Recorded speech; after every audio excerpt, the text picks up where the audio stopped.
All right. Sorry about that. All right.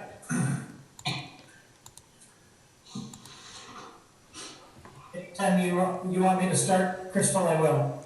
Yes, we're ready. You ready? Okay. Good evening. Welcome to the City Council successor agency of the Redevelopment Agency Housing Authority. This is the regular meeting in the City of San Carlos, City Council meeting June 9th, 2020. Would you please rise and join me in the Pledge of Allegiance? I pledge allegiance to the flag of the United States of America, to the republic for which it stands, one nation, under God, indivisible, with liberty and justice for all.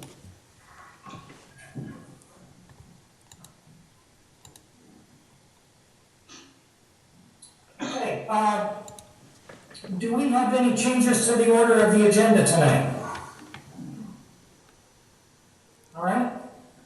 Not hearing any, we'll start now with, we have a couple of presentations. We are, tonight, we are presenting a proclamation recognizing June as Pride Month. And I had the pleasure of attending the flag raising event last Friday at City Hall steps with 3 of my fellow council members. And the declaration says, or proclamation says in part, that the month of June is designated as Pride Month to commemorate the dedication, bravery, and sacrifice of those who led the 1969 Stonewall Uprising in New York City, which sparked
respect for these rights and freedoms lies with each individual, and each of us can play a major role in enhancing human rights and supporting freedom from discrimination. And whereas disregard and contempt for human rights have resulted in acts which have outraged the conscience of the citizens of San Carlos, and whereas recent events of racial discrimination and continuing police brutality nationwide against the Black community have demonstrated the disparate treatment of racial minorities and that what they experience in our country. And whereas the powerlessness born of having an unequal voice and valid concerns about unfair treatment dismissed begets frustration that in some communities has led to violence. Now, therefore, be it proclaimed that I, Ron Collins, Mayor of the City of San Carlos, on behalf of the entire City Council, hereby condemned white supremacy, racism, and violence in the wake of recent local and national tragedies, and takes a firm stance against police brutality. The City of San Carlos reaffirms its faith and value in fundamental human rights and in the dignity and worth of the human person and in the equal rights of men and women, and is determined to promote social progress and better standards of life. Toward this goal, the City Council has established as a core value and priority of the City of San Carlos the fostering of a welcoming and inclusive environment for all people, regardless of race, ethnicity, religion, sexual orientation, or place of origin. Be it further proclaimed that the City of San Carlos is committed to becoming an increasingly welcoming, inclusive, and representative community, responsive to historically underrepresented and underserved communities, particularly communities of color, immigrants, and refugees. The City of San Carlos further commits to continuing to work to eliminate racial disparities and ensure that every San Carlos resident has the opportunity to thrive.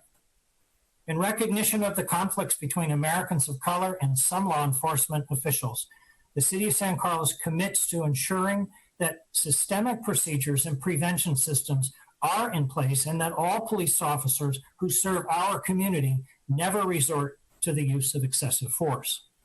The San Carlos City Council urges protesters to express their demands for justice peacefully and has instructed police officers to take the utmost care and not inflame the current situation even more with any use of excessive force.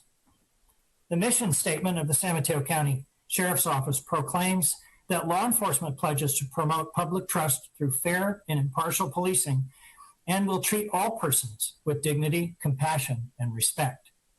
The San Mateo County Sheriff's Office will continue to demonstrate its commitment to protecting life and property and preserving the public peace by acting professionally, with integrity, and without prejudice, even in the most challenging circumstances, when no one is watching and on or off duty.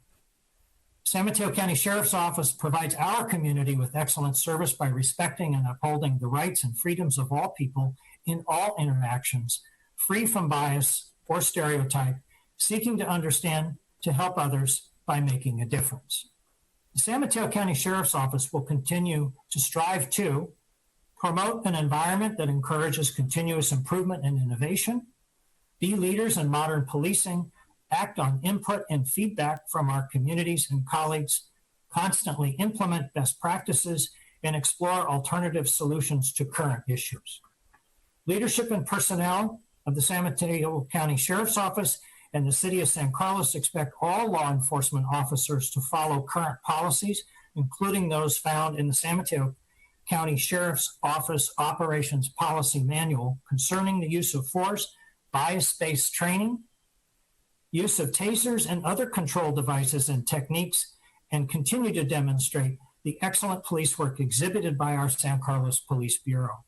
Sheriff's Office personnel have committed to work with the San Carlos community to strengthen and rebuild relationships in the community due to incidents of excessive use of force by other law enforcement officers in our county, and continue to serve our community in a professional and supportive manner.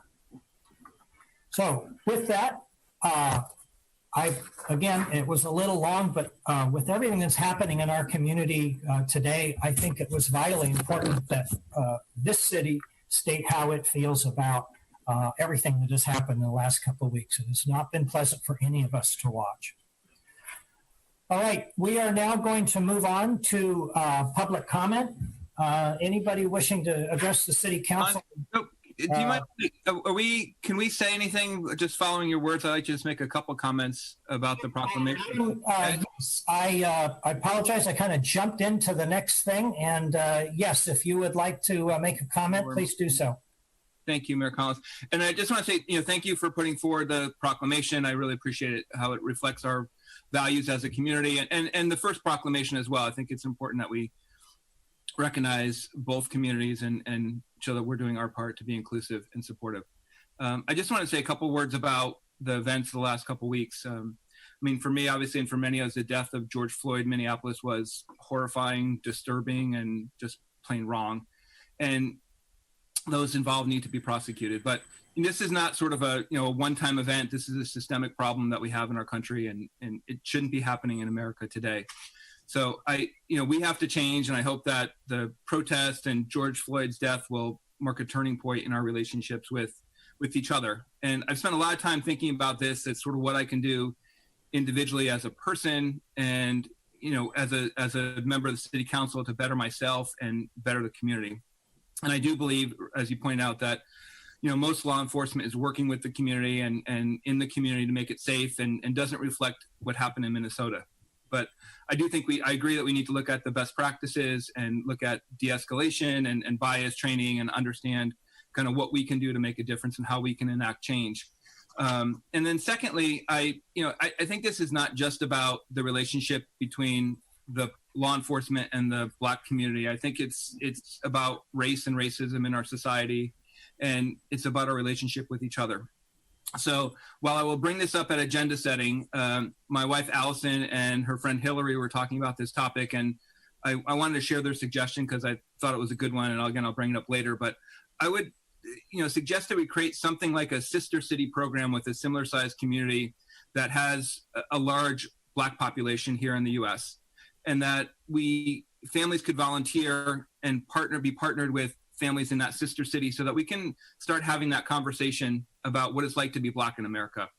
And so we can have a conversation to understand how we can make changes and bring each other together and work at it as an individual level to make our society better. So I think this is an idea that can present many other opportunities and moving forward. And I hope that when I bring it up at agenda setting, that my colleagues will agree. And thank you again. Thank you, Adam. Mark, you wanted to lend your thoughts? Yes, thank you, Mayor Collins. Thank you, Adam. I just wanted to make an observation. I too have some things that I'm going to suggest during agenda setting. And I very much appreciate the spirit of what you described, Ron, and the way it applies to the vast majority of law enforcement interactions, even in San Mateo County and San Carlos. But we would be remiss, in my opinion, if we did not recognize that, for example, from the reports I've heard from people who were on scene in San Mateo when there was a peaceful protest there, and there was a group you probably heard about that split off and was heading over towards, I think maybe even accidentally, towards the Hillsdale Mall. And mutual aid deployment took place with the sheriff's office personnel fulfilling that role. And the peaceful protesters were apparently very taken aback by the appearance of, to their eyes, highly militarized, dressed for battle law enforcement people. And what I'm leading up to is I think that I like Sister City idea. There's a lot of other things we can do, but I think we need to take a hard look at what's happening even in our own community and with the law enforcement agencies that we're using. Not so much because I necessarily think they're doing anything, that is reprehensible or anything like that. I think generally they do a great job, but I think we need to start at home, and we need to ask some questions about how law enforcement is structured and delivered in San Mateo County and San Carlos, and make sure that we're comfortable with everything that's going on. But again, I'll bring it up in more detail in the setting. Thank you. Laura? Thank you, Mayor Collins, and thank you for your remarks earlier in the two proclamations that you shared. I too look forward to discussing how we as a council can work together to ensure the values that we've stated as a council, that San Carlos is a welcoming and inclusive city. I also want to thank you for the LGBTQ Pride Month proclamation and recognize Dana Johnson, who is here with us this evening, who is a commissioner for the San Mateo County LGBTQ Commission, and appreciate all the good works that Dana and her colleagues do on behalf of the LGBTQ community here in our county. Thank you, Laura. Sarah? Thank you. I'd like to echo the comments of Adam and Laura. I'm very proud that San Carlos can issue both of these proclamations tonight and reinforce that San Carlos is committed to becoming increasingly welcoming, inclusive, and responsive to those who are historically underrepresented and underserved.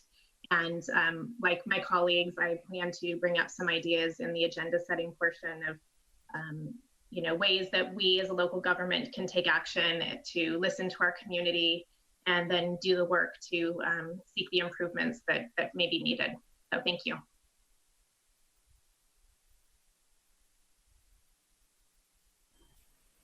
Thanks, Sarah. All right, let us move on now to public comment. Sorry, through the chair, we do have a public comment for this item.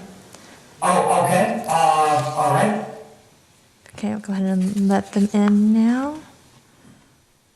Do we have more than one, Crystal? I just see the one. Okay. Good evening, caller with a phone number ending in 627. Thank you for joining us tonight. You will have approximately 2 minutes to address the council, and if you'd like, please state your name for the record prior to starting your comments. You are now unmuted. Thank you. My name is Matt McIntyre. I live on Walnut Street. I asked the City Council to request that the San Mateo County Organization of Sheriff Sergeants present a detailed plan for the elimination of harassment, intimidation, military-style equipment, and excessive use of force to Sheriff Bolanos and the City Council as a precondition for negotiation of all future contracts with the City of San Carlos. Thank you for listening. All right. Thank you, Matt. Did anyone else request to speak, Crystal? No, I do not see any other callers at this time. Okay. So, we were going to move into general public comment, so I'm wondering whether or not anyone else is wanting to speak at this point. Are we going to show the screen that has the phone number on it, or can they see that? Yes, I am pulling it up. They should see it now. Great. Okay. Well, why don't we do this, since we do have a fairly extensive agenda tonight. Why don't we move on briefly? And Crystal, if you'll just let me know, just send me a message that there are people who wish to speak. We can always go back and hear their comments. Okay. Okay. For the moment, we're going to move on to council communications and announcements. I'm trying to see if I've got my Sarah. Thank you, Ron. I have two very quick announcements. As you know, I sit on the library governing board, and curbside pickup is now available at our San Carlos library. The instructions to put a book on hold and then figure out how to make an appointment to come pick up your book is online at smcl.org. So that's a great resource to have now in the summertime to check out books from our library. And I've also received some public feedback from residents who think that the new sidewalks on San Carlos Avenue are just looking great. And so I wanted to give kudos to our Public Works Department and everyone on staff who has worked on making that project come together. It's really looking incredible out there. So thank you. All right, thank you for that. Mark. Thank you, Mr. Mayor. Sorry, a little slow on the unmuting there. I have, I think, three just brief announcements. One is actually a request to Steve Machida and Jeff that I met today with some residents who live on Burnham Court who have a fairly serious, it looks to me, and growing problem with the condition of the road in front of their homes. So I was hoping, Steve, if you could, if you have the time, if you could give me, shoot me an email, let me know when we might be able to meet jointly out there with the folks that talk to them about it. The main things I wanted to mention are, I was glad to see that a number of our restaurants had reopened, I believe starting last Friday or Saturday. But I want to remind people that, you know, I've gotten lots of reports, I think some of the rest of us have as well, of a lot of, in the COVID-19 environment, kind of questionable social behavior out there. Non-household groups getting together, people sitting closer, really close to each other, some bars in operation. I think there were even a couple of instances of where restaurants apparently misunderstood that indoor dining, as far as I know, is still not allowed. It's only outdoor dining. You know, it's really important that we all follow the health regulations. this virus is not gone yet, and it would be really sad if we end up seeing a huge spike in infections, which would lead to an increase in the number of fatalities, unnecessary fatalities. So I just asked the restaurant owners and the patrons to kind of be sensitive to that. And last item is actually related a little bit, Ron, tangentially to what the long proclamation that you took us through. And it has to do with protests in San Carlos. There are groups in San Carlos that I've heard from who would like to stage, vigils and protests supporting the movement that started with George Floyd's murder. But frankly, they are being suppressed in their plans because out of fear of what the sheriff's department and or the city may do to them. And I don't mean in terms of, clubbing them or anything like that. I mean, literally, they're afraid that they're going to be arrested or something if it turns out they have 102 people show up at a rally. So I was very pleased and impressed with what Redwood City did to manage a much larger and frankly, much less socially distanced protest that they had that apparently went off reasonably well. And I would encourage city staff and the sheriff's department to take a lesson from that and see if there's not a way that we can make sure that people in San Carlos who want to express their views and solidarity at this rough time in our nation's history feel that it's safe for them to do so. Thank you. Thank you, Mark. Laura. Thank you, Mayor Collins. I have two items that I'd like to report out on. The first is Peninsula Clean Energy has appropriated $500,000 for a portable battery program for medically vulnerable residents in San Mateo County for use during the PG&E expected power shutdowns. So I know that was an idea that was generated at our community convening last year on the topic. Further, I just want to reiterate the fact that the funding model for our public schools is broken.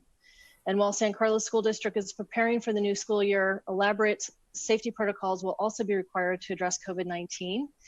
This, along with a potential return to 2008 funding levels as recently proposed by Governor Newsom, is untenable.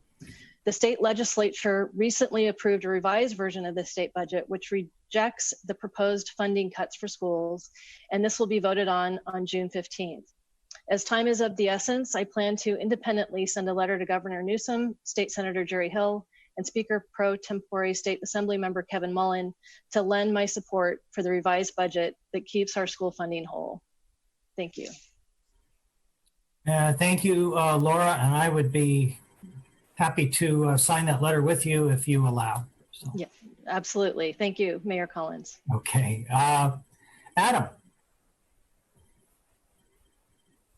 Thank you, Mayor Collins. And Laura, I was planning on sending an individual letter as well, and if we can coordinate, happy to participate in that as well. Have them all typed up. We'll add your signatures, make sure you're comfortable with the content. I just had a couple quick things. One, I attended the Healthy Cities tutoring event, their tutor recognition. It was a nice event that they were able to do online for all the work that they do in the community.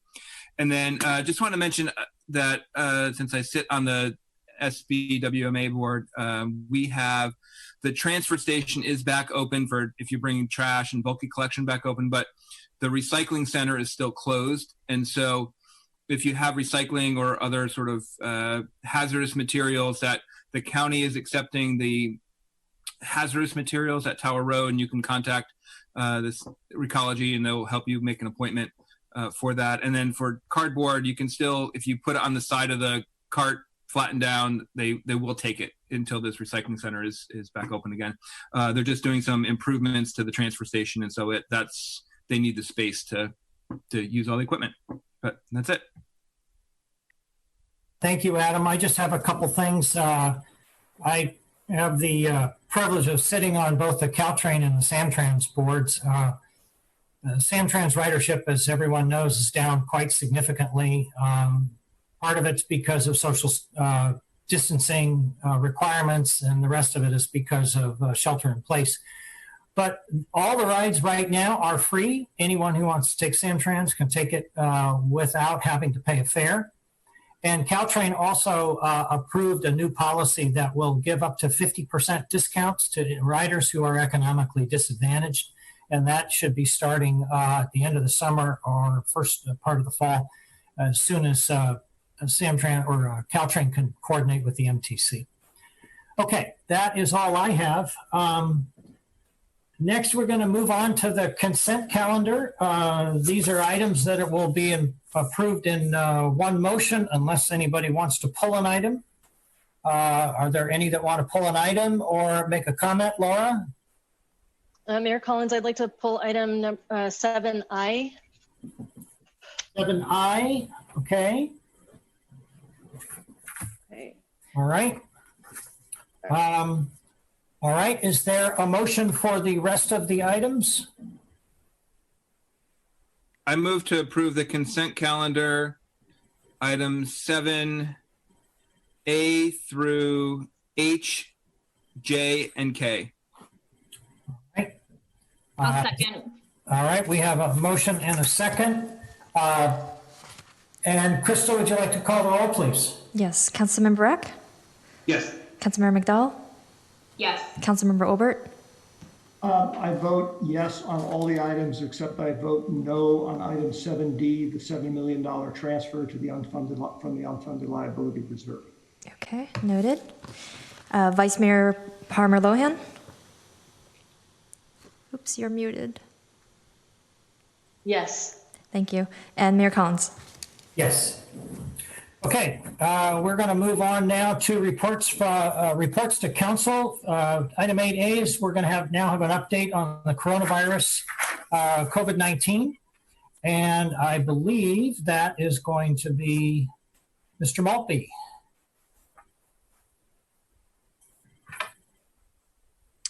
Thank you, Mr. Mayor, members of the City Council. I will try to make this report brief, and then I'll hand it off to our Chief of Police, Mark Dury, to add some additional comments.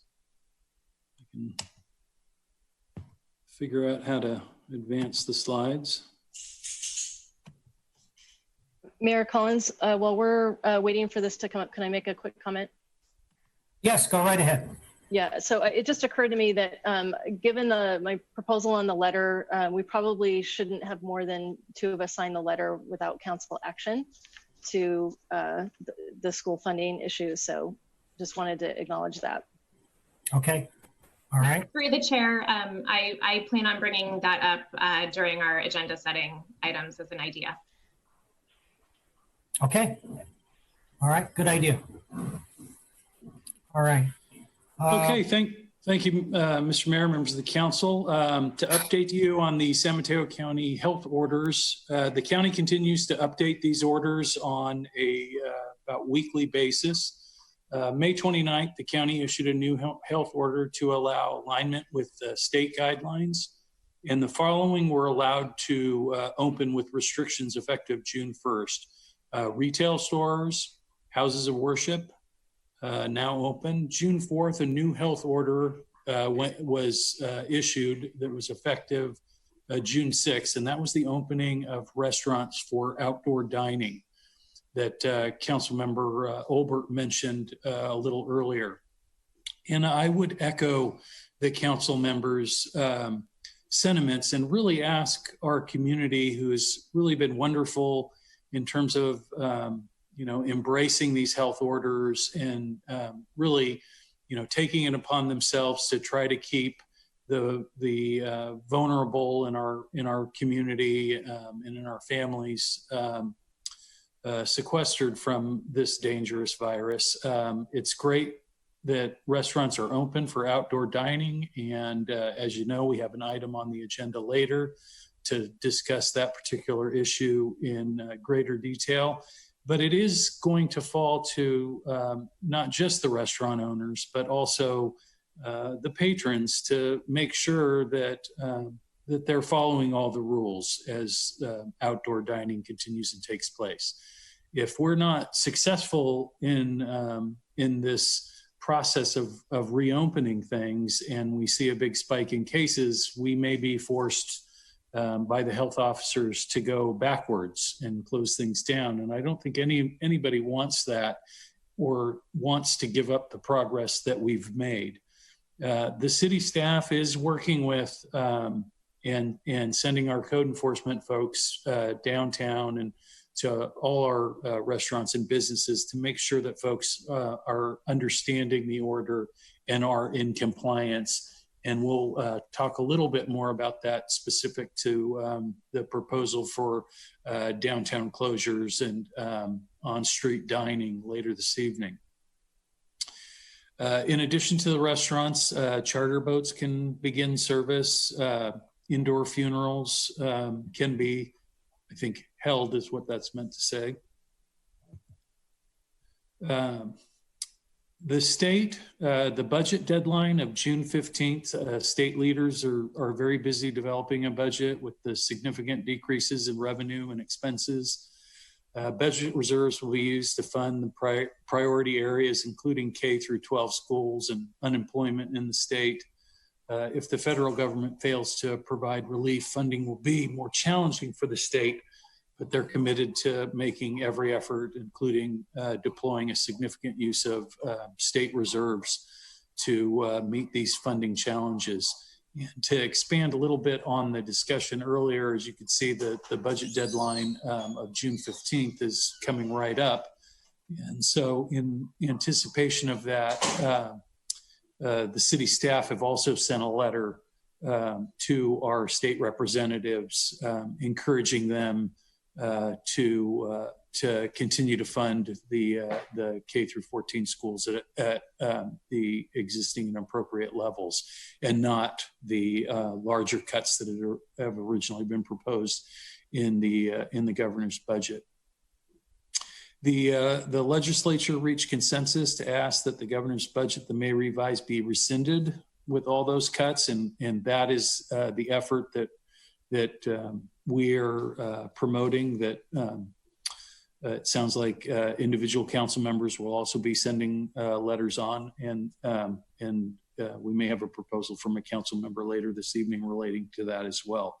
I think it's important for folks in our community to know that they too can send letters to their state representatives, and not even just their representatives, but anybody on a committee working on this issue in Sacramento, so to make sure that their voices are heard in this effort to ensure that our schools get the appropriate funding and our kids get the education that they deserve. Community support reminders. We're just asking everybody to continue to follow the city on social media, Nextdoor, Facebook, and Twitter, along with our website at www.cityofsancarlos.org/coronavirus. Our hotline number is also in effect still at 802-4347 if you're having any sort of difficulties with necessities or needing some sort of help of a non-emergency nature. Please feel free to call that number or call the county hotline at 211.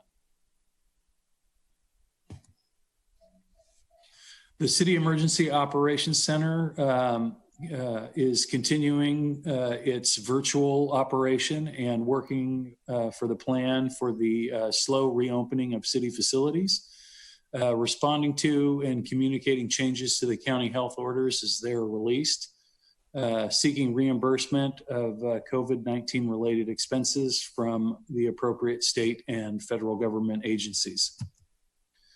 Services and expenditure impacts. All our facilities remain closed to the public. The Adult Community Center is prepared to temporarily open if needed as a cooling center during potential heat waves this summer. And the staff is right now at the department level working to prepare budget reductions for my consideration as part of a package that will be presented to the council with multiple options for the council to address any budget shortfalls that are being anticipated for this coming fiscal year. Our FEMA reimbursement requests to date total $426,000. FEMA assesses the eligibility of expenditures, and those deemed eligible are reimbursed at 75% of the original cost to the city. And as you can see, the first reimbursements here are listed below. Youth summer camps are beginning June 15th. We'll be serving 84 children during the first session. Tennis courts reopened on June 1st. We've had 38 total reservations, 18 completed reservations, 20 future reservations. And I was asked to talk a little bit. I believe there's a $13 reservation charge, and what the thought was behind doing that. This is something that the council had asked us to look at, the reopening of tennis courts, and then the health order addressed it. So we looked at what other cities in our area were doing, as we weren't the first one to be reopening, and sort of copied that model. And I think the $13 is really more to recognize that our tennis courts are a limited resource. And so we don't want folks to just fill up all the reservation slots and then not show up. So we're required under the health order to provide some level of management, but we're also sensitive to the fact that we don't want people to just book the courts, willy-nilly and not use them. And so it just allows them to have a little bit of skin in the game in terms of making sure that they're booking it and using it. And if they're not, it can be released for others so it's an available resource for the whole community. And this is not something that, as soon as the health orders stop requiring us to actively manage, we'll return, all the courts will reopen, and we'll return to our previous model for the tennis courts. So that ends my presentation. I'm going to hand it over to Chief Dury now for a few more slides. Good evening, Mr. Mayor and City Council. Mark Dury, Police Chief. Can you guys hear me? Yes. Okay.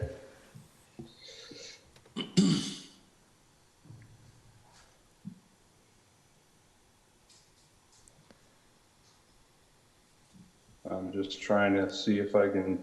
Crystal, how do I move the next slide down? You should be able to just press the arrow key, or if you hover. I tried, and it doesn't work. Okay, I can help. I'll take over. Yeah, you can. I'll just tell you next slide. I only have a few. Sure. Good evening, everyone. I'm going to discuss what kind of our plan is for discuss our national response and kind of our statements from the sheriff and I, and how we've responded to this as far as the protests and our training, how we train here in the sheriff's office, and how we look forward moving forward from this. As far as the national response to concerns about policing, in response to concerns about policing, there have been a number of peaceful protests throughout the country. These peaceful demonstrations are a reflection of the pain and anger that people are feeling right now. My hope is that we will lead to healing and hopefully lead to a better understanding and compassion, and have improvement in our systems of justice within our community. The sheriff and I have released a statement, released two statements, one from Sheriff Bolanos and one is me as your police chief. These statements recognize the death of Mr. Floyd in the custody of law enforcement and describe the policies and procedures that the sheriff's office will follow to ensure that this doesn't happen here in San Carlos and in our sheriff's office communities. As far as the local response and impact to San Carlos, San Mateo County law enforcement professionals are working together to promote peaceful protests. Thus far, San Carlos has remained relatively unscathed by these events, but many of our businesses have been impacted. One cannot drive through the city or downtown and notice the boarded up windows and doors. It's a shame that our businesses had to experience both the COVID-19 and the acts that have angered those by the tragedy occurred in Minnesota at the hands of law enforcement. Crystal, can I have the next slide? Over the past 2 weeks, the Sheriff's Office has responded to countless mutual aid requests from other law enforcement agencies, both in and out of county. We've responded both to San Francisco, Oakland on numerous occasions, sending up to 60 officers to both locations. And in county, we've assisted other cities such as Redwood City, San Mateo, East Palo Alto, Belmont, Millbrae, and South San Francisco. And as of last Sunday, we assisted the Santa Cruz County Sheriff's Office in the unfortunate death of the officer, or the sheriff sergeant, that was ambushed in that terrible tragedy in the Santa Cruz Hills. In San Carlos, when we've had planned protests in our neighboring cities, we've always had extra staffing within the city, and we will continue to have extra staffing as planned protests come in the future. And we also have extra staffing when our neighboring cities have planned protests, whether it's Belmont, Redwood City, and such, so we can assist them and safeguard the city as well. And we also continually monitor social media for any upcoming protests, so we will always be prepared. As far as our, I'd like to touch a little on our Sheriff's Office training and our preparedness. As far as our use of force and defensive tactics training, the Sheriff's Office sworn staff receives training in use of force and defensive tactics, both in the Police Academy and the Corps Academy. The Corps Academy is our corrections academy that our correctional officers attend. And then again, every 2 years throughout the rest of their careers. The ongoing training requires and includes a de-escalation training as well. There are various forms of training, including crisis intervention training, and that fit into a general concept of de-escalation training. All Sheriff's Office sworn employees are required to attend a 40-hour CIT course. This is primarily focused on handling incidents involving those in crisis. These concepts are taught to be utilized in various situations requiring de-escalation. Because of this training, we find the reduction in our use of force incidences because patrol deputies become so proficient in talking to people in crisis and peacefully resolving these types of situations. I will touch more on this topic later on in my presentation. I'd like to touch on fair and impartial policing now. The entire Sheriff's Office has also received training on fair and impartial policing.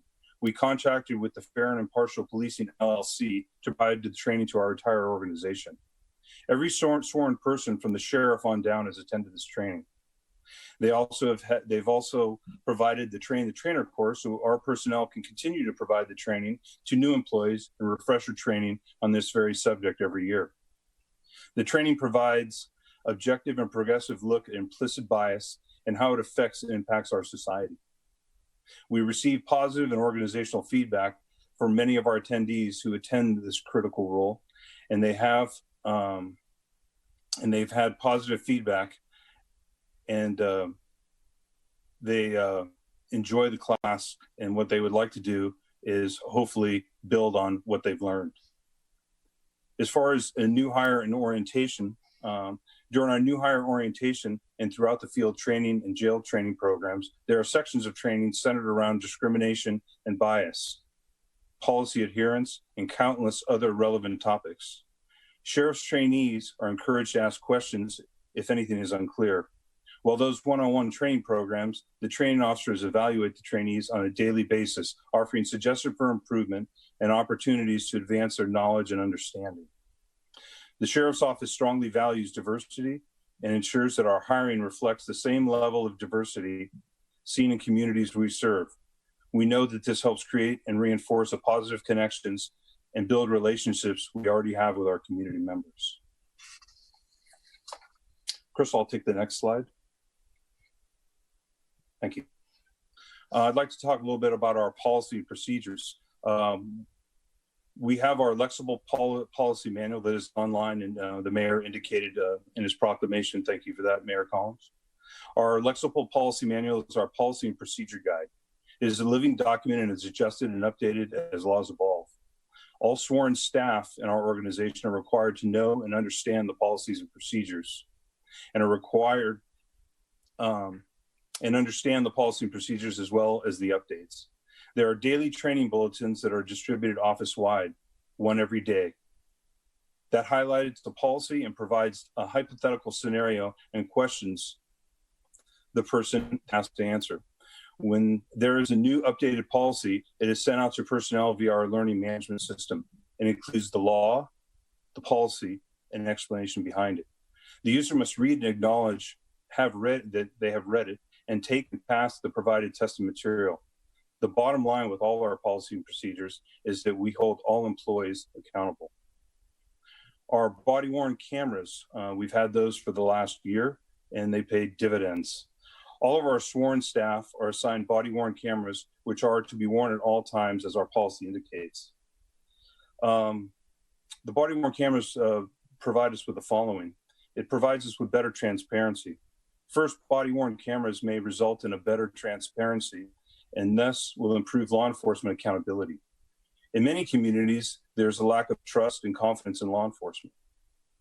The lack of confidence is exacerbated by questions about encounters between law enforcement and community members that involve the use of force. Video footage captured during these interactions does provide better documentation to help confirm the nature of the events and support the accounts articulated by those involved. Body-worn cameras also help us with quicker resolutions. Body-worn cameras may lead to a faster resolution of citizen complaints and lawsuits that allege excessive force and other forms of officer misconduct. Investigations in cases that involve inconsistent accounts of the encounter from other officers and citizens are often to be found not sustained and subsequently closed when there's no video footage nor independent or corroborating witnesses. Thus, in turn, this can decrease the public's trust and confidence in law enforcement and increase perceptions that claims of abuse brought against officers will not be properly addressed. Video captured by our body-worn cameras will help corroborate these facts and encounters and result in a quicker and more accurate resolution to these incidences. It also provides us with training opportunities. The use of body-worn cameras also offers potential opportunities to improve policing through training. Law enforcement trainers and executives can access officer activities and behaviors captured both on body-worn cameras, and they can either do it both through self-initiated investigations or the results on calls for service. This is to further enhance professionalism amongst officers and new recruits. Finally, the video footage can be provided to us with opportunities to implement new training strategies and assess the extent to which officers may carry out duties in a manner that this is consistent with assigned initiatives. I'd like to touch on our use of force reporting. Every use of force that the Sheriff's Office has is reported. It's given its own separate case number, and it is investigated independently by a sergeant and approved up through the chain of command. We log and track and report every incident of every use of force used in our organization, whether it's in the San Carlos Bureau, any other Sheriff's Patrol Bureau, or our correctional facilities. Any use of force incident that may be deemed out of policy is thoroughly investigated. Each use of force investigation is kept for a minimum of 5 years per our records retention policy, and we submit our use of force statistics annually to California Department of Justice so they can stat them accordingly.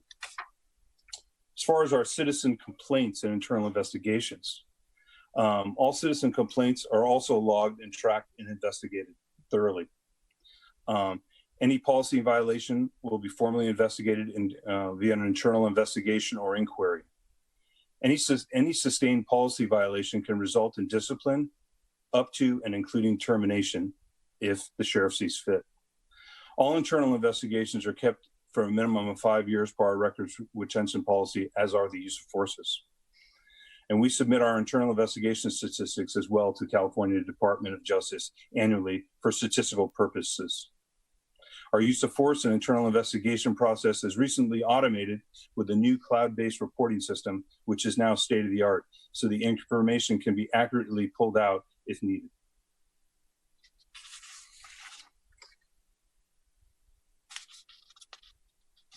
Now I'd like to touch on our crisis response efforts. Since 2005, the San Mateo County Sheriff's Office has been facilitating the Crisis Intervention Training Academy, often referred to as CIT. The training has been implemented in partnership with the San Mateo County Behavioral Health Recovery Services and the NAMI House, also known as the National Alliance on Mental Illness.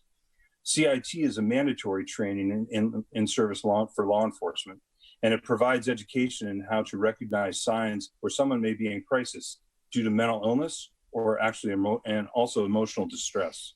This is a 40-hour course taught by subject matter experts that supplements the 136 hours of training our law enforcement officers receive in the police academy and the average of 4 months on the field training program as they go through that. In conjunction with the police academy, the field training program and field training programs, CIT provides classroom instruction and practical exercises in key areas meant to strengthen the relationship between law enforcement and the community in areas such as mental illness and conditions, stigma, the effects of trauma, crisis behavior and de-escalation, veteran needs, post-traumatic stress disorder, traumatic brain injuries, suicide, cultural differences and implicit bias, youth resources, adult resources, developmental disabilities, Alzheimer's and dementia issues, and finally, suicide by cop. CIT also personalizes the topic of mental illness and illustrates the importance of the appropriate response by exposing our first responders to members of the public who have experienced or live with mental illness. CIT students are exposed to family members of those who live with mental illness. These members of the public share with the students their experience with mental illness, as well as their experience, if any, with law enforcement. This interaction provides an invaluable perspective, discussions, and learning moments between our first responders and those who have firsthand knowledge and personal experience with mental illness. Through education, CIT reinforces key principles that are practiced throughout the Sheriff's Office, and that the ideal approach to any crisis is, number one, it's always a compassionate response. Number two is a de-escalation, and as we always hope for, a peaceful resolution. The training provided in CIT encourages our first responders, when it's appropriate and safe to do so, to utilize their knowledge and skills from CIT to attempt to reach the peaceful resolution everyone wants. Our county dispatchers also receive CIT training through the Dispatcher Center, and members of the public are able to request a CIT deputy respond to a crisis situation. This service is offered and is available in any language spoken to the members of the public. In these situations, the first available CIT trained deputy will respond. Through the collaboration between the Sheriff's Office and mental health professionals, it doesn't end with CIT. The Sheriff's Office proudly pioneered a program called the Psychiatric Emergency Response Team, or the PERT team for short. PERT is a specialized unit that began in 2015 and is a collaboration between the San Mateo County Sheriff's Office and the San Mateo County Behavioral Health and Recovery Services, also known as BHRS. At first, PERT paired one sheriff's detective with one mental health clinician from BHRS. Due to the overwhelming success of the program, the unit recently doubled in size, now utilizing 2 sheriff's detectives and 2 mental health clinicians that are working out of our San Carlos Bureau. This team focuses on Sheriff's Office cases involving known or suspected mental health illness, and PERT also serves as a resource for deputies in the field when they interact with members of the public who live with mental illness. PERT provides consultations to deputies and assists them in finding applicable resources and resolutions to promote a peaceful outcome of any type of crisis.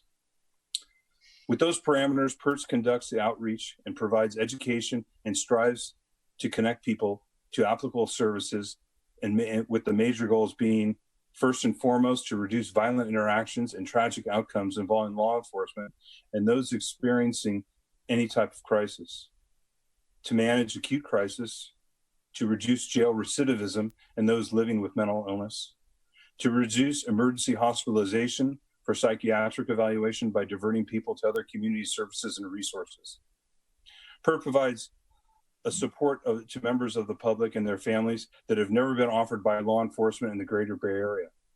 The Sheriff's Office has proudly been the forefront of this much needed service. The impact of PERT has been so positive, the Sheriff's Office receives numerous requests for guidance from other county and state police agencies who hope to begin their programs and use ours as a model. PERT is involved in many other outreach educational efforts throughout San Mateo County, with the goal of providing an avenue of care for unlinked or underserved populations. PERT serves as the homeless liaison for the Sheriff's Office. In the capacity, PERT provides outreach to the mentally ill within the homeless community. PERT collaborates with the established homeless outreach teams to educate and offer resources to those who may need a little extra help. These members of society may have no other avenues of assistance and are often only exposed to negative interactions with law enforcement. PERT is working to change that experience from here on out. PERT also responds to requests for community presentations in an effort to educate public about the resources and availability in this county. Now that almost 100% of the Sheriff's Office patrol deputies are trained in CIT, the Sheriff's Office recognized the need for even more training. Working off a model established by the Portland Police Department, the Sheriff's Office has built a framework for an enhanced crisis intervention team,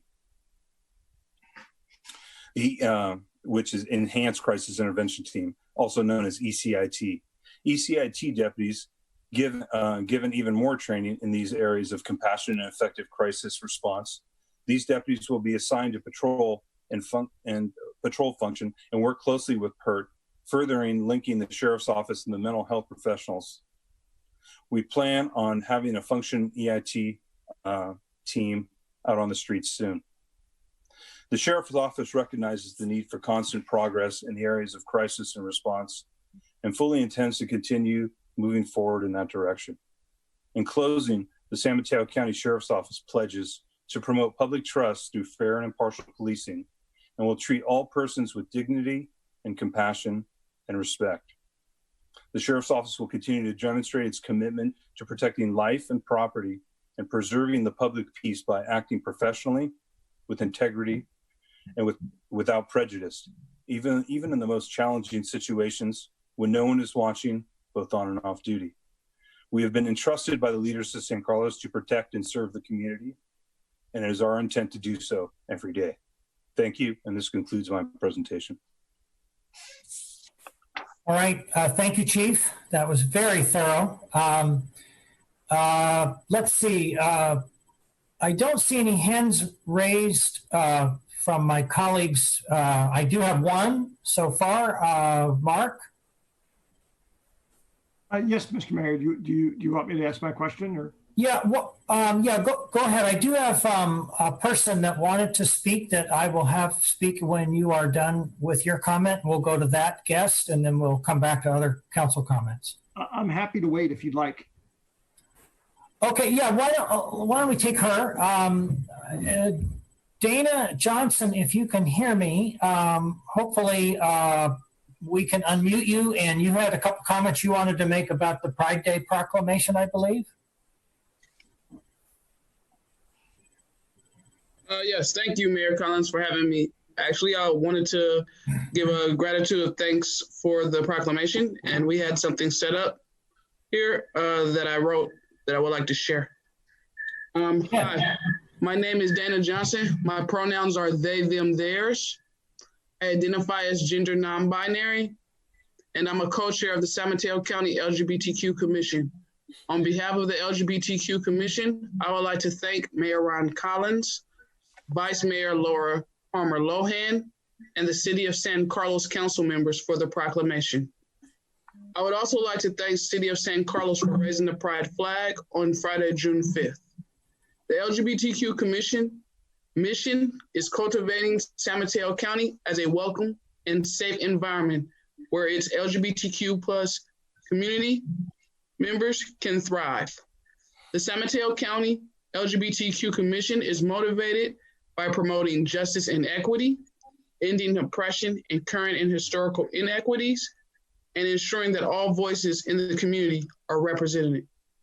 So we created this visibility project to show the LGBTQ plus community that they're supported, have freedom of expression, and there is visibility of the LGBTQ plus culture.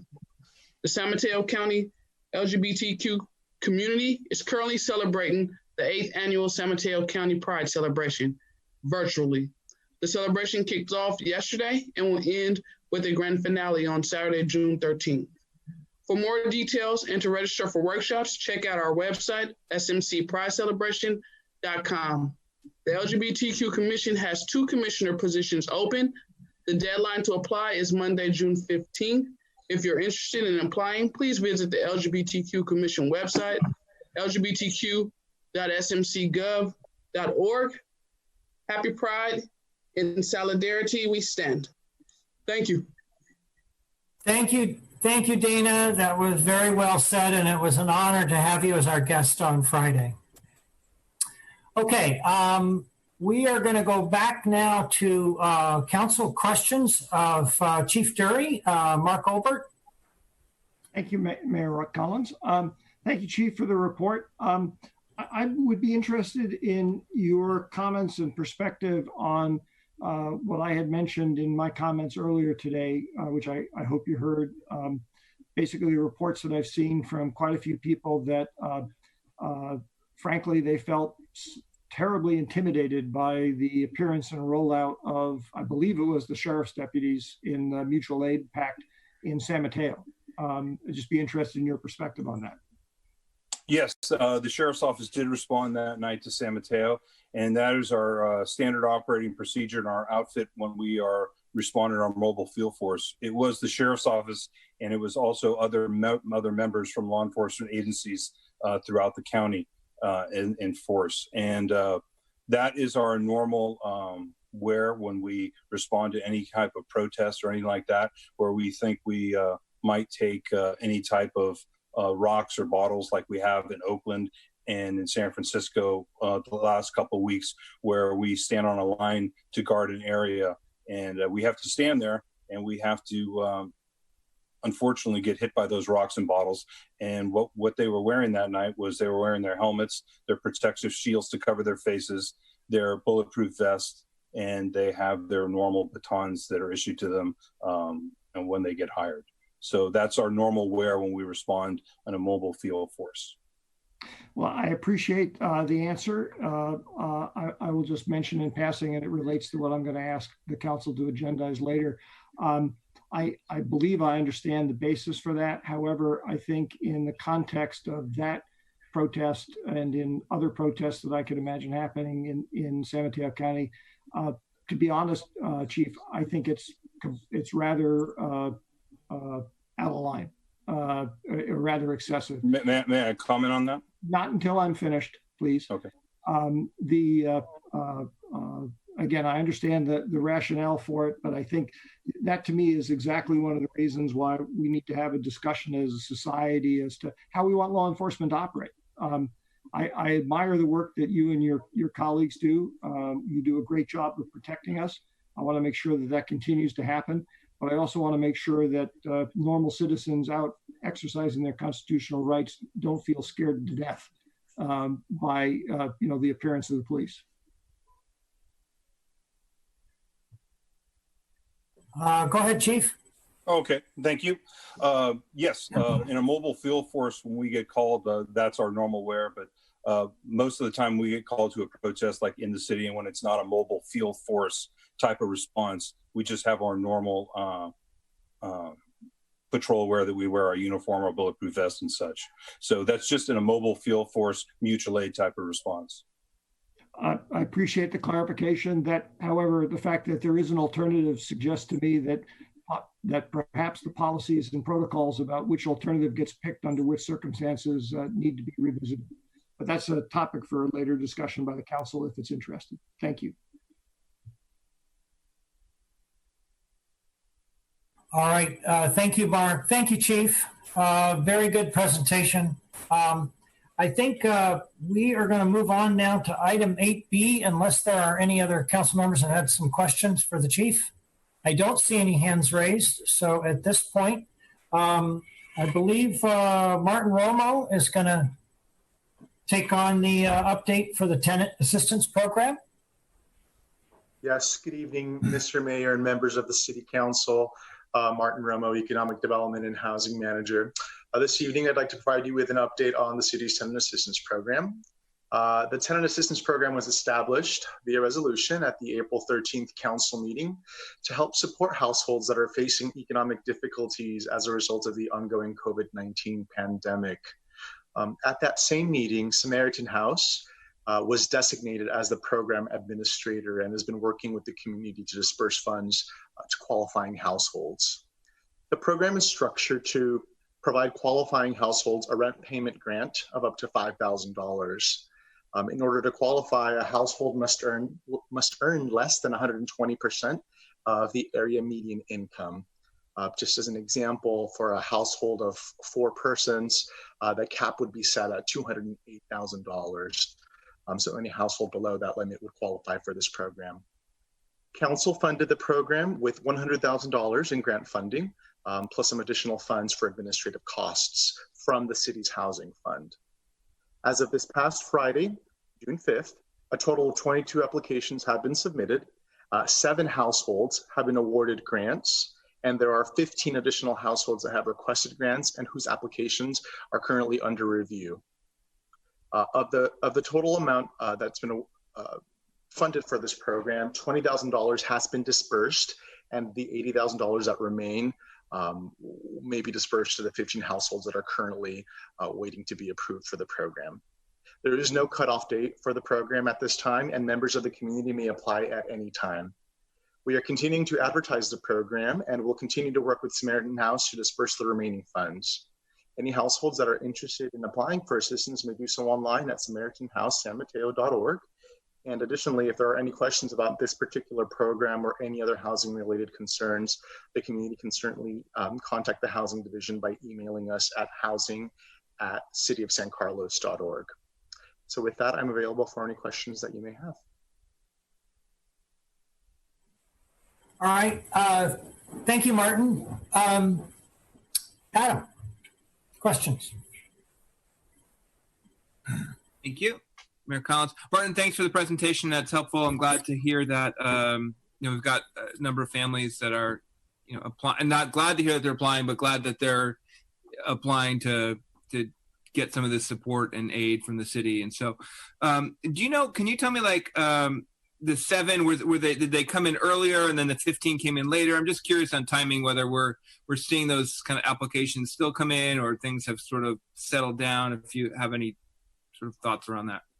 Yes, I understand. Those 7 came in on the earlier side of things, and there was a online application that became available about 2.5 weeks ago, and so I think that we saw a bit of an uptick in the applications at that time. So I think that might have helped a bit. And to just give you a little bit more detail on the 7 that applied, that has been able to serve 18 individuals, and the average grant amount was for about $2,800 per household. Great.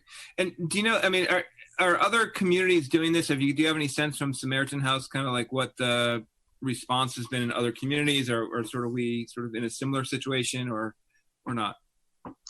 Other communities are also doing similar programs, but we haven't received updates on the numbers from the other communities on what their performance has been in terms of what percentage of their funding has been used, or how many households they've served. Just because I think it's an ongoing program, and they're still kind of processing and working through the applications. They haven't been able to put out some of the results or the summaries of how the program has been continuing, although they were able to put that together for us for our particular presentation this evening. Great. Thanks for the update. Mark? Thank you, Mr. Mayor. Let me lower my hand here. Martin, I apologize if I missed this in your presentation, which was, as usual, excellent.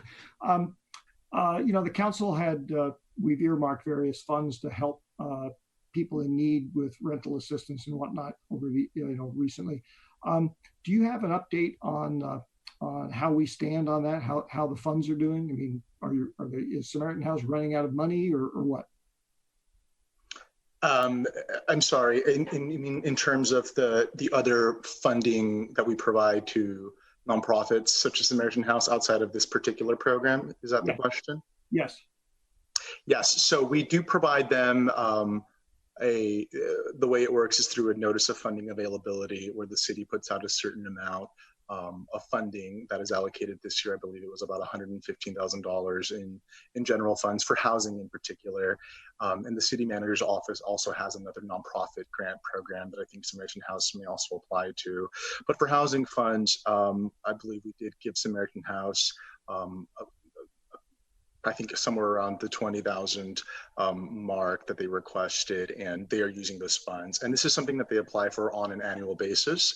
And at the end of the year, we receive invoices for how those funds were used. So it's difficult to track before we receive those invoices at the end of the year, how they're being used and whether they're, the funds that they needed for a particular program has been fully committed. But they do apply on a continual basis year over year to our different NOFAs, and they have always exhausted the funds that the city has granted them. So I suspect that at the end of some period in the near future, the funds that we have remaining, which is about $80,000 in this particular program, the tenant assistance program, will also be exhausted at some point. Yeah, I guess maybe I should have phrased my question a little differently. I appreciate the answer that you gave me, but what I'm interested in is, because of the magnitude of the current crisis and sort of the immediacy of the current crisis, and we allocated, as you mentioned, $115,000, I thought it was, to directly Samaritan House for their program.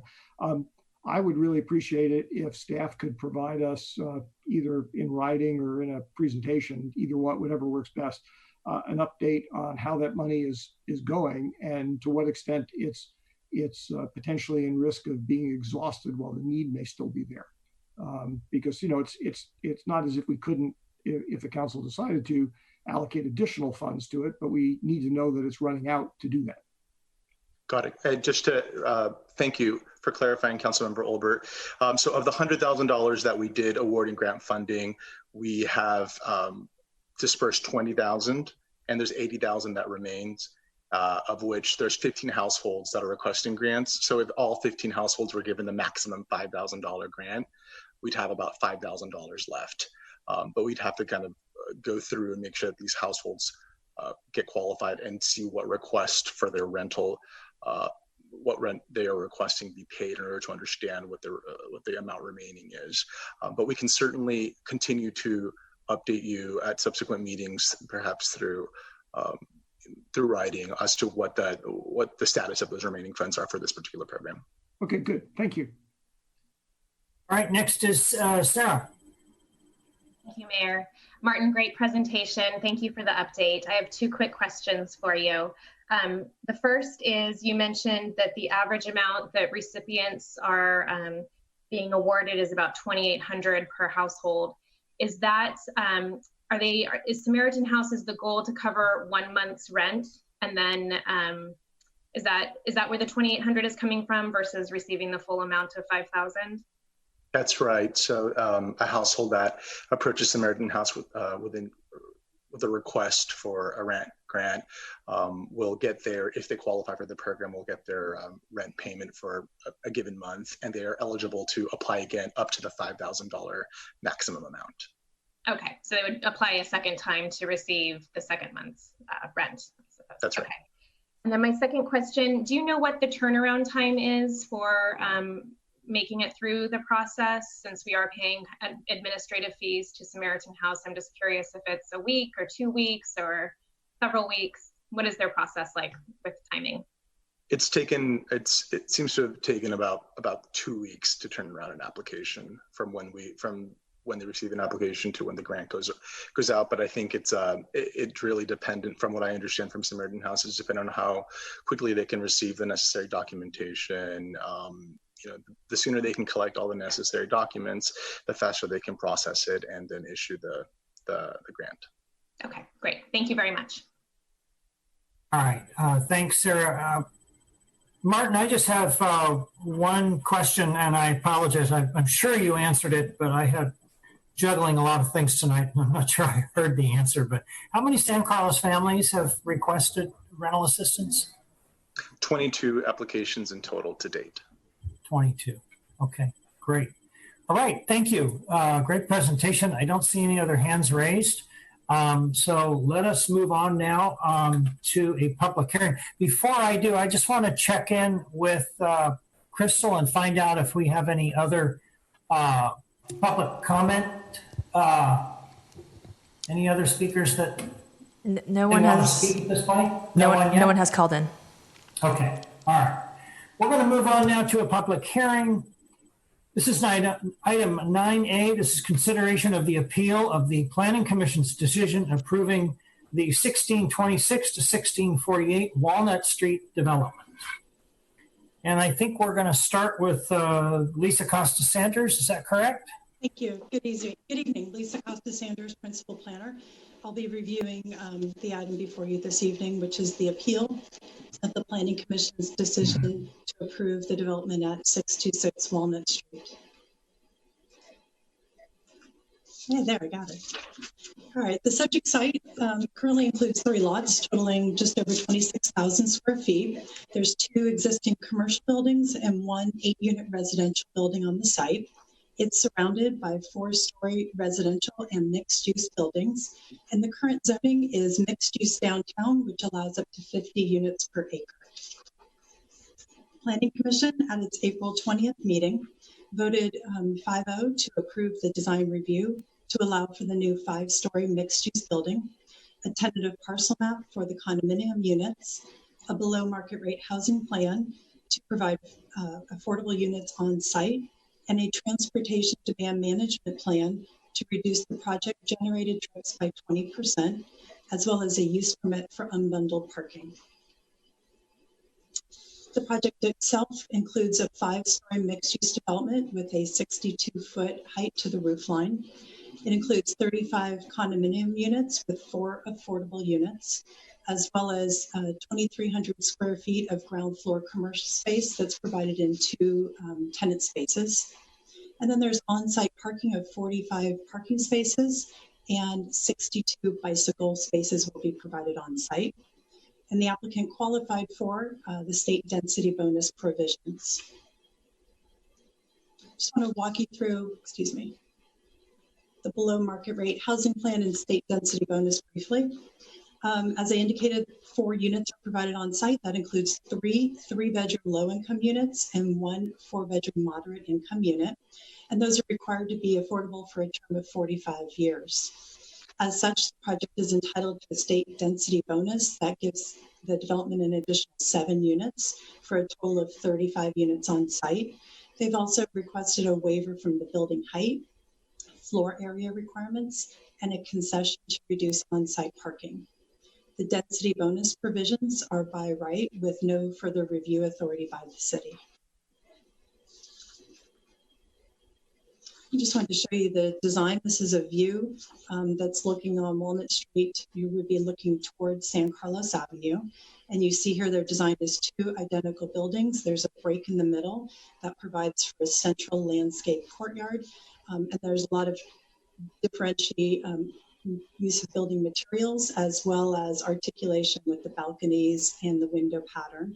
And then you see here the ground floor retail space, and the parking garage is divided into 2 separate garages with 2 separate entrances. And this is a bit of a bird's eye perspective showing the 5-story development and the surrounding existing 4-story buildings. And we're right across the street from Wheeler Plaza development.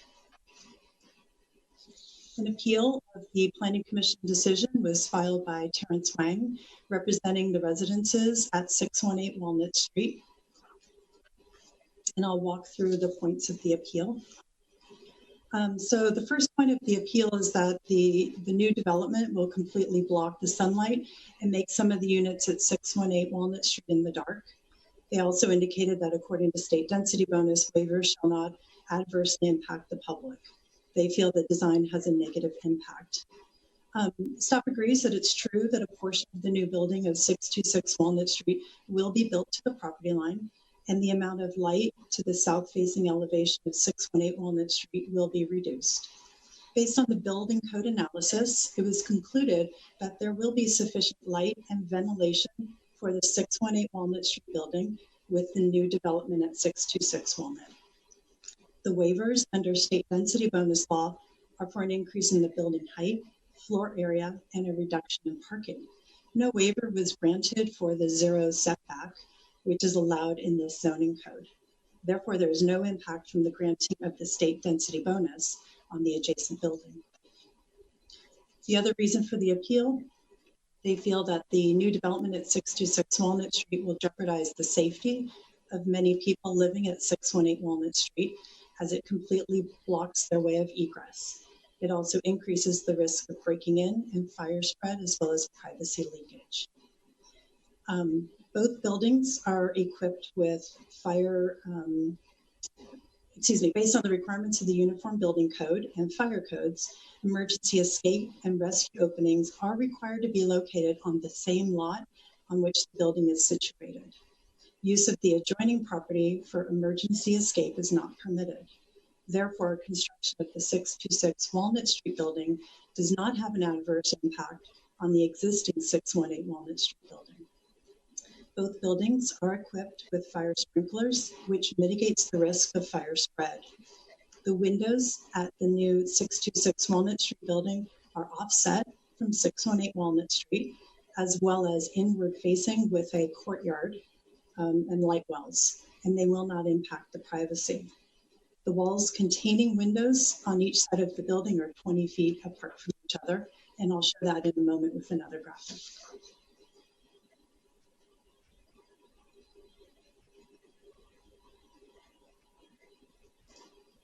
Sorry. Okay, there we go. Sorry about that. Finally, they request the City Council reconsider the development and protect the public health and safety for the current residences of 618 Walnut Street, and the developer reconfigure the design of the 626 Walnut Street building. The Planning Commission approved the design of 626 Walnut Street after thorough consideration of 2 separate public hearings. The new building complies with building and fire codes, as well as the city's municipal code setbacks. With the provision of affordable housing, the development qualifies for the state density bonus provisions for the additional height and floor area. The project does not include any variances from the city's development regulations. So this is a section view of the existing 618 Walnut Street building. And this would be a view if you were standing at the back of the property and you were looking forward towards Walnut Street. So the new 626 Walnut Street building would be on the right side of this graphic. As you can see here, there's below grade parking level, a first floor parking, as well as a second floor office. And those are all built right to the side property line. The third floor and fourth floor contains the residential condominium units, and the exterior wall of these units is set back 10 feet from that side shared property line with 626 Walnut. The units do include exterior balconies that are set back 5 feet from the shared property line. And then on the third floor, there is some storage closets that are built out to the shared property line. This is a pretty busy graphic, but I'll walk through it for you and happy to answer any questions later. So this is the third floor plan. And on your left is the 626 Walnut Street floor plan. On the right is the 618 Walnut Street. This shaded area would be 618 Walnut. So you see here, I'll start at the top. The red dashed line that goes through is the property line. The solid blue line on the shaded part of the building at 618 Walnut Street is where the walls and the windows of the residential units are. And I indicated that's 10 feet from the property line. As you work your way down, you'll see their covered balconies set out 5 feet from the property line. And then they have an open balcony area that goes to the property line, as well as storage closet built to the property line.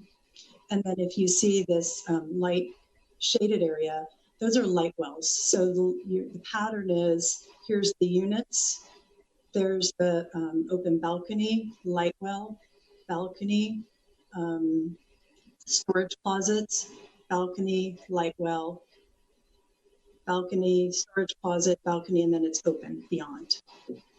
Walking through the side of 626 Walnut Street, starting at the rear here, you see there's the unit right here that is built to the property line, the shared property line, at a width of 26 feet, 4 inches, and there's no windows on that shared property line. Then there's a light well that's opposite this light well to let the light into the living room windows.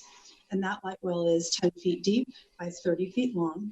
So the resulting here is 20 feet between this wall and that wall. So, and the windows are offset. So there's a window at this location.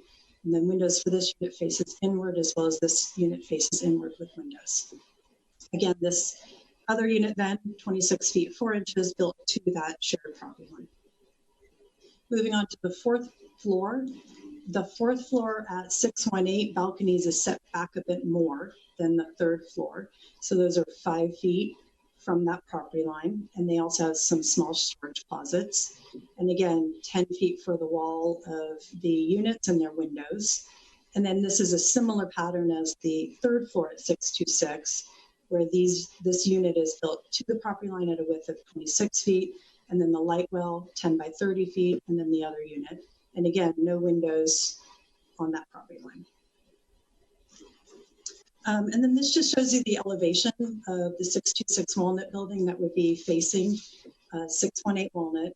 And these are the areas that set back 10 feet from the property line wherever you see a window. And as well as this area here, set back 10 feet and actually a little bit more at some locations from that shared property line. The finished material is a smooth white plaster. And as I indicated, the windows here are also designed to be offset from the living room windows at 618 Walnut Street. The new development at 626 Walnut Street does comply with the setback requirements. There's no variances or exceptions. And as I indicated, the use of an adjoining property is not permitted by the building code for compliance with emergency escape and rescue requirements. And 626 Walnut Street does not impact the light and ventilation for code requirements for the existing 618 Walnut Street building. The public notice was mailed to property owners for this hearing on May 28th, as well as published in the newspaper, and staff has not received any comments as of the preparation of this report. That concludes staff's presentation. City Attorney Greg Rubens will help facilitate council questions. The appellant will give a presentation, and the developer is also here this evening to respond to questions. Thank you.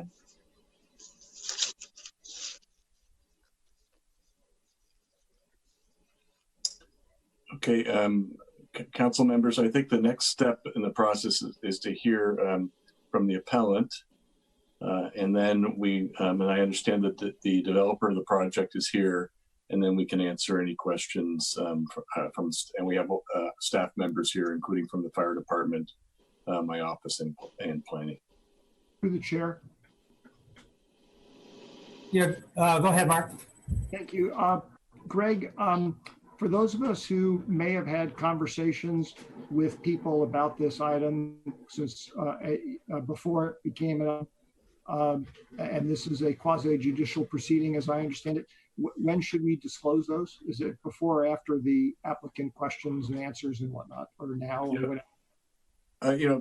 Excellent point, and I appreciate you bringing that up. I think it'd be good if any of the council members has interacted with either the appellant or the applicant. It'd be good to disclose it now before we start. Then, Mr. Mayor, if I may briefly continue, as I was just implying, I have had several discussions and email exchanges. I believe they were several months ago when this item first came before the Planning Commission about this topic. And I did some research into, to improve my understanding of the state density bonus rules. And I think I may have even written some articles about it. I do not believe that any of the things that I either participated in or did will have an effect on my ability to render a fair and impartial judgment tonight. Although, of course, if Greg or anybody else disagrees with that, I'm happy to entertain that or recuse myself or whatever I need to do. So is that sufficient, Greg? Or Yes, that is excellent. Okay, thank you. Sorry, Mr. Mayor. Greg, I think Laura had a question. Yeah, I just wanted to share that I too had a very brief conversation with a representative from the developer of 626 many months ago. It will not influence my ability to make a decision on this item. Okay, so next, Greg, you said we're going to hear from Jane Tinney. Is that correct? The appellant or their representative. Okay, I have Jane Tinney, but whoever is up. It's Jane Tinney. Jane, welcome and go ahead. Okay. Hello, City Council members. My name is Jane Tinney, and I'm a teacher here in the San Carlos School District. and an owner of a below market unit. I'm here before you as a representative of the homeowners of the Walnut Building in Pacific Hacienda at 618 Walnut Street. The proposed development by ViV at 626 Walnut Street raises a number of serious concerns that we were asking the City Council to address. In order to give you a better understanding of the concerns I'm raising on behalf of the residents of the Walnut Building, I will walk you through a few slides. If you could turn to the next slide.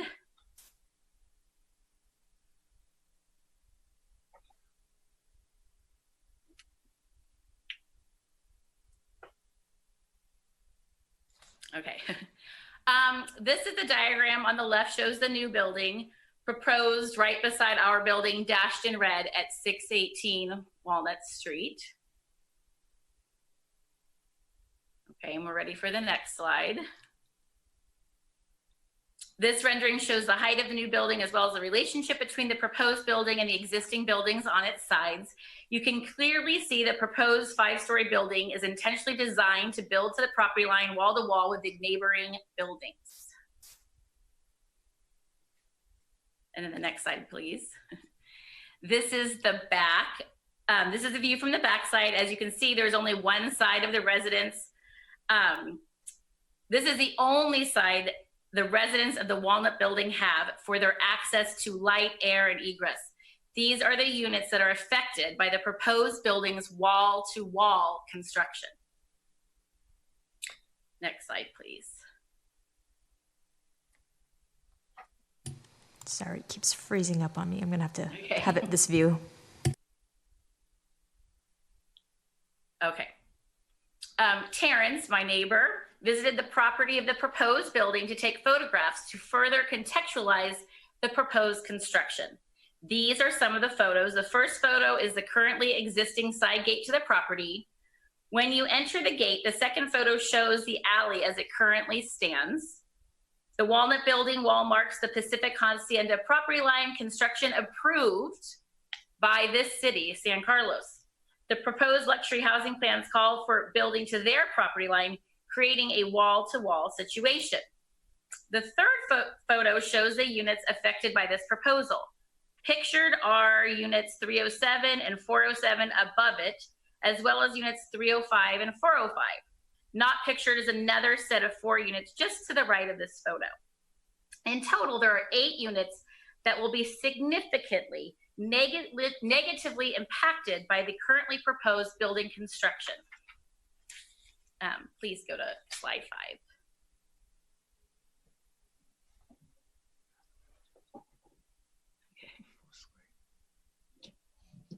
5. Terrence is here with me, and he's asking me to ask you if you could make it bigger so people can see his drawing. Let's see, are we on slide? Okay. This is the floor plan of the third. This is the floor plan on the 3rd floor. The thick red line is the 5-story building wall. These hatched areas on the deck spaces for units on the 3rd floor in the 618 Walnut Building. Decks are all the way to the property line, and half of the above space is covered by the 4th floor decks. As you can clearly see, the proposed building light well is not going to help preserve natural light and air at all through the code analysis, although the code analysis report somehow shows it does. Units 307, 303, and 302 will almost completely be blocked by a gigantic wall. The other units would also severely and negatively be impacted by the proposed building. If the proposed building is constructed as planned, residents of the 3rd floor will be able to touch the wall when we stand on our balcony. And Terrence has drawn a pattern of the sun. And when units 307 and 302, the deck will be 100% facing the wall with only 5 by 10 light well. Unit 303 deck will be 80% facing the wall with only a 5 by 10 light well. The sun also rises in the east while moving towards the south and sets in the west, as shown below, or shown there. And then, so as the way is just as the sun moves through the sky, we will not have enough sunlight at all. We don't think it matches that we have sunlight. If you just look at our building to the way the sun sets through the sky, you said an 80%, Terrence, of blockage of sun compared to what we have today, at least in my unit at 303, worse for him in 307. Can you please go to the next slide? Okay. So here on page 6 is a photo simulation of what our balconies will look like before and after the proposed construction is built as planned. As you can see, it is clear that light to our units will be severely restricted, almost none in the bedroom at all. Actually, none in the bedroom at all. It is clear that there will be no egress if there's a fire that prevents our escape to an internal stairwell. We will be trapped. Natural light, fresh air, and some view to the outside are very essential to our physical and mental health. I believe that we would all agree that as we are sheltering in place during this COVID crisis, that light, fresh air, and above all else, safety are essential in every home. I think it goes without saying, this project as it is proposed today is extremely undesirable for anybody, and especially those in the Walnut building of the Pacific Hacienda. Nobody dreams of a 5-story wall being built at their only access to light and air. So that's the end of our slides, but I do have a few positions to clarify. I familiarized you with the building, and now I want to outline what the residents of Pacific Hacienda are appealing the development at 626 Walnut Street. 1, the response by the applicant's code consultant raises the question whether egress from certain sleeping rooms at their own development at 626 Walnut Street is compliant with fire official access requirements. Bedroom windows that are supposed to egress to an exit court instead go down to a combination unoccupied stairwell, roof, and light well. This does not look like there's enough room for fire personnel to access with ladders that would enable egress from windows, or that the roof would be considered acceptable as an exit court for units 202B, 204B, 302B, and 304B, 201A and 204A, and 301A and 304A. Has the developer met with fire marshal to go over these points on their building? In addition, in review of the staff's report on the analysis under the design review with conformance to development standards in the zoning section of the municipal code 18.05.030C, when the site is adjacent to a residential district, the project must comply with whatever standard results in the greatest setback. Pacific Hacienda at 618 Walnut Street is in a residential district with mixed use zoning. 618 Walnut has a greater setback than 626 Walnut, at least on the 4th floor, which has a 5-foot setback. The zoning section of municipal code 18.05.030 has not been applied. Simply put, the city of San Carlos building code is not being enforced here. The 4th floor of the Walnut building in the Pacific Hacienda is set back 5 feet from the property line. The neighboring property, in this case, Vives Development, should be set back at least 5 feet from the property line, starting at least at the 4th floor and above. The city of San Carlos agrees that there is an issue of fire egress at 618 Walnut Street. Residents of 618 Walnut Street brought up concerns of fire safety at nearly every community meeting with the Planning Commission and at every stage of this proposed development. Yet these issues remain unaddressed and unresolved. The facts show that the city of San Carlos approved the development at 618 Walnut Street. The city may have been derelict in its duty to protect the residents of San Carlos if they erroneously approved the Pacific Hacienda development with disregard for fire safety codes. Because of this approval, the city of San Carlos and the fire department put residents in an unsafe situation. Today, through no fault of our own, we residents are left bearing the blame for critical safety failures unresolved in the past. Approval of the proposed Vives development at 626 Walnut Street puts residents of 618 Walnut Street in serious jeopardy. We're not developers. We do not work for the city. We are hardworking individual homeowners. Most of the residents of 618 Walnut are not original owners. We did not have a voice 20 years ago when Pacific Hacienda was being developed. What I imagine is the city of San Carlos nor the Pacific Hacienda developers, nor the fire department ever imagined a development such as Vive's at 626 Walnut Street in what was at that time a quaint downtown San Carlos. Residents of Pacific Hacienda are largely senior citizens. They bought here to live comfortably in a home that meets the needs of aging bodies. In addition to safety issues, many of our residents are on a fixed income. Building a large five-story structure wall to wall with a structure that was never intended to be built wall to wall with a neighboring building opens a host of issues. There are questions about drainage between buildings, access to maintenance, potential damage to our building during the construction process, and resulting in failure of proper drainage systems between the two buildings. And the fear for expenses likely incurred through no fault of our own is a concern.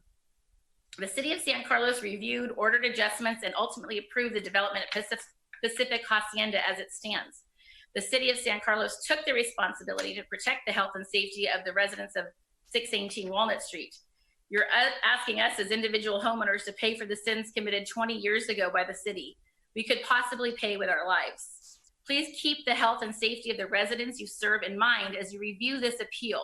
We are not asking that the development at 626 Walnut Street not happen. We are asking that it happens responsibly. Any development should consider the health and safety of the development's future residents, as well as the health and safety of their current and future neighbors. The good news is we do feel that there are solutions that we could all live with. We as Pacific Hacienda homeowners in the Walnut Building wish to be good community citizens and neighbors. The developer has an opportunity to be a good neighbor and a good community builder as well. I feel the whole world is looking for kindness more than ever before, and Vive has the opportunity before them now to make changes that follow city codes and are kind. They have large units in their project and it's very tall and they have room. Vive could slightly reduce the size of their large units. Additionally, they have 17 feet of space between the two buildings. They could reduce that to 12 to 14 feet. This would provide more light to the residents and provide a defensible space in fire and keeping fire from spreading between two buildings. And it would also allow residents here at 618 to have proper lighting and airflow. It would also allow Vive to build a profitable project with some concessions. I would ask the City Council to request that Vive revise the plans to address our concerns. Vive has other projects in the works, a Cherry Street project that has been marred by continual problems. Vive also owns the beloved Blackwater land. Blackwater neighbors are concerned and carefully watching to see how Vive develops other land in San Carlos. Residents are looking to see how Vive responds to residents as a developer in San Carlos. It would greatly improve community relations if Vive proved to be a prudent developer and considerate of neighbors. We are not asking for Vive not to build on this land. We're not even asking them to reduce the 5 stories. What we're asking for, we understand development will be built there, but we ask you, the City Council, to encourage and require Vive to be thoughtful developer and to change their plans with our concerns in mind, and also following the codes that exist to protect us. You have an opportunity before you to adjust this project where all parties' interests are carefully considered. And we thank you very much for your time. All right. Thank you, Jane. Who are we going to hear from next? Do we have another staff member that's going to speak? Mr. Mayor, I think the next in order that I prefer is the developer to be able to respond to the appeal. Okay. And then we will have an opportunity to ask staff questions after we hear both presentations. Okay, so we'll hear from Mr. Gibson and then also from back to staff and then entertain questions. Is that your recommendation? Yes. Okay, thank you. Mr. Gibson, are you available? I'm here. Can you hear me? Yes, we can. Go ahead. Excellent. Thank you, Mayor Collins and Council, for your time to review this project tonight. I'm Sean Gibson, representing the developer Vive. Lisa, thank you for your thorough overview and staff time for presenting this. Council, we submitted an official response from our legal team that you should have in your packet. so I won't reread that, but I did want to provide some context in terms of the design to date, which is we're going on over 4 years on the design and redesign of this. And over the years, we've worked in good faith with neighbors to revise the design to accommodate change requests, both within the constraints of the site, the existing neighboring building, and code requirements, and the overall economics that make the project viable, including the on-site BMR units. So in that process, we have changed the design. We removed, I think Lisa touched on this, removed side-facing decks to reduce privacy issues. We removed many of the side-facing windows to further reduce privacy and sightline issues. We did set back portions of the building on the side lot line, which again, were not required by code. So we have been working in good faith to reduce the effect. Again, we've said this, it's worth repeating, which is obviously privacy and light issues affect both neighbors, right? So we're working to, within the constraints, create the best design for all neighbors and future occupants. One of the things we do have is the white finish along the lines, along that lot line. So hopefully that will help reflect some of that light onto the balconies and windows to help retain the light levels. Obviously it will be impacted, but again, it's code compliant. We talked about the issue of safety and egress, and each building must perform that on its own. We've, to the points by the appellants, yes, we've been in thorough multi-year discussions with fire and all other departmental review for this code compliant project. So we're confident that it provides for the safety for ours, and look to 618 Walnut for providing for theirs separately.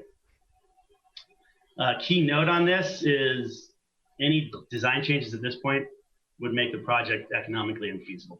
So it would increase the consultant costs, it would extend the financing costs, it would reduce the net sellable space, and none of that is allowed under, well, the financial feasibility can't be impacted under state density bonus law. So again, it's been a long road to get here. We don't feel there's any merit in the appeal as outlined in our letter. We think that the 35 family-sized homes with 4 below market rate units, downtown, showcase building, we hope that you reject this and we can move forward with this. Thank you. Okay, thank you for your presentation, Mr. Mayor. If there's any other public comment on the item, I think now would be the time for the other public comment, and then we could go with the staff response. Crystal, do we have anybody who wishes to speak, or would you like to put up the public comment screen? Yes, we do have one person in the queue, but let me go ahead and put this screen up before I admit them in. Okay, caller with the phone number ending in 606. Thank you for calling into the San Carlos City Council meeting. You'll have approximately 2 minutes to address the council, and you'll hear a chime at the end of that 2 minutes to wrap up. If you like, please go ahead and state your name prior to beginning. And you are now...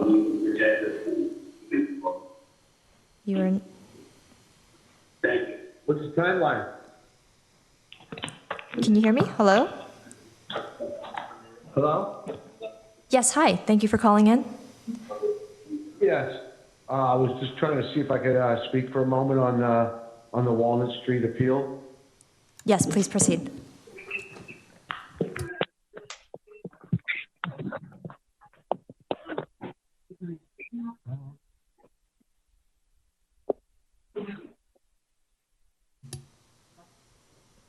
Hello, yes, we're ready for your public comment.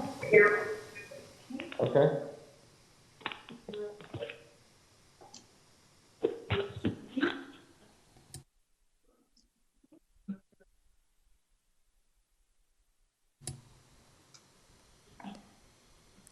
Caller with the phone number ending. There you go. My name is Steve. My question is, What is the timeline on the construction once it starts? I'm asking this due to the issue at 1501 Cherry Street that this developer has been working on now for almost 5 years, and the building is still not complete.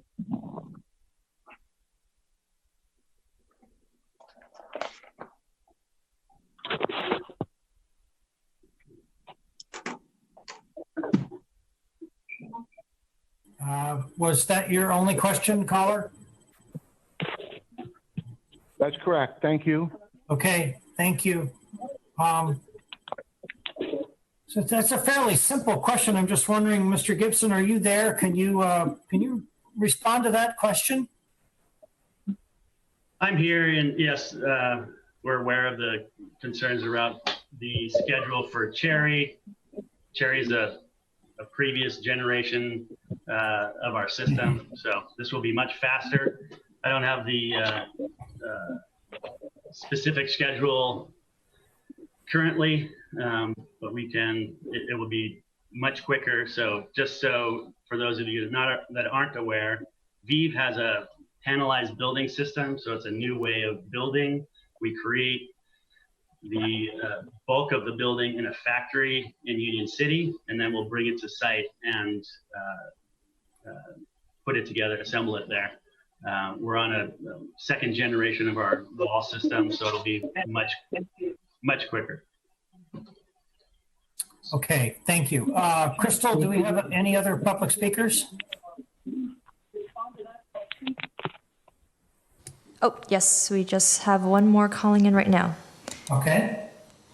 Good evening, caller, phone number ending in 364. Thank you for joining the San Carlos City Council meeting tonight. You'll have approximately 2 minutes to address the council, and you'll hear a chime at the end of that 2 minutes to wrap up your comments. If you could, please state your name prior to beginning, and you are now unmute. Good evening, caller. Joining the San Carlos City Council meeting tonight. You'll have approximately 2 minutes to address the council, and you'll hear a chime at the end of that 2 minutes to wrap up your comments. If you could, please state your name prior to beginning, and you are now unmuted. Yes, good evening, council. My name is Gary Walker. I'm a member of the Pacific Hacienda Board of Directors. And the comment I would like to add to the discussion is one for the City Council with regards to the future of San Carlos. And that is, will the City Council consider remaining a hometown environment, or will it become akin to residential developers from afar? And so I think Jane Tinney has provided an excellent presentation with regards to remaining in a hometown environment of San Carlos. So we've all known and loved for so many years. And thank you for your time. All right, thank you. Crystal, anybody else? Yes, we do have one more calling in right now. Caller ending in 379, thank you for joining us tonight. If you could please lower the volume of the meeting video behind you, that will avoid an echo. You'll have approximately 2 minutes to address the council, at which point you'll hear a chime to wrap up your comments, and you are now unmute, so you may begin. All right, thank you. Crystal, anybody else? Yes, we do have one more calling in right now. Caller ending in 379, thank you for joining us tonight. If you could please lower the volume of the meeting video behind you. We'll go. You have approximately 2 minutes to address the council. You'll hear a chime to wrap up your comments. Yes, hi. My name is Karen Hunt, and I am an owner in the 618 Walnut building. You know, I've got to say that as I listened to the response of the developer, he didn't actually speak to any of the issues that we raised. He seemed to be trying to hit a big PR strike with the discussion of the below market rate units, as did, quite frankly, your Lisa Costa Sanders. So I have not heard the developer respond at all to our concerns, quite frankly. And nor did I hear Lisa Costa Sanders seem to have heard any of the conversations that we've had with her where we raised these issues. She kind of sounds like a realtor herself. So those are my comments, and I'm pretty disappointed by what's happened so far. Okay, thank you, Karen. Any other public speakers, Crystal? No, I don't see any callers calling in right now. Okay, all right. Now that we've had some public comment, were we going to hear from, who are we going to hear from next, Greg? Would that be Chris Valley or Mr. Gareth Harris? At this stage, we can do one of two procedural things. We can close the public hearing since there's no more public comment, and then you can go to staff questions to answer any questions you have, or you could go with questions and then move to close the public hearing. All right. Well, unless anybody else has called in, I will entertain a motion to close the public hearing. I move to close the public hearing. Okay. And we have a motion and a second. Crystal, do we need a roll call on this? Yes. Okay. Councilmember McDowell? Yes. Councilmember Obert? Sorry, you're mute. Yes. Sorry, Crystal. Yes. Thank you. Vice Mayor Palmer Lohan? Yes. Councilmember Rack? Yes. And Mayor Collins? Yes. Okay, we've closed the public hearing. Next, at the moment, I don't have any questions from council members. So, Greg, are there further comments or presentations that we are about to hear or that we need to hear? Well, the staff may have. Excuse me, Councilmember Rack. We know we're ready for that. I think people were waiting for you to get to that. Okay. All right, Greg, I do have 3 council members so far that want to ask questions. Okay. All right, so let's start with Sarah. Thank you, Mayor. I'd like to start, I wanted to thank the appellant tonight for speaking and also for her service as a teacher in San Carlos. He had a slide that showed balconies, specifically Unit 307 and Unit 302, where it appears that perhaps the wall of 626 Walnut would come right up to the balcony. And I'd like to hear staff's response on how much of the balcony is actually covered. It seemed like in those 2 units, a significant amount would be covered.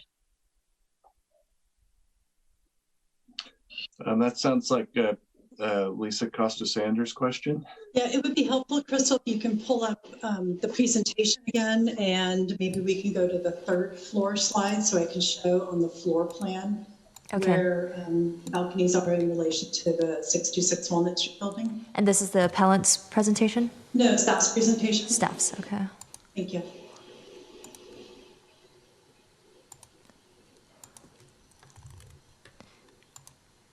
Okay, Lisa, you have control, so you can go ahead and flip to the slide you need. Sorry. Okay, so on this floor plan, this is the 3rd floor that the appellant was referencing, and the bedrooms are opposite the balconies, and then the living rooms are opposite the light wells on their building. So this balcony right here, the balcony goes all the way to the property line, and then there's a covered portion that is 5 feet above, and that's the balcony for the 4th floor. So the first 5 feet is covered here, and then the next 5 feet is open. So for this balcony, you can see it's open to the light well on this side. You can see the cursor, right? Yeah. Yes. Okay, good. It's open to the balcony here, so they'll get light in on this side, but it is correct that this wall will be built right up to the edge of the balcony, so right here. And then they have the storage closets that are on their property built out to the property line. And then this balcony here, there's a small portion that's built to the property line. And then this entire portion here is all open to the light well. And also true here, this small portion here is open to the light well and this end. But then this section right here is built to the property line. Again, storage closets. And then this portion here is built to property line, but this end would be open to the light. And I can show you the 4th floor real quick if you'd like. So you see, oh, sorry, this is very sensitive. Okay, so here, this is the 4th floor where I told you that the balcony on the 4th floor comes out 5 feet.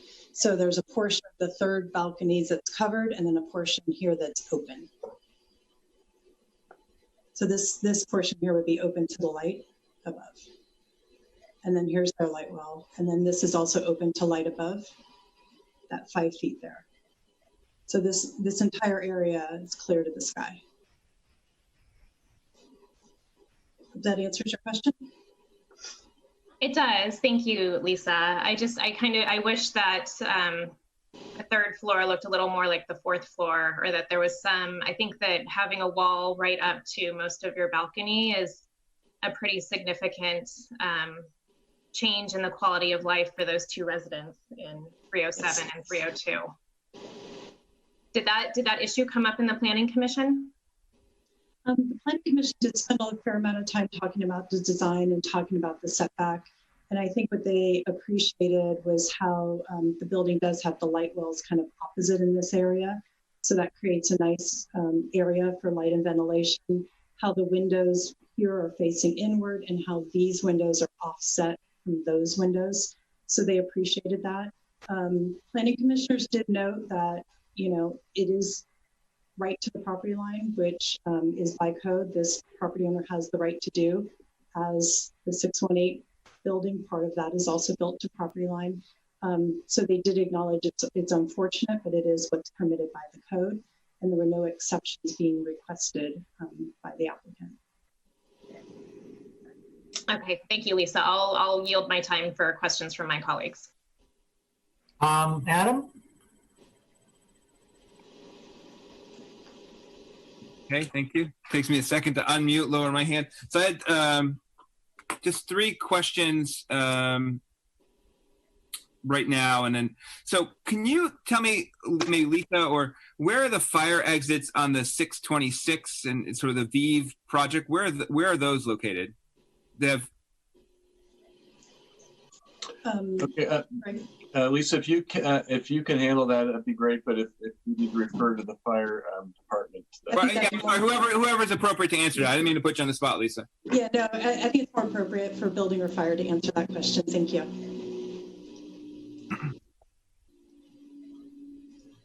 Do you have a representative from fire? Yeah, hi, this is Gareth, fire marshal. Everybody hear me okay? Yes. Okay. Perhaps I can answer that question. On 626, their exiting system is internal to the building. And you can see on the diagrams the stairs that go down that are available from each of the different units. There's multiple stairwells in each building for the folks in 626 to be able to get out of the building in the event there's an emergency. One of the things that has been repeatedly brought up is the issue of being able to get people out of windows on 626. And due to the fact that that building is proposed to be built to a fire resistant construction and have a high density commercial sprinkler system in it, there is no code requirement to be able to, because right now, depending on the type of construction of the building, the type of construction they're building it to is fire resistant, which means that there is no requirement for rescue and escape windows on 626. And so that's why they're able to have their egress be entirely internal. And the entire building is built to a very high level of fire resistant construction. And so therefore the code has exceptions to the requirements. And that's why their exiting system is internal, and that's allowed under code. Garrett, thank you for explaining that. Can you just clarify, is that by state building code, or is that within our own, so have we adopted state building code, or is that something unique to San Carlos? That is part of the state building code. And that is not an amendment or anything that was done by the city. That was a section of the code adopted by the Building Standards Commission. And during our ordinance, we simply accepted it into our municipal code. So it is not a specific unique requirement to San Carlos. It's part of the base code adopted by the state. Okay. Thank you. My next question is around the state density bonus. So can Greg, maybe you could walk through, because I understand they originally had 28 units proposed and they proposed 4 below market units. That doesn't, unless my math is completely wrong, that doesn't get us to, that does even hit 15%. So yeah. How do you get the bonus if you're not even putting in 15% of units? That's what I want to understand. And we've changed some of our requirements. And so I'd like to understand how that all works together. And I'll give an overview, and then Lisa Costa Sanders can fill in the blanks. This came up previously at the Planning Commission, as I recall, and the density bonus is calculated from the initial entitlement under the zoning code, not taking into account the density bonus. So the 4 units are calculated based upon the number before the 7 density bonus units that they're entitled to. So, and Lisa, you can maybe help me walk through the math, but that's my recollection of how the density bonus or the BMR units are calculated, not taking into account the density bonus units. And I think under the law, it's an incentive to build more units. So that's the intent of the law. I get that, Greg. I think that, but I think the law is flawed the way it's written, but my understanding with 4 units out of 28 is still not 15%. So that's what unless I've done my math completely wrong, that's where I want to understand how that qualifies for a state density bonus. So I have like 14%. I think it's a rounding issue, but Lisa, you could address that, please. Yeah, so it rounds down for the city's 15%, so it's 4.2. So they need to provide 4 units, and for the 0.2, they pay the below market rate fee for any fraction of a unit. So the city's requirement is 4 units based on that 28 unit. And the state density bonus is regardless of what our standards may be for requiring below market units in a development. Correct. Many jurisdictions do not even have below market rate housing requirements. And so the state has established their own sliding scale based on the percent of below market rate units and based on the level of income. And so a very low income unit, you don't need to provide as many as, say, a low income unit to qualify for that percent. And the city doesn't then keep recalculating the 50% below market rate unit because we keep chasing ourselves. If we required one more low income unit, then they'd get another density bonus unit. Right. And the specific in that. And the density bonus, the way the bonus is given, the bonus is basically sort of a bonus to build extra units, but you don't have to build any additional BMR units as part of that. It truly is sort of, here's a bonus to you. That's correct. Okay. Thank you. And then my last question is, so there's 3 properties there together. How does that work that they can build across 3 properties? Because I'm guessing if I bought the property next to me, the city wouldn't let me put those together. For this site, they are, through the condominium map, they're going to be merging the 3 properties and then re-subdividing with the condo map. So they are able to combine the properties into one developable site. But we have to permit the condos to make that happen. Is that right? No, it could be a simple lot line adjustment if they were doing an apartment building. They could simply merge the lots, and the city would allow that typically. And in with this unit, this particular property is like you are, because it's multi-use and how it's zoned, you can build to the property line. That's correct. So that's why they can build technically they can build an open space versus having to put walls in between each property line. Yes. Okay, thank you. That's all I have for now. Okay, thank you, Adam. Laura? Thank you, Mayor Collins. And I want to thank those who came tonight, Jane Tinney for presenting your case, as well as Sean from VIV, as well as the city sharing your perspective. So a couple of questions, kind of building on the theme of this wall-to-wall construction is, I know of other cities where there's examples of this. So do we have other examples of this in San Carlos? In addition, is this design element where you build a wall right next to a balcony typical, or under what circumstances does that happen besides this particular one? I'm just trying to understand kind of where we are right now. And I'm not quite sure who would take that, maybe Lisa or Al Savay. Might be Lisa, Al, or Chris. I can start and then maybe Al can jump in. I know we do have developments in town that do have that zero setback and wall-to-wall development. An example doesn't come to mind right now, though, about it coming right up to a balcony and that design, you know, interacting as that such. But maybe if Al has anything to add. Good evening, honorable mayor, members of the city council.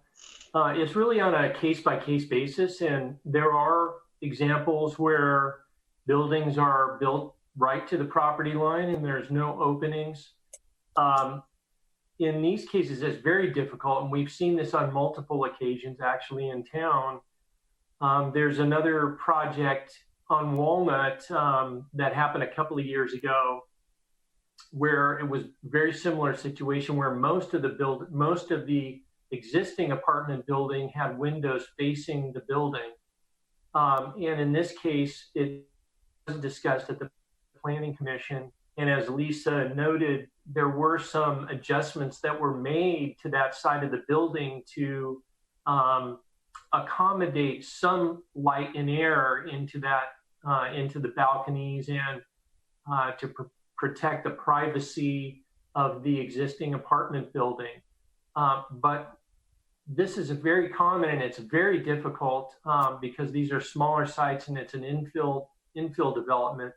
And so all of these projects are very complex and challenging to do, and they're never perfect. And when you move walls around it, in terms of the development project itself, it does impact square footage and viability of spaces and buildings and things like that. So at the commission, they did talk about this a great deal, and they felt that the solution that was put forth was acceptable in this complex situation where you have an apartment building where you could completely wall off one whole side of the building. And they tried to come up with these solutions where that didn't happen. Mm-hmm. Okay. Was there any discussion about, I appreciate, Sean, you talked about the fact that the facing is going to be white and provide some reflective light. Was there any discussion of any type of landscaping or whatnot to provide some natural elements to soften the edges of this project? Is that something that the Planning Commission considered, Lisa or Al? There would be no room for landscaping at that 0-foot setback. And I don't believe that light well on the 626 Walnut side is accessible for landscaping. So I'm not sure how that would be accommodated on the 626 Walnut side of the building. Okay, thank you.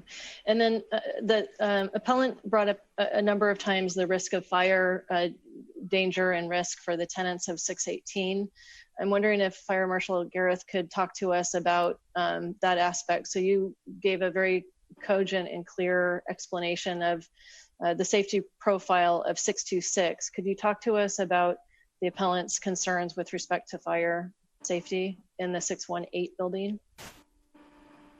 Madam Vice Mayor, I just want to, before Gareth answers the question, because he's the fire expert, I'm just going to refer you to the opinion that's in the staff report about the fire access issue, and just kind of generally point to the fact that this is an appeal of the approval of 626 Walnut. It's not really an inquiry into the code compliance of 618 Walnut.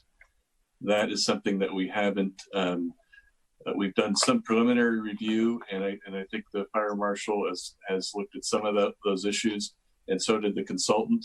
The consultant, I think, assumed certain facts in there because they weren't tasked with doing a complete review of the city's records.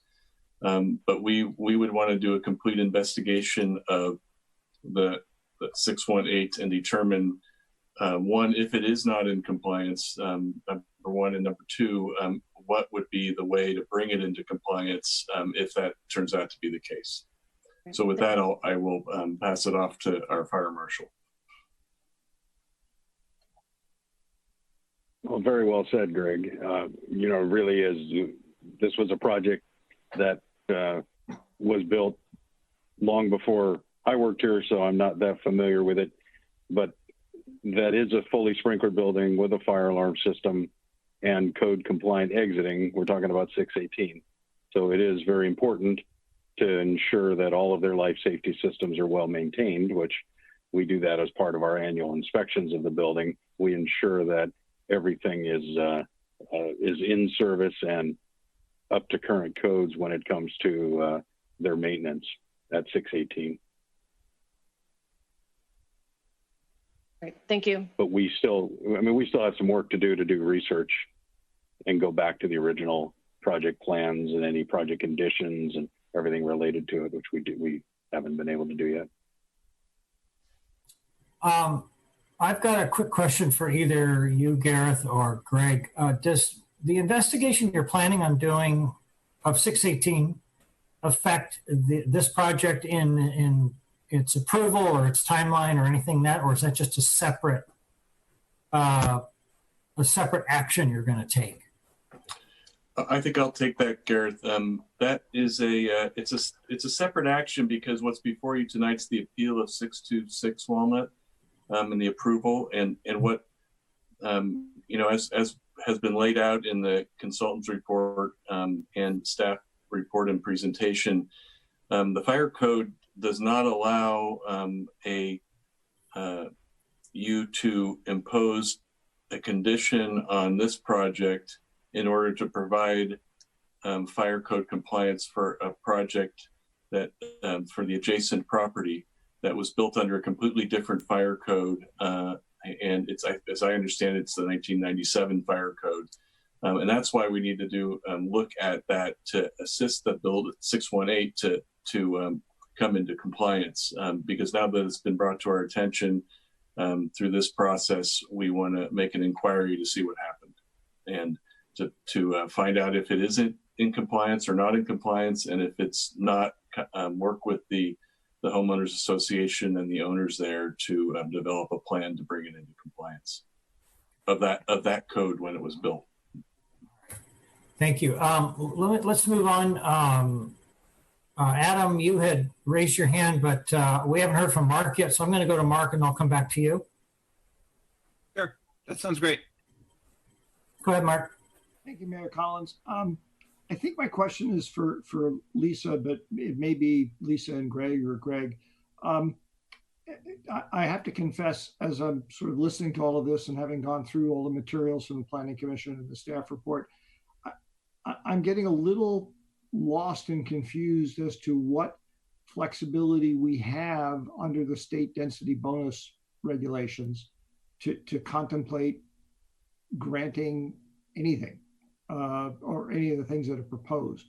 So it would help me if staff could clarify kind of what the area of flexibility is, for lack of a better term. Does that make sense?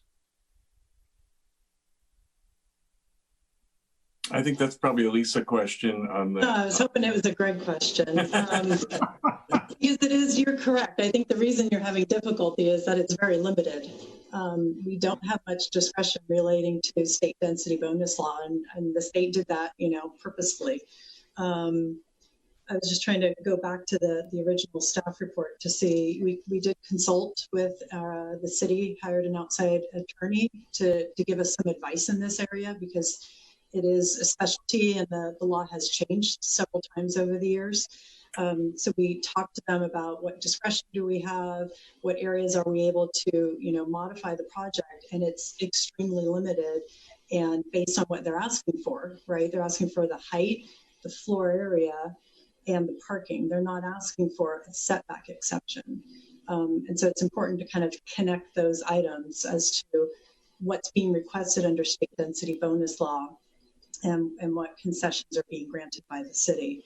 Yeah, and I'll just add, the economic feasibility issue is important in the density bonus law that was brought up by the applicant. And I think it ties to this project, and this is a hypothetical. It's not really what's being proposed, but because they asked for a height exception, if the footprint of the building was smaller and it became infeasible with a smaller footprint because of a redesign, they might ask for more height. And there's not a limit on height for the density bonus.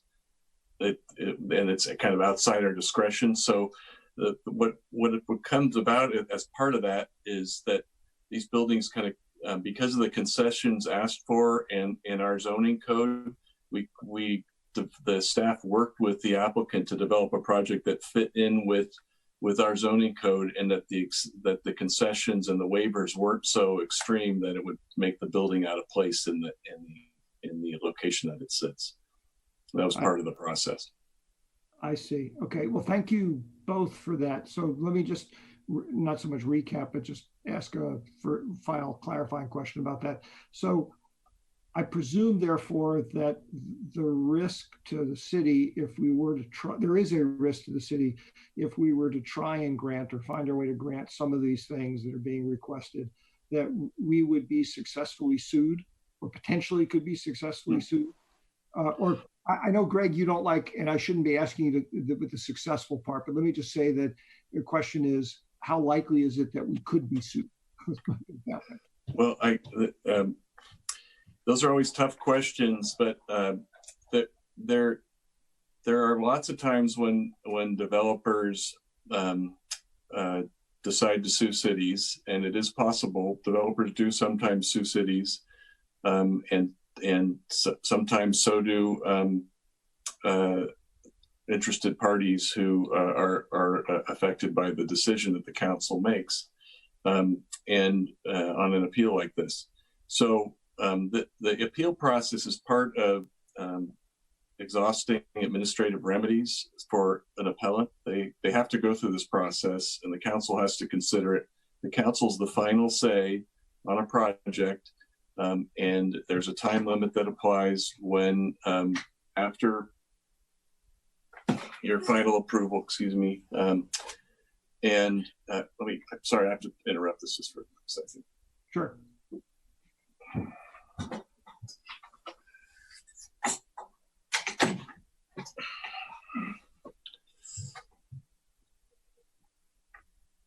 One of the joys of being home doing a meeting. And so that the appeal, this process is part of the process before someone could sue the city. So the point I'm trying to make. So, and a time limit applies after your decision is final on this appeal, whatever that decision is. So yeah, there's always a risk of litigation, but I think it's up to the parties who might be considering litigation to determine what their chances of success are on such litigation. Okay. May I ask, and Mr. Mayor, I'm sorry to ask following on here, but is there, it almost feels to me, given the potential legal aspect or litigation aspect to this, could we not have had a closed session to talk about the assessment of risks of various litigation, or is it too early to do that? There's been some recent case law about that limit our ability to go into closed session unless there is an actual threat of litigation. I was in the abstract saying that we have to go through this process before someone could sue us, but that we don't have a threat of litigation at this time. Fair point. Okay. Thank you. Thank you, Mr. Mayor. Thank you, Lisa and Greg. Thank you, Mark. Before we move on, I did have a request from Ms. Tinney to speak again. So can you hear me, Jane? Mr. Mayor, yes. Mayor, I just wanted to remind you that the public hearing has been closed.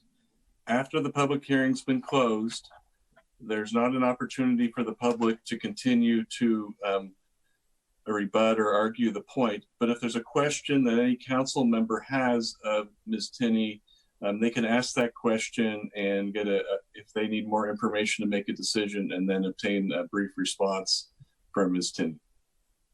So if we wanted to hear from her, someone would have to make a motion to reopen the public hearing? Well, that's one option that you have. Okay. But then we would have to allow anybody else who wanted to speak. It can't just be for Ms. Tinney. It would have to be you're reopening the public hearing. Okay, I understand. Well, then I'm going to leave that up to the rest of the council as to whether or not they want to reopen the public hearing in order to hear from Ms. Tinney. Mr. Mayor, through the chair, I personally, I have, more information is always better. I leave it to you to manage our time, but I'm certainly willing to hear from, I presume it'd probably be from both parties. So I'm willing to see the public hearing reopened. All right. Is there an agreement from any other member of the council? So a motion would be required to Mr. Mayor to undo the closing of the public hearing. Then I will move that, to be clear, I will make a motion to reopen, I guess it's to reopen the public hearing. Is that correct, Greg? Yes. Yeah, I move that we reopen the public hearing. We'll see if anybody wants to second it. I will second. Okay, there's a motion and a second. I assume we need another roll call vote? Yes. Yes. Okay. Councilmember Crystal? Obert? Yes. Councilmember McDowell? Muted, Sarah. Yes. Thank you. Councilmember Rack? Yeah. Vice Mayor Palmer Lohan? Yes. And Mayor Collins? Yes. Okay. Jane, before I have you speak, I want to ask Crystal, did anyone else call in want to speak on this? No, we haven't received any further Okay. calls. All right. Jane, if you wouldn't mind keeping it brief, this is rather unusual that we do this type of motion to reopen a public hearing. So please go ahead. I really appreciate you doing that. I just wanted to speak very briefly that I wanted to I heard the question being asked and I wanted to respond that yes, we did bring up these concerns many years ago, starting at the beginning of this project. This is not the first time, and I brought it up at the Planning Commission at community meetings. So the concerns about light and air and safety have been brought up for a long time. And then I just listening to your discussions, and I had presented this information before. I just really was hoping that the council would look at the municipal code 18.05.030-C about Walnut has been carved out as a residential building. It is not in a commercial district downtown. If you look at the map, we're the only one on the street that has this carve out. I believe that was done at the time it was built. So I just wanted to make sure that that was noted, because I'm not sure if you had that information before tonight about that specific code. Okay, I will let if Mr. Gibson or staff wants to respond to that, but I will tell you that it's my understanding that this is actually a mixed use development and a different code applies. And if I'm mistaken in that, I will anxious to hear from staff. I got this information from the original builder of the building. I understand. Mr. Gibson, did you want to briefly respond? I don't think so. I think I'll just read from our appeal response, given this has our legal counsel's terminology so that everyone's clear. The appeal failed to 1, show that staff relied on inaccurate statements or evidence. 2, offer new evidence that was not available at the time the project was approved. 3, demonstrate that the Planning Commission approval findings are unsupported by evidence in the record, or 4, establish that the project is in conflict with City Council policy and the state density bonus law. No further comment. Okay. I think now we probably need a motion to close the public hearing once again. I move to close the public hearing. Second, roll call. Vice Mayor Palmer Lohan? Yes. Councilmember Rack? Yes. Councilmember Obert? Yes. Councilmember McDowell? Yes. And Mayor Collins? Yes. Thank you. Okay. I don't. Lisa, did you want to respond to that? Oh yeah, Lisa. Maybe you could Can you respond to that question about the municipal code? Yeah, I was just. Did I have it right? I was just pulling up the code. So these are mixed-use building next to mixed-use building. It's not a pure residential building. But if you want to go on to another question, so I can look at the exact code wording and I can come back to that. Okay. Chair.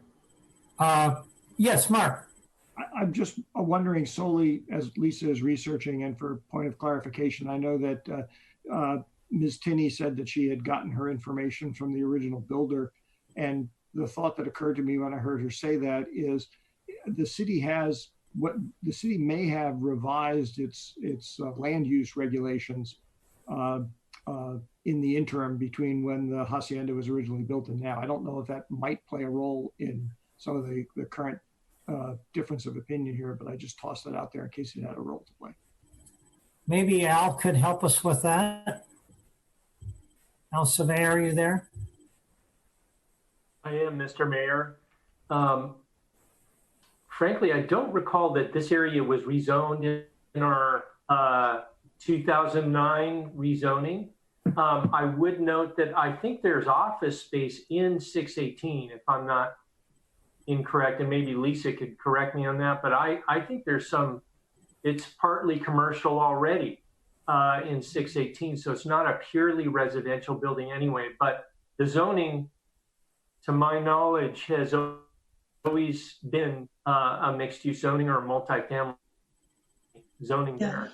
I don't recall that we changed it, but I could be wrong. The zoning for 618 is actually a planned development. So it's the site-specific zoning, which allows for a mixed-use building at that location, which it is. It's built as a mixed-use building. So we would not apply that additional setback since it's not an RS zoning district as the code provides. So do we then have a mixed-use project plan next to a mixed-use project? Is that what I'm hearing? That's correct. Thank you. Okay, I'm not seeing any other hands raised. I think we're at the point where, unless well, that's right, we closed the public hearing, sorry. We should entertain a motion.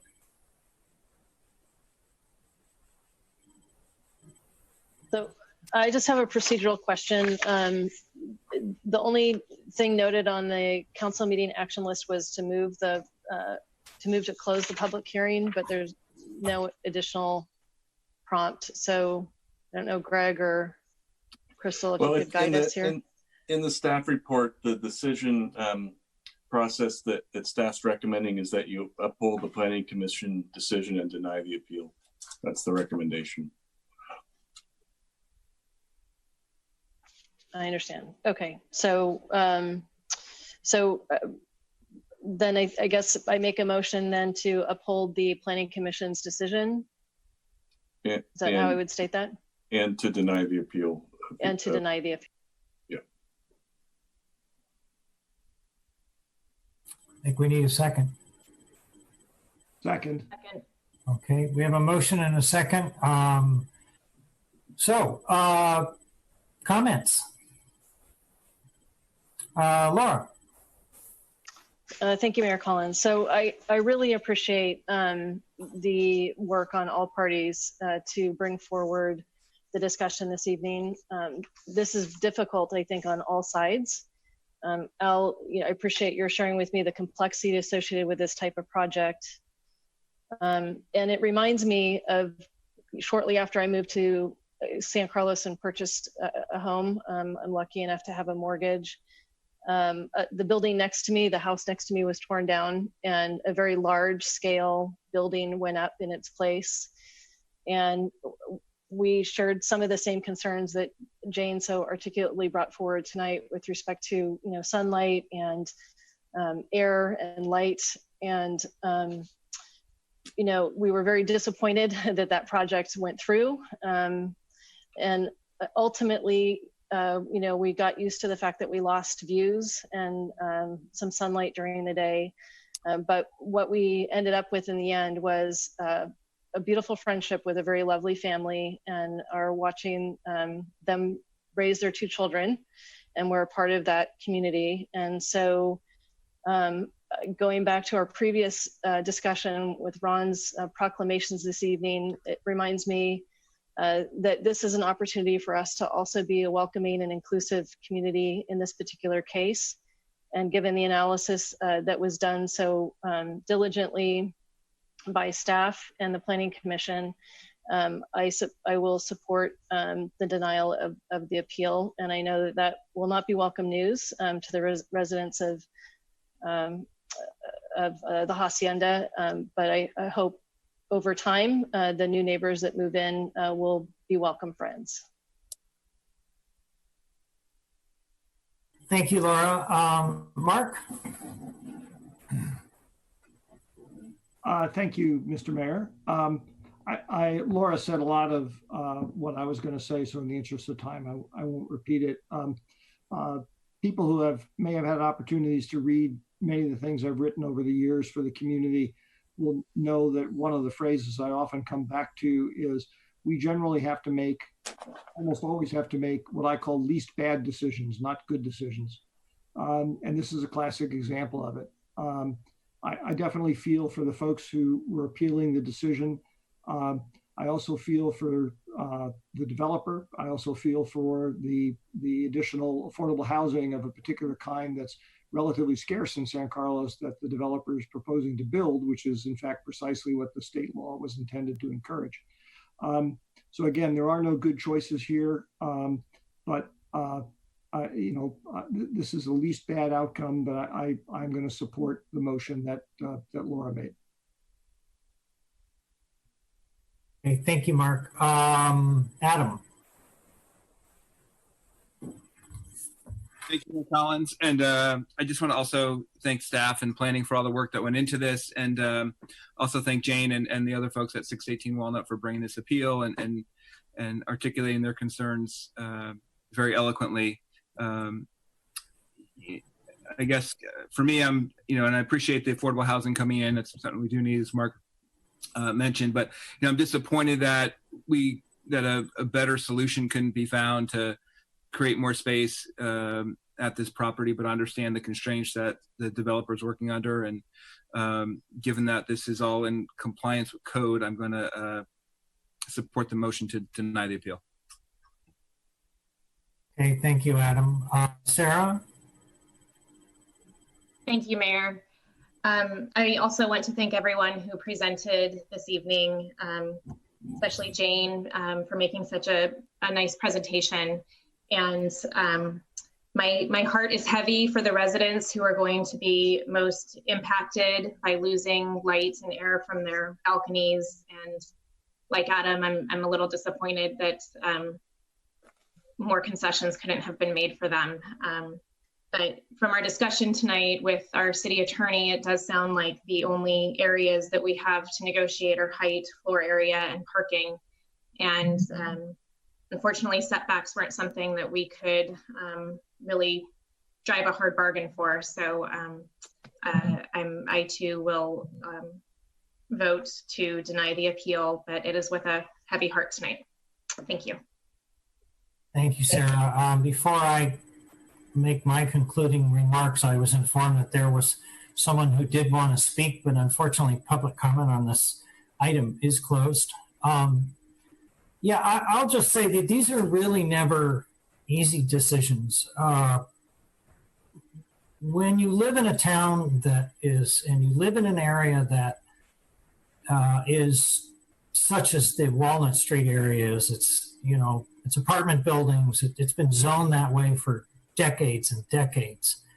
It's been zoned for the height it's been zoned to, and it's difficult when you have people who have lived there a while and there's a development that goes in that is going to impact their quality of life. And I think the rest of my colleagues said it very well. But it is a project that meets all the zoning regulations. We really have limited choices as a council, and I wish there were a better outcome. I would hope that Mr. Gibson and Vive maybe rethink what they've already designed, even though this appeal, it appears to be, will be denied. If there are any creative solutions you can come up with during your process, I would hope that you would do that, just in the interest of your neighbors. So with that, we've had all our comments. Krista, would you please call the roll? Councilmember Brack? Yeah. Vice Mayor Parma Lohan? Yes. Councilmember McDowell? Yes. Councilmember Obert? Yes. And Mayor Collins? Yes. Okay. What I'd like to do now is we've been here for well over 2 hours and 40 minutes. I'd like to take a 5-minute break before we move on to our new business items. Everybody okay with that? Yes. Yep. Okay. Thank you. We'll see you back at 9:47.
us resume. We're going to move on now to item 10A, consideration of adopting a resolution approving the San Carlos Bicycle and Pedestrian Master Plan. We going to have Courtney Wood and Brett Hondorp? Mr. Mayor, I'd like to start off. This is Stephen Machida. Good evening, Stephen Machida. Oh, okay. Mayor, City Council Member, Stephen Machida, Public Works Director. Yes, I'd like to start off. Just what we're going to be presenting is our bicycle master plan. We're going to have our consultants kind of go through and describe the process that we took, to get you to this point where we are right now.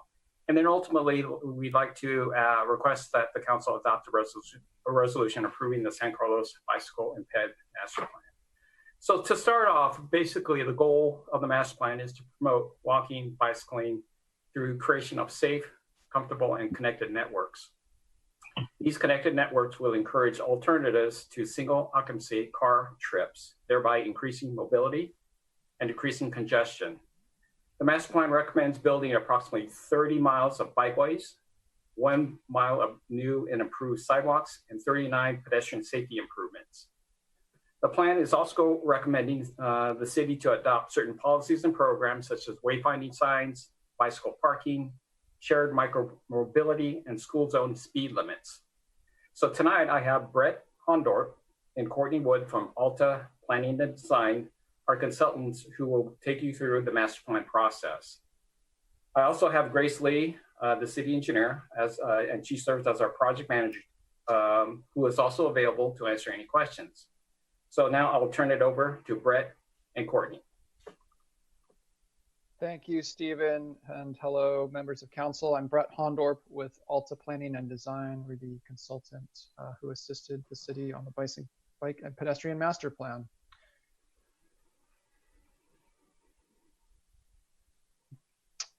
And I think I'm supposed to be able to control the slides here.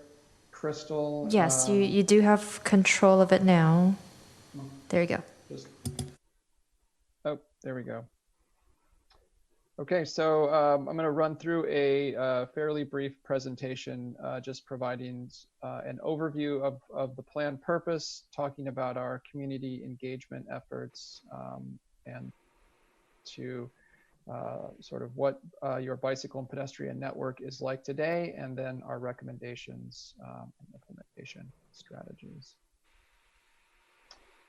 So the purpose of a bicycle and pedestrian master plan, and your plan in particular, is really to establish that long-term vision for improving the walking and biking environment in San Carlos. And really, we want a plan like this to be an action plan, to identify specific projects, programs, improvements, identify the costs of those, and identify a priority list. So you basically have a plan of how to get things implemented. And that's how we structured this plan. The benefits of walking and biking, I think many of these really in these last few weeks of shelter at home have really kind of come to light in terms of just the numbers of folks we see in communities like San Carlos who are out walking and biking, who want to get the fresh air, recreation, well-being, and these types of plans really support all these things. Walking and biking helps improve access to outdoors and recreation space. We want to really focus on safety and ensure that the risk of bike and pedestrian collisions and injuries are reduced through our actions. Of course, walking and biking are very affordable mobility options, transportation options, and can help support transit and other connectivity goals, support the city's quality of life and livability, decrease air pollution, support environmental and greenhouse gas and climate goals. So these are all sort of overarching benefits of walking and biking that we see through a planning effort like this. Our community engagement was really kind of multi-layered and went throughout the entire plan process. We had 3 community-wide workshops. We had 2 of those early on in the process when we were gathering information. And we had one after our recommendations were developed, in particular feedback on sort of our draft improvements, and make sure we had heard things right and we had the right types of projects and programs recommended. We did a series of what we call pop-up events, and we often find we get really good input if we just go to where people are already out and about in the community. And so we went to events already happening in the community and gathered input. We did 2 walking tours, another way of really interacting with residents and going out in the field, listening and understanding their concerns around the pedestrian environment.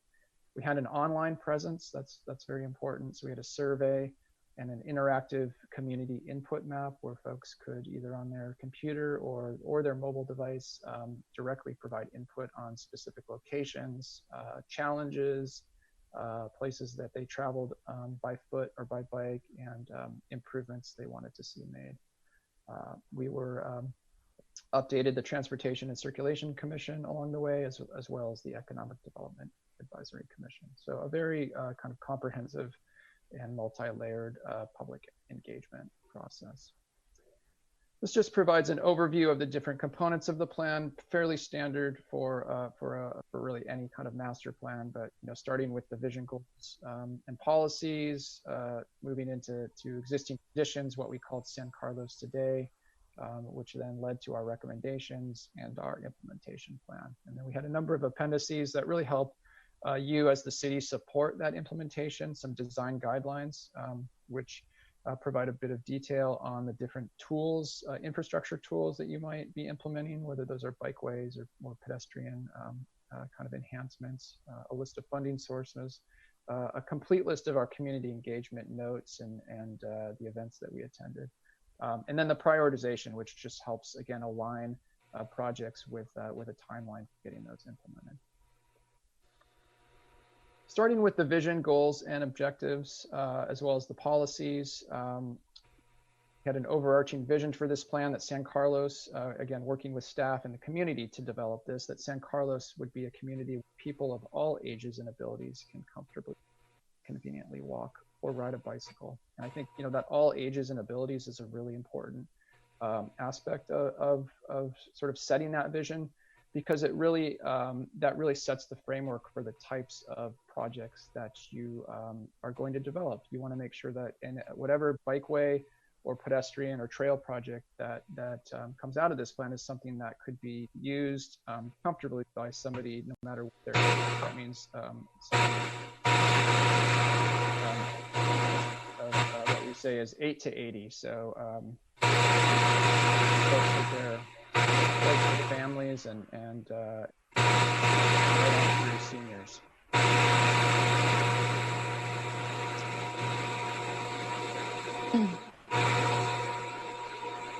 Crystal, there's some feedback coming through. I'm getting some feedback. I don't know if others are as well. Yeah, we definitely hear it, but I'm not seeing. Oh, okay, it stopped.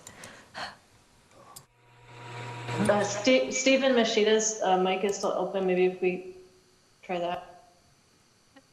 Okay, let's try that. Okay. We also, supporting that vision, we had 3 goals for the plan. The first one around really the network, maintaining a complete, convenient network for walking and bicycling with connections to the region. Goal 2 was really about sort of awareness and encouragement, increasing awareness and support of bicycling through programs and initiatives. So that really gets at your kind of non-infrastructure pieces. It's not just engineering, it's also supportive programs and sort of programmatic pieces. And then the third goal was, again, back to that all ages and abilities, designing roadways that are accessible and comfortable for people of all ages and abilities. So that gets to the kind of the design piece and making sure your projects are really meeting the needs of the folks that you want to be out there using them. So that's kind of the full range of ages of people who live, work, and visit San Carlos.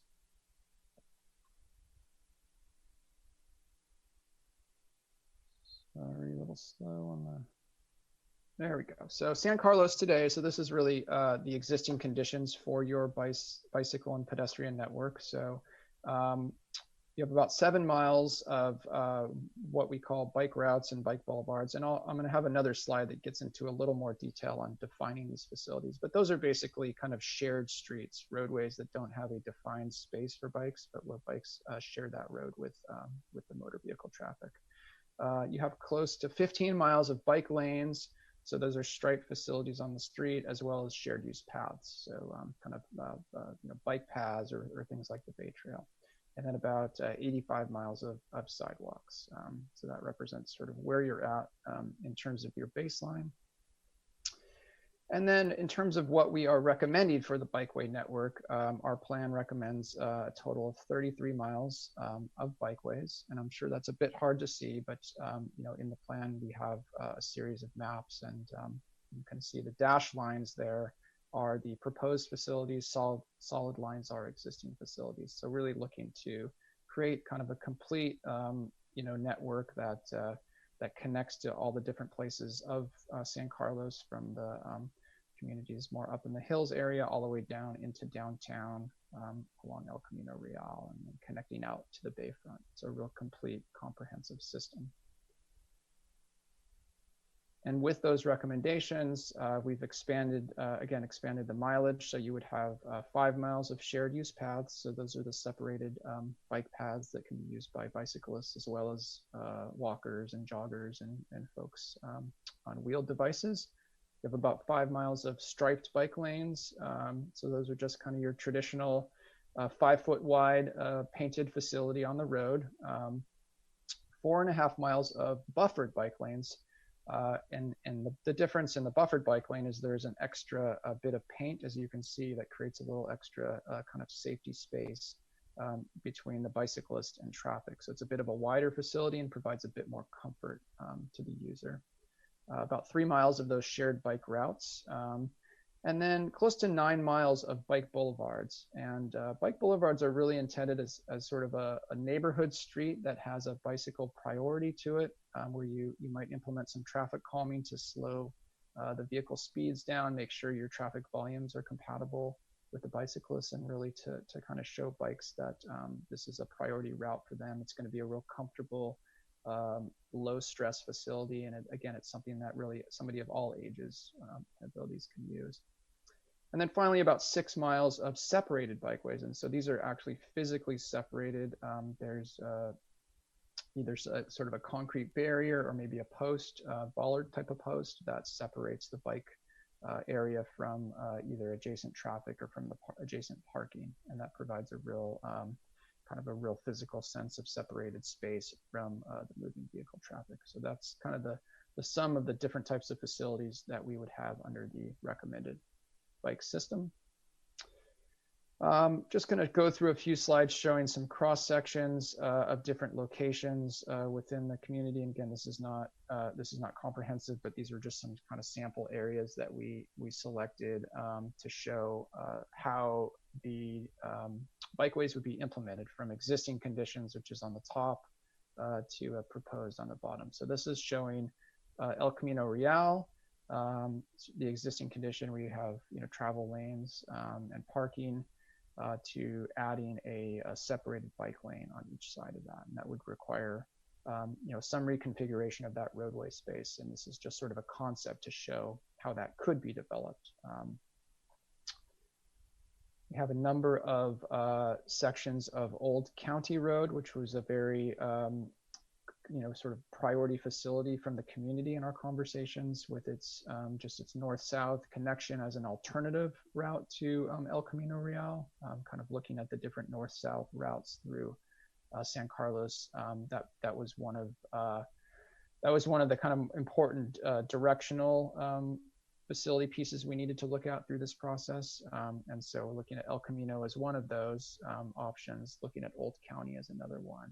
And there was certainly some quite a bit of desire within our public outreach to make improvements on Old County Road. So we show a number of different segments. The Old County has quite a variable right-of-way as you move through the city. And so there are a few different sections that we show. And again, these are concepts to show how you could accommodate different types of bikeways within the right-of-way. And so at the concept A at the top there, for instance, we have a two-way kind of protected cycle track, we would call it. So that's a protected bikeway that would be on the west side of the roadway.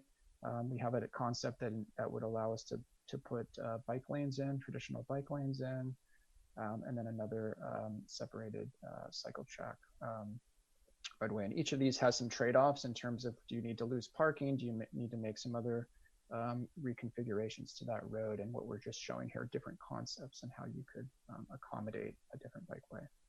Kind of moving to another section of Old County, showing existing, where you really just have a shared roadway. There's no space for a separated bikeway, and there is parking. And if you were to take that parking and reconfigure it, you could accommodate that separated cycle track. And this is in the vicinity of the Caltrain station. And then moving north of Holly, sort of similar, looking at some different designs to take the existing just shared roadway travel lane and convert them into a bike lane facility. So this is important as you're just thinking about the feasibility of implementing these. It's not just the kind of lines that we show on that map, but you have some kind of options and with the trade-offs included to consider as you're thinking about that next phase of implementation. We also looked at pedestrian, right? This isn't all about bicycling. This is also about the pedestrian environment. So showed some concepts for improving Laurel Street, where we have a pedestrian plaza. And I think some of this, kind of is related to the discussion you're going to have on the agenda later this evening, where you're talking about some of those slow streets and some of those changes along the business district to accommodate patrons. Yeah. Brett, if you don't mind, this is a very interesting presentation, and normally I don't do this, but we have a long meeting and a lot of items on the agenda tonight. Yeah. I'm wondering if I want to ask the council if they want to hear the entire presentation, or if you want to move forward with approving it and maybe have the rest of it sent to us. So if you'd like to continue listening, please let me know. If not, let me know what you think of that idea. Mayor, I'm open to a kind of a more expedited high-level review. I did read the packet at length. I'm open to what other council members have to say. All right. Any other thoughts? Mr. Mayor, I'm happy to move onward from the presentation, but I do have several questions for the consultant that I would like to have an opportunity to ask, please. Okay. All right. I would say I'm happy to move on. I've got questions as well, or if he's got sort of a 2 to 3 minute wrap up, happy to. Yeah, I can breeze through it. I apologize. I know sure. Yeah, if you wouldn't mind that, and then they'll have some questions for you, but if you wouldn't mind wrapping it up in the next minute or two. Yeah, you bet. Thanks. You bet here. So just a couple more cross sections, and I realize it's a lot of sort of design information. I think just to sort of wrap, highlighting some of the pedestrian improvements. So we have a number of pedestrian routes, and really for the pedestrian improvements, I think it's important to point out those were focused along the major road corridors. So we don't have pedestrian improvements that go deep into the neighborhood streets. There's an intent to do some follow-up work around the schools with some school walk audits that was going to get at that neighborhood level. But for what the master plan focused on, it really was the kind of major street pedestrian corridors for improvements. And then this is sort of your toolkit. We're talking about crossing improvements, signal improvements, beacons, and other ways to just, again, enhance safety and comfort of folks that are out there. We went through a prioritization process to really bring things together and focus on what are the critical top action projects, and those are mapped and explained. And then just some citywide projects around wayfinding, expanding bike parking, and improving pedestrian scale lighting to support those specific network projects, as well as policy changes around school zones, micromobility, and other things. Design guidelines, and that's it.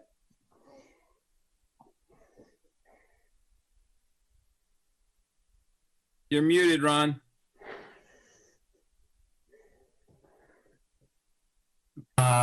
Thank you, Brett. I appreciate you wrapping it up. Crystal, do we have anybody who is wanting to speak on this item? Yes, we do have one caller in the queue. All right. If they're ready, why don't we take them? Sure, I'll go ahead and bring them in here. Good evening, caller ending in 150. If you can go ahead and lower the volume of the meeting behind you, that would avoid an echo. Thank you for calling into the San Carlos City Council meeting. You'll have 2 minutes to address the council, and you hear a chime at the end of that 2 minutes to wrap up. And you are now unmuted.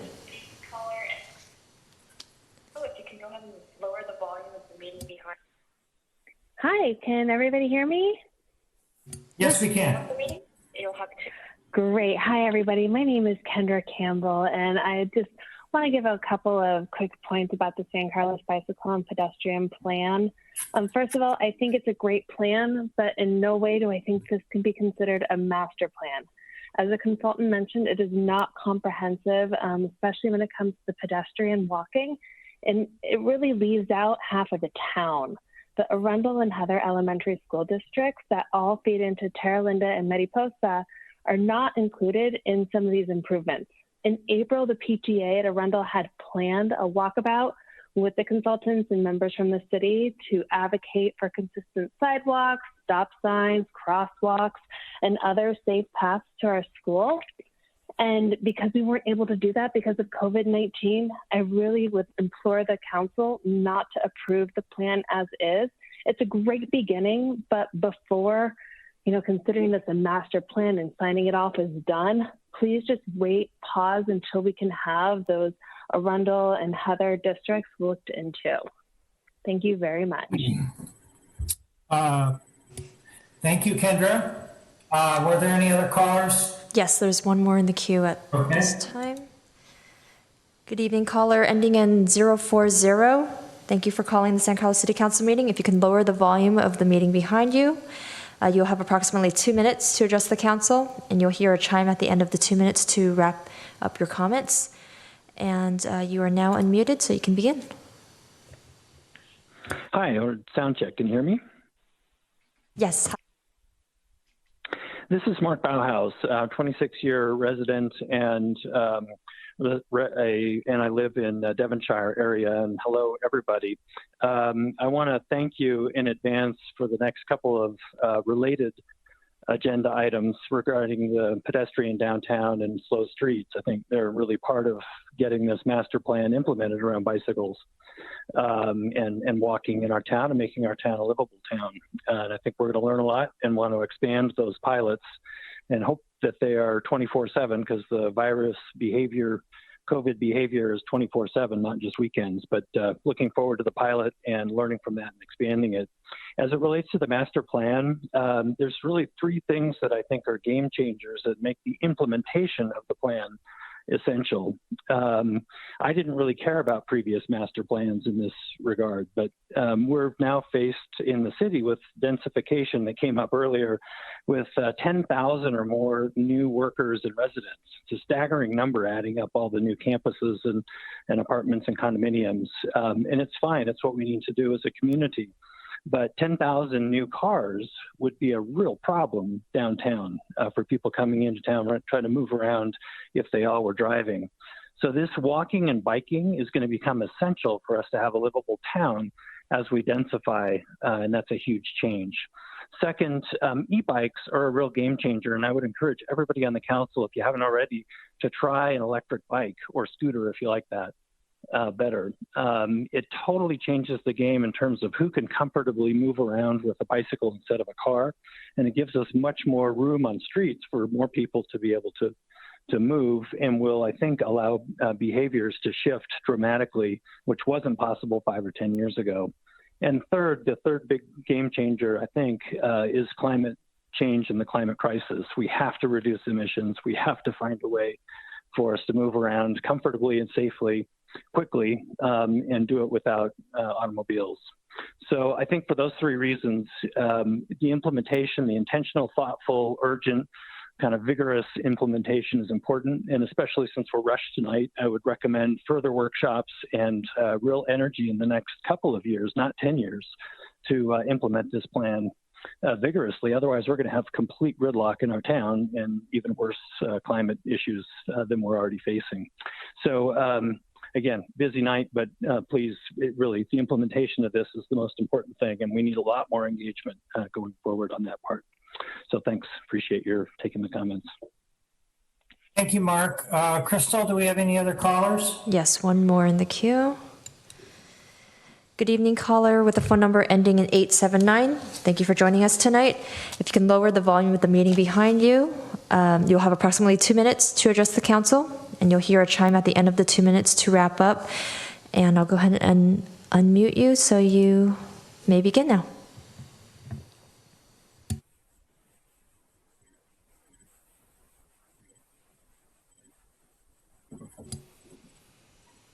Hello? Caller ending in 879, can you hear me? Oh, yes, I can hear you now. Sorry, I couldn't hear you before. Sorry about that. I just want to say thank you to Mayor Collins. Thank you to all the council members. I know this meeting has gone much later than everyone has probably anticipated, but I am calling from the Arundel Hills around both Arundel and Heather schools. And I would just like to say that I'm reiterating comments before that the master plan as it stands right now doesn't have a comprehensive plan for our pedestrian walking areas, especially around our schools. And so I'd like you to consider to include these areas that didn't get their safe school walking teams on before you consider adopting the plan. Thank you. Crystal, any other callers? No, I do not see any other callers. Okay, thank you. Before we get in, can I make a motion to extend the meeting to 11:30? Thank you, Adam. I was just going to ask if someone would do that. So yes. Second. All right. Do we need a roll call for that, or can we just do an affirmation? We're up. I'll take a really quick one. Councilmember McDowell? Yes. Councilmember Obert? Yes. Vice Mayor Parmalohan? Yes. Councilmember Rack? Yes. And Mayor Collins? Yes. Thank you. Okay. Let us move on to questions. Sarah. Thank you, Mayor. I'd like to thank staff and the consultant in Alta for doing a great job on the master plan. I love having a master plan. I think it's a valuable exercise for the city. I think that the community engagement process was very thoughtful. So I want to commend Alta and staff for that. I think the input was really valuable. But that being said, I want to echo some of the comments that were made during public comment tonight about the hills of San Carlos, specifically around Arguello Park, serving not one, but 5 schools. And it's a stated goal of the master plan to create routes to schools. And when I looked at the master plan, the need for the most sidewalks is in this neighborhood. And yet that neighborhood is completely unaddressed in the master plan. And so I understand that perhaps the master plan was focusing on routes, but large, heavily traveled roads. But it does seem like an awful lot of the improvements are focused in the flats and not in the hills. In fact, there's no pedestrian improvements scheduled for the hills. So I'd like to hear from staff and from the consultant about why that happened. It seems like I read through all of the comments in the packet. There were 250 pages of comments, and it's not for lack of public input into the process, but I'm interested to hear why it was left out and what we can do going forward to make sure that this large swath of town is in the master plan. Thank you. All right, Adam. Okay. Will I get an answer to my question, Mayor? I apologize. I thought we were just going to get some questions. Let's get a response to that. I apologize.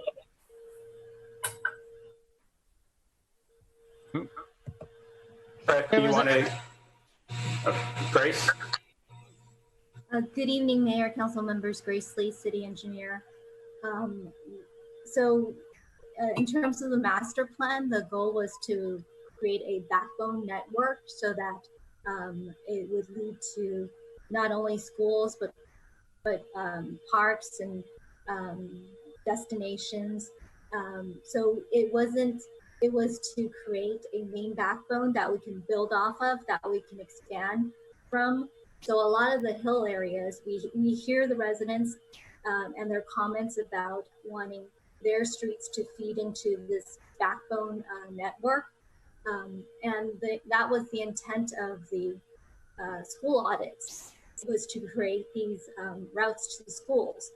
And we were gonna have it complement the master plan in terms of having those routes to school as attachments. So that can still happen. What it's reflecting now, the plan is reflecting now, is the major backbone for the city. And those, the feeder streets for the more local traffic, the more local pedestrian areas for the schools would be a complementary set to the master plan. Unfortunately, we weren't able to go through with the school audits because of the school closure, but we are still intending to do those school audits, and it would be maps or routes of maps to schools, and it would be complementary to the master plan. Great, thank you, Grace. I really appreciate that. And then those routes to school, they would be an addendum to the master plan? They would be attachments to the master plan. Okay, thank you. Okay, sorry about that, Sarah. Laura. Great, thank you. I'm getting a very odd audio feedback. I'm not sure if it's me or the technology on the site or what, but just to point that out. So just a couple of quick questions. So I'd like to better understand the timing associated with the Hill and school audit. I recognize COVID put a damper in the plans. I'd like to better understand kind of the rationale with respect to those bicycle lanes that are intended for being protected versus those that aren't.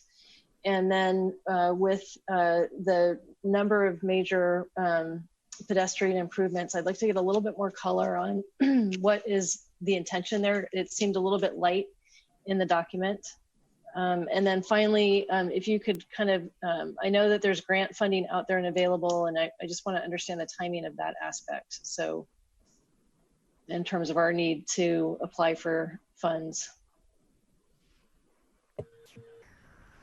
In terms of, in terms of the school audits, that would, it's still a fluid situation. We're not really sure once school starts back up how that would, what that pattern would be, if that would still be a good time to do the audit. I think we're in talking with Alta, we're going to play it by ear and see what the school schedule is, what's the plan for the students to return back to school. And we'll also work with the school district just to gauge when is a good time to start back up the audit. We want it to be valuable, the audit, and not be representative of normal patterns, as normal as possible. So I think that's still pretty fluid on when we're going to be able to do the school audit. I think your other question. And I think the second question was about bicycle protected, when we've recommended protected lanes. Yeah, and under what circumstances? Because I know those are very popular with bicyclists, no matter what part of the road you're on. Yeah, I mean, you're really talking about creating that physical barrier, which is intended to just create that space between a bicyclist next to a faster moving vehicle. So, certainly on higher volume, higher speed roadways, that's where we are looking at implementing those. But protected bikeways do have a greater space requirement. A standard painted bike lane can be 5 feet, can be as narrow as 5 feet wide. a protected bike lane, protected bikeway, you're really looking at even in a one directional, more like 8 feet, because you need 5 feet of space for the bicyclist plus about 3 feet for that physical separation. So it starts to get into a bit of a feasibility question. And I think that's where some of those cross sections that we showed in the slide deck kind of show, where we're looking at a function of, does this road have the traffic volume and speeds that would make it a candidate for a protected bikeway? If so, is there enough width that we could even consider that facility? And so we've thrown some options out there, but certainly something like El Camino Real, absolutely protected bikeway all the way on a facility like that, right? You're never going to get a kind of family cyclists out riding on ECR without that physical separation. Other streets, you have to do your best because you don't have unlimited space. Let's face it, we're building in a constrained environment, so we're kind of looking at those trade-offs. But certainly where vehicle speeds are high and there's a lot of traffic, we'd like to provide that separation either physically or through a painted barrier where we can. Great. And then can you provide a little bit more color on the pedestrian improvements and then also the funding, grant funding opportunity? Yeah, I mean, I think the pedestrian improvements, I mean, Grace hit on that in terms of, we did look at sort of the main road corridors as sort of our pedestrian improvement framework, and then looked at the crossings, both along and across those, pedestrian collisions, and one objective of a plan like this, one of the main goals is safety, right? So we want to be looking at reducing those serious collisions that are happening to pedestrians. And those collisions are happening at intersections and at crossing points. So in terms of collision reduction, focusing on your major roadways and on your crossings of those major roadways is going to have a huge benefit when you go to prioritize projects. And, to some degree, and I don't at all want to discount travel in the hills and around schools, but those localized roads, they have sort of lower volumes of cars and pedestrians, and so are going to be a little lower priority when you're looking at the higher level of sort of collision safety. And again, localized school improvements are super important, and that's why we had those walk audits done. But it is, when you're doing pedestrian planning, it's really important to look at those higher speed vehicular corridors and what you can do to improve those crossings, because in terms of sort of serious risk injury, high-speed collision along a main street is where you're going to have your greatest risk of a serious or fatal injury for a pedestrian. So that was our mindset. And then, of course, into the downtown area, providing a conducive walking environment. But want freedom for everybody. That's a grand gift to the world, right in the bowels at the. And then what was your final question? I guess I didn't. I'm just trying to understand if there's any timing issues with respect to pursuing some of the grant funding that's available for implementation of these types of projects. There's absolutely an opportunity. So Caltrans has the active transportation program funding, which normally comes out in the spring, is actually normally due. The deadline is usually about this time. Because of COVID, they've extended most of that program until September. But there is an element that's new this year that's called Quick Build. And it's very much, I think, in the vein of some of these slow streets that you're already thinking of. And it's really, the idea is to take, lower cost materials and build out some of these bikeway and pedestrian improvements using, plastic bollards and things that are much less expensive to implement, so you could get some mileage of these in. And so that program has a deadline of July 15th. But I would say that's a real opportunity that you would certainly want to take advantage of if possible to get an application in. And that could even support doing some more permanent improvements around some of your bike boulevard network or some of these slow streets that you're already considering through your program. Yeah. Great. Thank you very much. You bet. All right. Adam. Thank you, Mayor Collins. Thanks to Alta and to Stephen and Grace and the team for, I think, you did a great job with this master plan. I appreciate the focus on the backbones. I had a couple, I'll just try to list my few questions so we can kind of answer it in turn. Can you, just on sort of the El Camino as an example, some of the designs also, I saw sort of loss of parking and lanes. And I know, I understand the purpose of, trying to get more people biking. But has there been any look in terms of both traffic impact around that for cars if we're going to be losing lanes, and then any feedback from the businesses over there who, may be losing parking potentially if we were to go that route, is question one.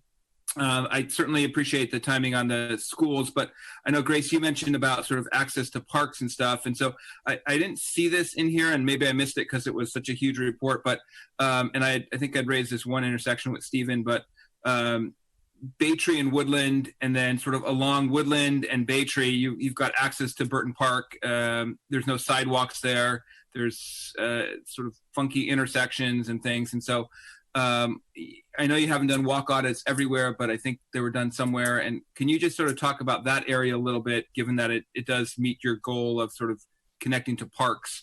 And then I think that's sort of my two questions. Laura asked a question on timing. So, but again, thanks for the great work here. Sure.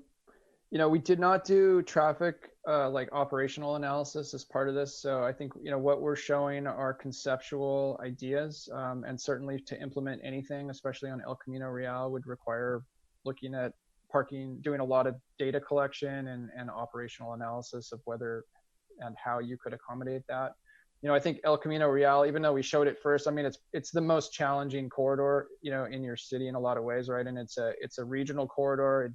It almost doesn't make sense that you would even do it, sort of in isolation without, connecting to adjacent jurisdictions.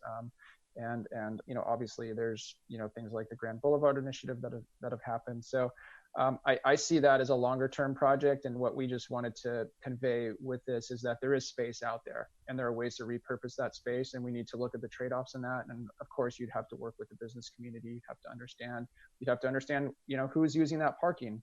Is that parking really needed? What are the occupancy counts? So there's a lot of that kind of analysis that would have to happen before you could really pin down a design on anything. And that goes for any roadway. ECR is probably the most complex, but any of these major roads, or, Old County as well, we showed a few options that require parking removal in front of residences. That would require some real consideration if you're going to make that move. But again, the benefit is that you do free up some space for these important connections for bicyclists. In terms of the Baytree area, yeah, I mean, I would say that is certainly an example of something that would be picked up with the walk audit, and some of those intersections in particular that are quite wide and are almost sort of begging for a traffic circle to be dropped right in there, or something to take that space up. That is exactly the kind of thing that would be shown on these school audit maps, where we really get down to that detail and show those gaps, show the sidewalk pieces. And yeah, at the master plan level, you just don't always pick up those localized improvements. Those would certainly be in there. And the connection to parks as well. We would show the park, we'd show the adjacency, and you sort of show that really detailed picture on a map and the type of improvement that could come out of that. Great, thank you. You bet. Okay, Mark.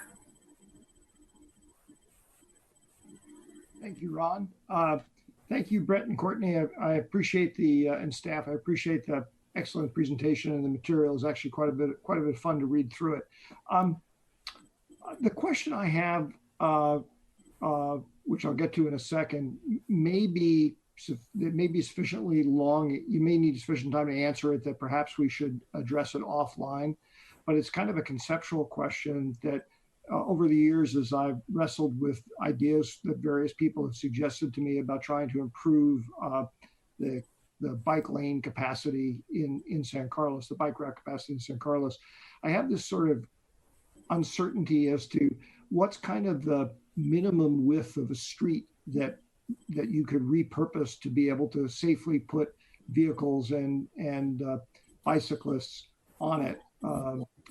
You touched on it briefly a couple of times in your presentation, and even answering the questions just now, Brett, where you talked about some of the things in the report would involve, for example, eliminating parking, which presumably is a way to buy space that you would otherwise not have. So, my question is, is it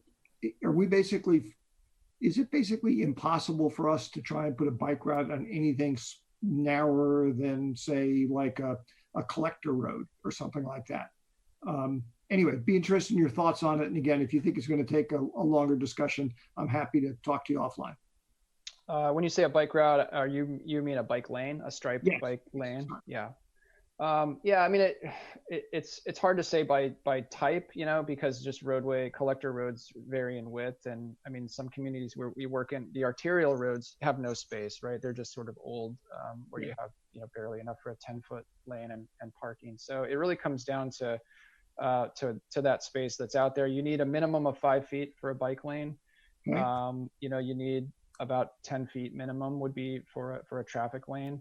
And so then, you know, beyond that, you're talking about parking, you're talking about, you know, you need sidewalk space and all those things. So, you know, it comes down to sort of the math. It's a math problem. And it's also, you know, who's using the road. You know, if you have a very low volume neighborhood street, then it's perfectly appropriate for the bikes just to share that lane with the cars, because you figure the cars are kind of few and far between, they're driving slowly. But, you know, as the volumes and speeds go up, you actually absolutely want to have that separation.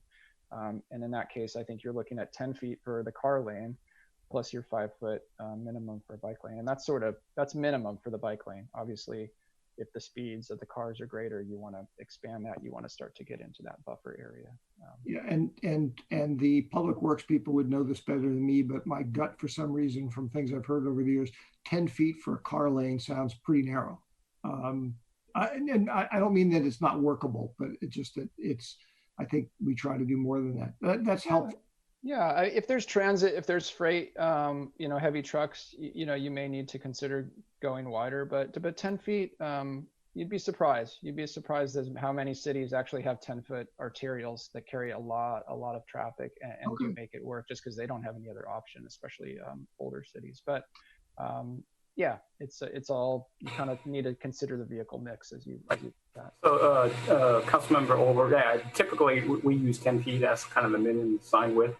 We really don't want to go any lower than that. I think mainly because you do cause some, you know, just uncomfortableness as far as driving. So, but typically, 10 foot is the minimum width of our roads, our lane width. Steve, the metric I use, which maybe you know the answer off the top of your head, is how wide are the lanes in the Holly Street corridor? Holly Street corridor, which part of Holly Street?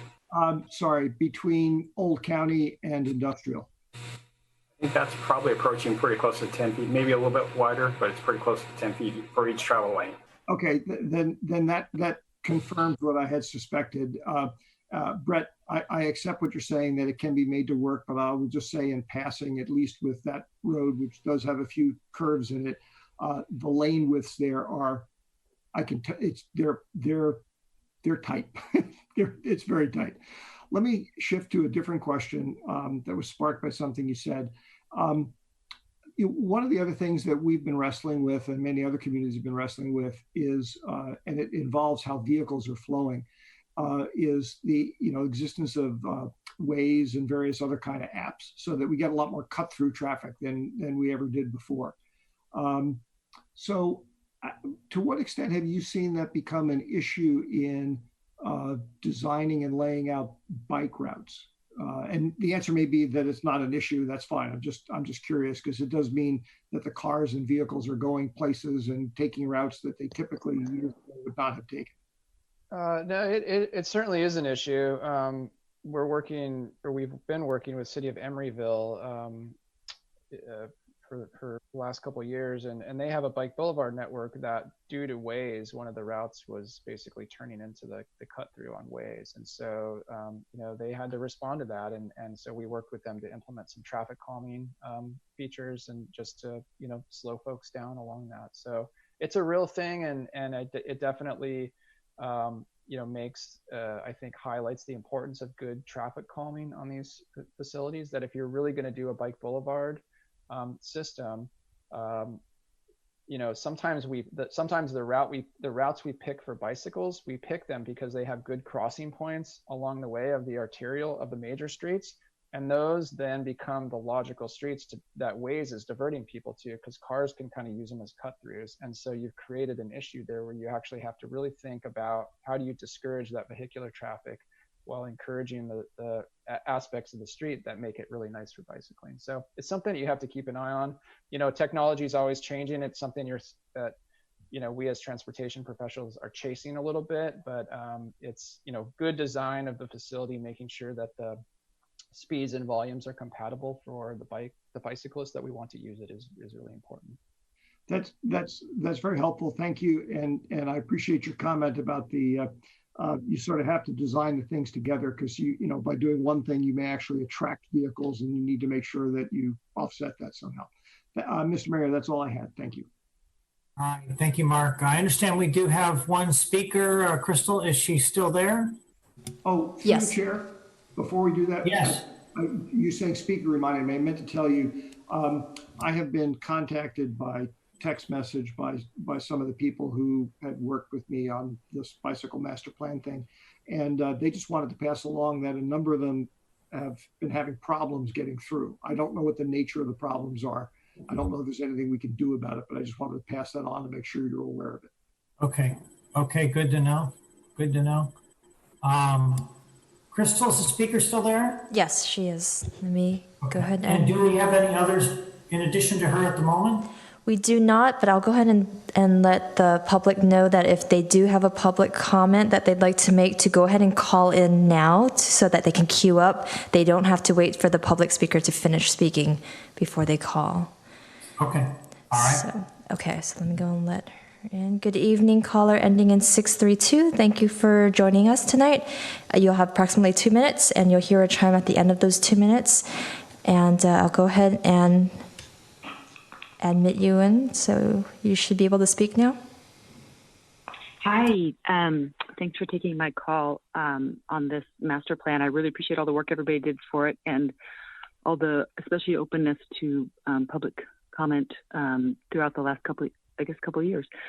I did have several things I just wanted to ask about this plan and the questions that are coming up about, do we actually have enough road width to have bikes and cars and pedestrians, all three share the same routes? And I would like to know why one-way street network in San Carlos was not in any way part of Alta's recommendations, because there would be a very natural way to accommodate one lane of street parking, one lane of traffic, a nice bike lane, and plenty of sidewalk space if you just networked your city in a way that you didn't try to cram everyone in at once. I just think everyone, drivers included, would be able to move more smoothly in a situation like that. So one-way streets, I would like to know why those were not brought up by Alta, if there's something that I don't know about them. And then one other question is, nothing in the plan has anything to do with the bicycle boulevards that we are trying to work out, Elm, Cherry, Howard, all of St. Francis. I love that there are going to be bicycle boulevards, but I don't know where traffic is going to go. And I again, this comes back to all those streets to me should be one way in well thought out directions that obviously I'm not qualified to do, so that they can actually be bicycle boulevards and actually reduce the traffic on them. So that, reduce in a way that the bikes and cars can share. And if we have a one-way traffic, we don't flood traffic to it. We actually cut it in half. And if you do it right, I don't think it should change your traffic numbers. It just divides up the space a little more equitably. Those are the main things. I have a lot of other comments, and maybe I can give them later. But that's the main thing. Thank you so much. Crystal, did anybody else call in? No, we don't have any more callers. If you do it right, I don't think it should change your traffic. All right. Thank you. Okay. I don't see any other comments. Maybe we could, if we could get a brief staff response to that question about one-way streets. Was that something that was considered? Brett or Grace, maybe? I think one-way streets can present a number of challenges, especially when you're talking about residential areas, just in terms of how folks are accessing their house. I mean, there is there can be, good implementations of one-way streets, and they can allow for signal synchronization that allow you to kind of meter traffic. But, generally one-way streets can promote speeding because you sort of have folks going in one direction. And so they can actually be a little counter to some of the objectives that we're trying to get at with this plan. And they do create challenges with directionality. It might not be that hard for a car to go kind of one way to get to their house, but someone on a bike, if it's the shortest path, they're going to be going contraflow to traffic, and that creates issues. So it's a real challenge to implement. You really have to think about directionality, and it's just not something that we would implement on a widespread level just to kind of gain space. We would look at traffic moving in both directions and really trying to calm that traffic, lower those volumes, and make it compatible, or provide that separate space where we have major roadways to do that. Okay, thank you, Brett. I will entertain a motion. I move to adopt resolution 2020-37. A resolution of the City Council of the City of San Carlos approving the San Carlos Bicycle and Pedestrian Master Plan. Second. There's a motion and a second. Any other discussion before we vote? Through the chair. Hold on, Mark. Laura had a comment. Thank you, Mayor Collins. So I wanted to echo the thanks to staff and Alta for your work here, as well as all the public who have provided input on this. This is a pretty exciting effort, and I know that it falls short in some areas. I think there's good reason for that. It sounds like COVID got in our way, and Grace, I'm appreciative of hearing that there are addendums and attachments that can be added on to this. And it strikes me that this is really kind of a pivot point for San Carlos, and it's a way of thinking, this plan. And my hope is that we can continue to build on it in the future.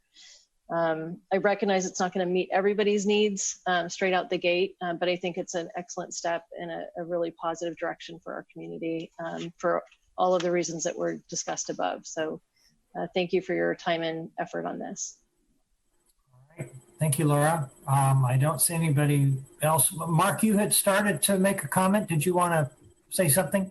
Yes, I did. The comment I wanted to make is I do plan on supporting this motion, but I would really encourage staff to make sure that we continue doing the outreach and inclusion efforts for the areas of town that people were referring to that they felt were inadequately addressed. And that those addendums and additions and whatnot, are not, we don't wait on the next master plan that we put together however many years in the future it's going to be before we do that. So I'd love to see this be a living document and, have us accommodate those other sections of town as quickly as we can. Okay, thank you. Adam?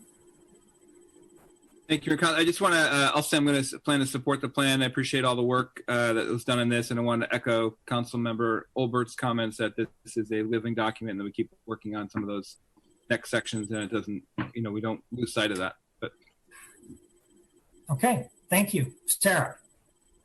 Thank you, Mayor. I'm just going to chime in and say that I agree with all of that as well. I'm hoping that staff can really stay focused on addressing one of the primary goals of this plan was safe routes to school. And I think that's really important. And we've included some improvements in the flats. And I think that if we can keep our eye on the hills and work to address those needs expeditiously, I would appreciate that. Thank you. All right, thank you. Yeah, and I think there's a consensus that this is a work in progress. Okay, Crystal, please call the roll. Vice Mayor Parma-Lohan? Yes. Councilmember Rack? Yes. I'm sorry, Councilmember Rack? Yes. Thank you. Councilmember McDowell? Yes. Councilmember Obert? Yes. And Mayor Collins? Yes. Okay, let's move on to item 10B, consideration of adopting a resolution approving the temporary closure of the 600 and 700 blocks of Laurel Street and temporarily eliminating the parking on portions of Laurel Street and San Carlos Avenue, and adopting a resolution approving street bicycle loop plans and ratifying the city manager's emergency authorization to purchase the materials to implement the Laurel Street closure and street bicycle loop plans. Stephen, I see you are the main guy right now. Yes, thank you, Mr. Mayor. Good evening, Stephen Machida, Public Works Director. So tonight what we'll be discussing is the temporary closure of the segments of Laurel Street by adding some barriers that will allow outdoor dining and actual additional shopping. And then other segments along Laurel as well as on San Carlos Avenue, and then implementing the bike loops area that kind of really encompasses Cherry, Cedar, Elm, and St. Francis. So the agenda is, we'll be talking about the purpose of plan, engagement, design, and implementation. So basically the purpose is really to encourage pedestrian activity, allow restaurants to extend into the outdoor dining, and provide physical activity via bicycle and pedestrians. So basically on the planning side, the street ad hoc committee was formed, street closure ad hoc committee was formed, comprising of Mayor Collins and Councilman Adam Murat. Basically, along with staff, we're looking to analyze various alternatives that could be done for the street closure of Laurel as well as the bike loops. We actually included an engagement with the community where LSA actually had taken some surveys to reach out to a lot of the businesses on Laurel. And then, we also want to have community meetings with the bicycle group as well. So we're at the step actually for implementation. So tonight, I'm really going to be talking about the recommendations that the subcommittee actually kind of came up with and present that to the full council. So let's first talk about Laurel Street closure. So the committee met 4 times, actually in the last 3 weeks. And each time we met, we've always fine-tuned the design. Basically, it was determined that, we need a kind of a long enough term to really make sure that this has worked. So what we're proposing to do is the program would end or would start, soon and then end in December 2020. So looking at Laurel Street, we're going to be starting from the 900 block and moving northward. So looking at Laurel Street at 900 block. So basically what we're going to be installing are, we call them either the barriers or water walls. And those are the walls that we would fill with water. And then we would actually mark off the area along the parking, the anchored parking on Laurel Street at the 900 block. But at the request of the fire chief, he also wanted some openings in the barriers to allow for fire access as well as any medical emergencies. So we're doing this for the business Ales Arsenal as well as the refuge. But as you can see on Laurel Street, we're not really closing the street in this location. Traffic will remain two-way in both directions. So moving northward, we're going to be talking about the 800 block of Laurel. Very similar to what's happening in the 900 block, we're going to actually use the water walls, basically south of Bianchini to Aurora Street on the west side of the street, and from essentially south of the Chase Bank parking lot to just a little bit shy of the Burler Express on the east side of the street. And as you can see, there's going to be some openings again to allow for fire access as well as medical emergencies. Again, in this segment of Laurel Street, the street will remain open, two-way traffic, except once you get to Olive Street, we're actually going to close off that street with essentially water walls where we're going to barricade it off. So any through traffic to Laurel will not be permitted. So either if you're traveling northbound on Laurel Street, you'll either have to make a right or a left. But Olive Street will remain open to through traffic. So moving northward, talking about the 700 block, again, we're going to have water walls here, which would close the streets. However, we're going to allow deliveries or service vehicles to enter into the street, even though it's going to be closed during the hours of 8 a.m. to 6 a.m. And again, this is to allow any merchants that might receive deliveries. They would normally receive deliveries on Laurel to continue to receive deliveries on Laurel Street. In some cases, what we found is there are a lot of businesses that actually don't have access to the back alleys, either on the west or on the east side. So that's why we have to make some concessions or some ability to have have the merchants receive their deliveries. But as you can see from Olive Street going northward, we're going to make this one way. And the reason why we want to do that is actually kind of control the traffic, control the movement. So we won't have a mixture of vehicles going in opposite directions. Basically, we kind of keep control of the traffic. We're also going to, we actually still need to talk to the various banks because we also want to barricade off their driveway entrances to Laurel. Again, basically these parking lots, the Clark parking lot will be open. However, we don't want anybody to make a mistake to, let's say, go to the bank and then decide, oh, okay, I'm going to go out to how I normally go out to Laurel Street when Laurel Street is actually closed. So we still have some work to do to contact some of the banks, but this is our intention, is to kind of block off a lot of these driveways directly onto Laurel Street. So as you move northerly towards Cherry Street, again, we're going to have these two X's here and there are going to be water walls that will have openings about 12 foot in width, and this will allow emergency vehicles to access the Laurel Street as well as our service vehicles and any delivery trucks. Cherry Street will remain open only to through traffic. You will not be able to make a left or right turn into Laurel unless it's between the hours of 6 to 9 when deliveries are available. Moving further north to the 600 block, very similar to what's happening in the 700 block, Laurel Street will remain as one way. We'll have water walls here and here. We'll continue to kind of barricade off the Wells Fargo driveway. And then we're going to actually put water walls right at essentially the Wheeler Plaza surface parking lot. And the reason why we decided to do that is that way people will still have access to this parking lot, and deliveries could still actually make their entrance into this alleyway that serves the east side alleyway in the back. We're still maintaining that 12-foot opening, again, to allow emergency vehicles as well as delivery vehicles. San Carlos Avenue will continue to have a kind of a four-way traffic pattern. So that really kind of concludes Laurel Street. So now let's talk about San Carlos Avenue. So unfortunately, because San Carlos Avenue is highly traveled, we really couldn't block the traffic.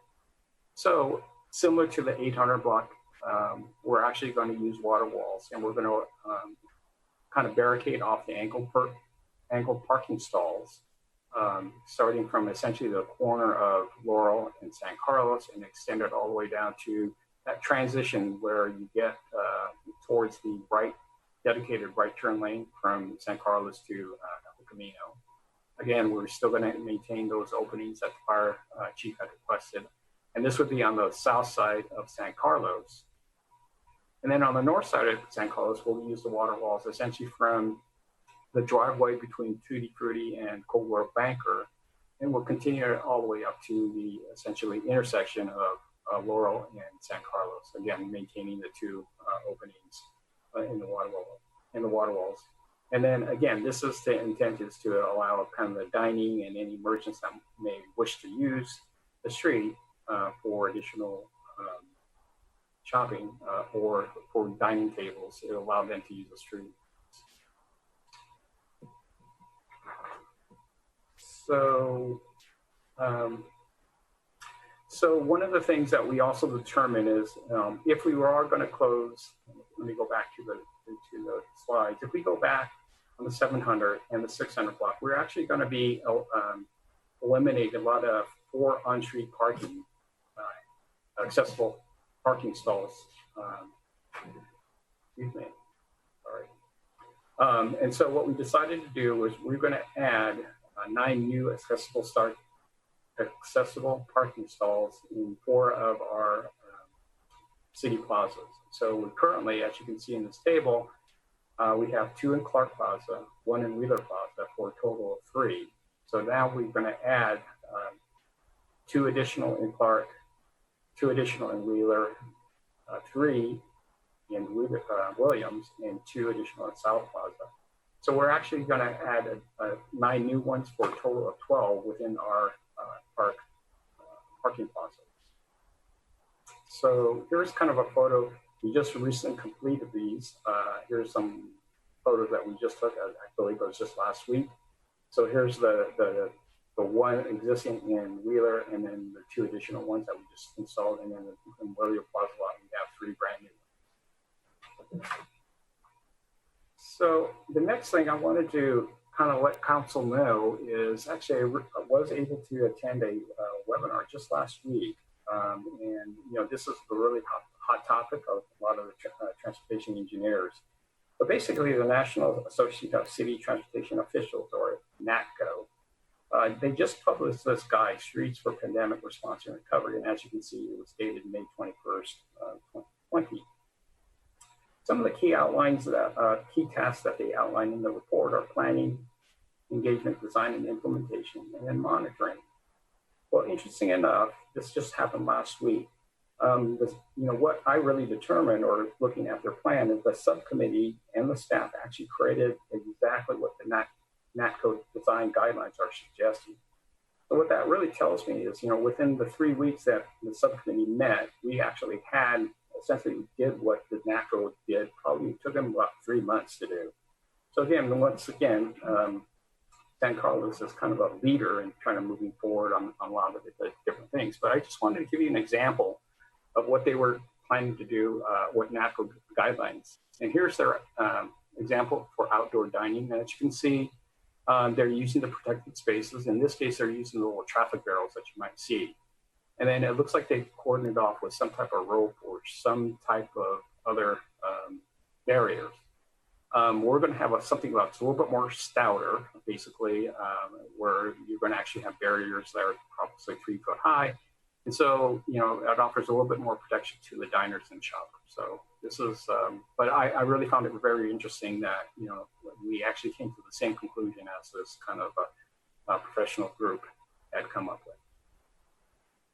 So I'll pause here if there's any questions, on the Laurel Street closures. Otherwise, I'll continue on to bike loops. Yes. Before we go on, let me just, why don't we do this? If any council members have any questions before we go on, I think, if there is public comment, we'll take that after the finish of the presentation. Adam, you had a question? All right, trying to unmute and do all these things at once. Yes, thanks, Mayor Collins. I just want to, Stephen, I think, and obviously having been on the subcommittee, I appreciate all the work that was put into this, and to your point, in a very short time period. I just want to add one sort of comment and one question.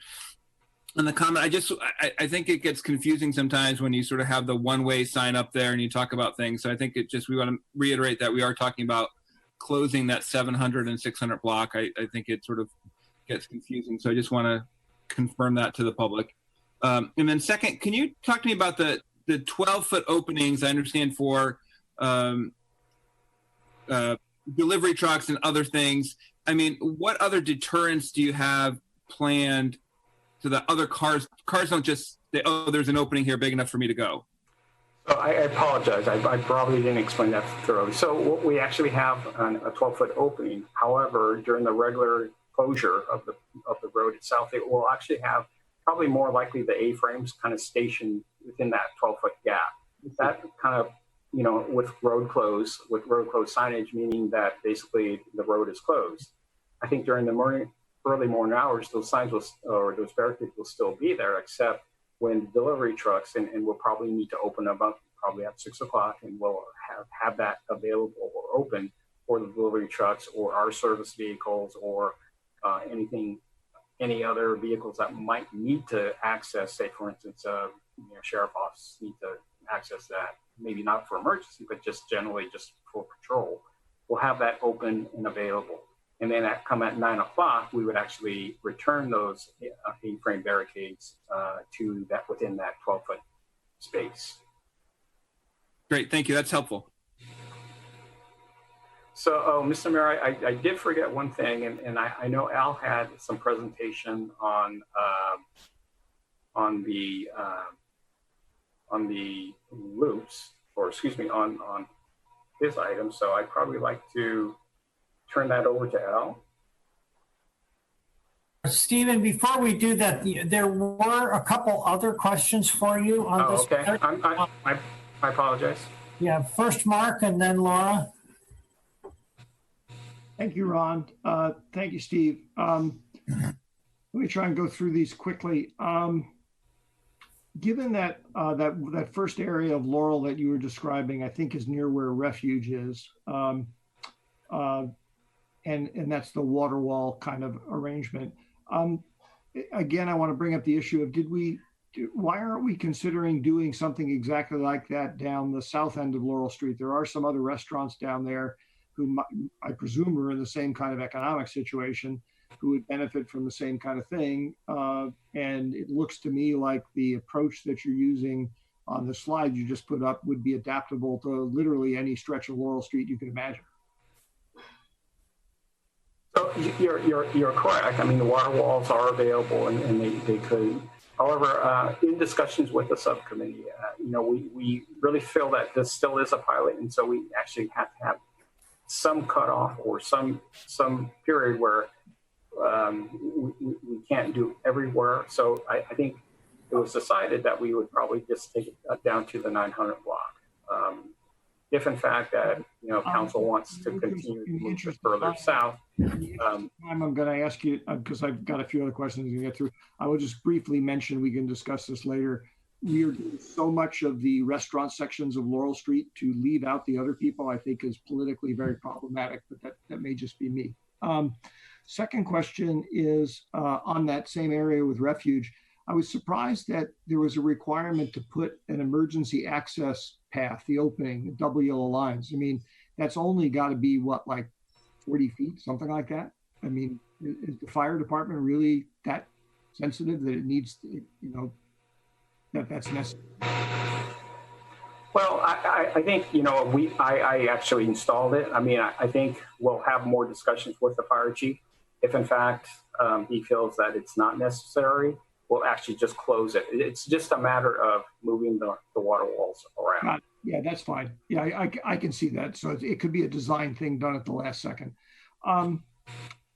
Next question is, and I think this relates to the question that Adam, or the comment Adam just made. I was going back and forth with Jeff, and I could have sworn that Jeff told me after our last meeting that I had misunderstood and that there were in fact sections of Laurel Street under this proposal that would be closed. And the way I tend to think of it is closed like what we do with Farmers Market, where they literally would be closed. It'd be, and I just want to understand whether that's likely to be happening or not. Council member, you broke up, so I didn't hear your question. Okay. Yeah, I'm getting some interference now too. So question, under this proposal, is there any part of Laurel Street that will be closed the way we close Laurel Street for Farmers Market, where there is basically, the center part of the street is usable as well by pedestrians? So let me go to.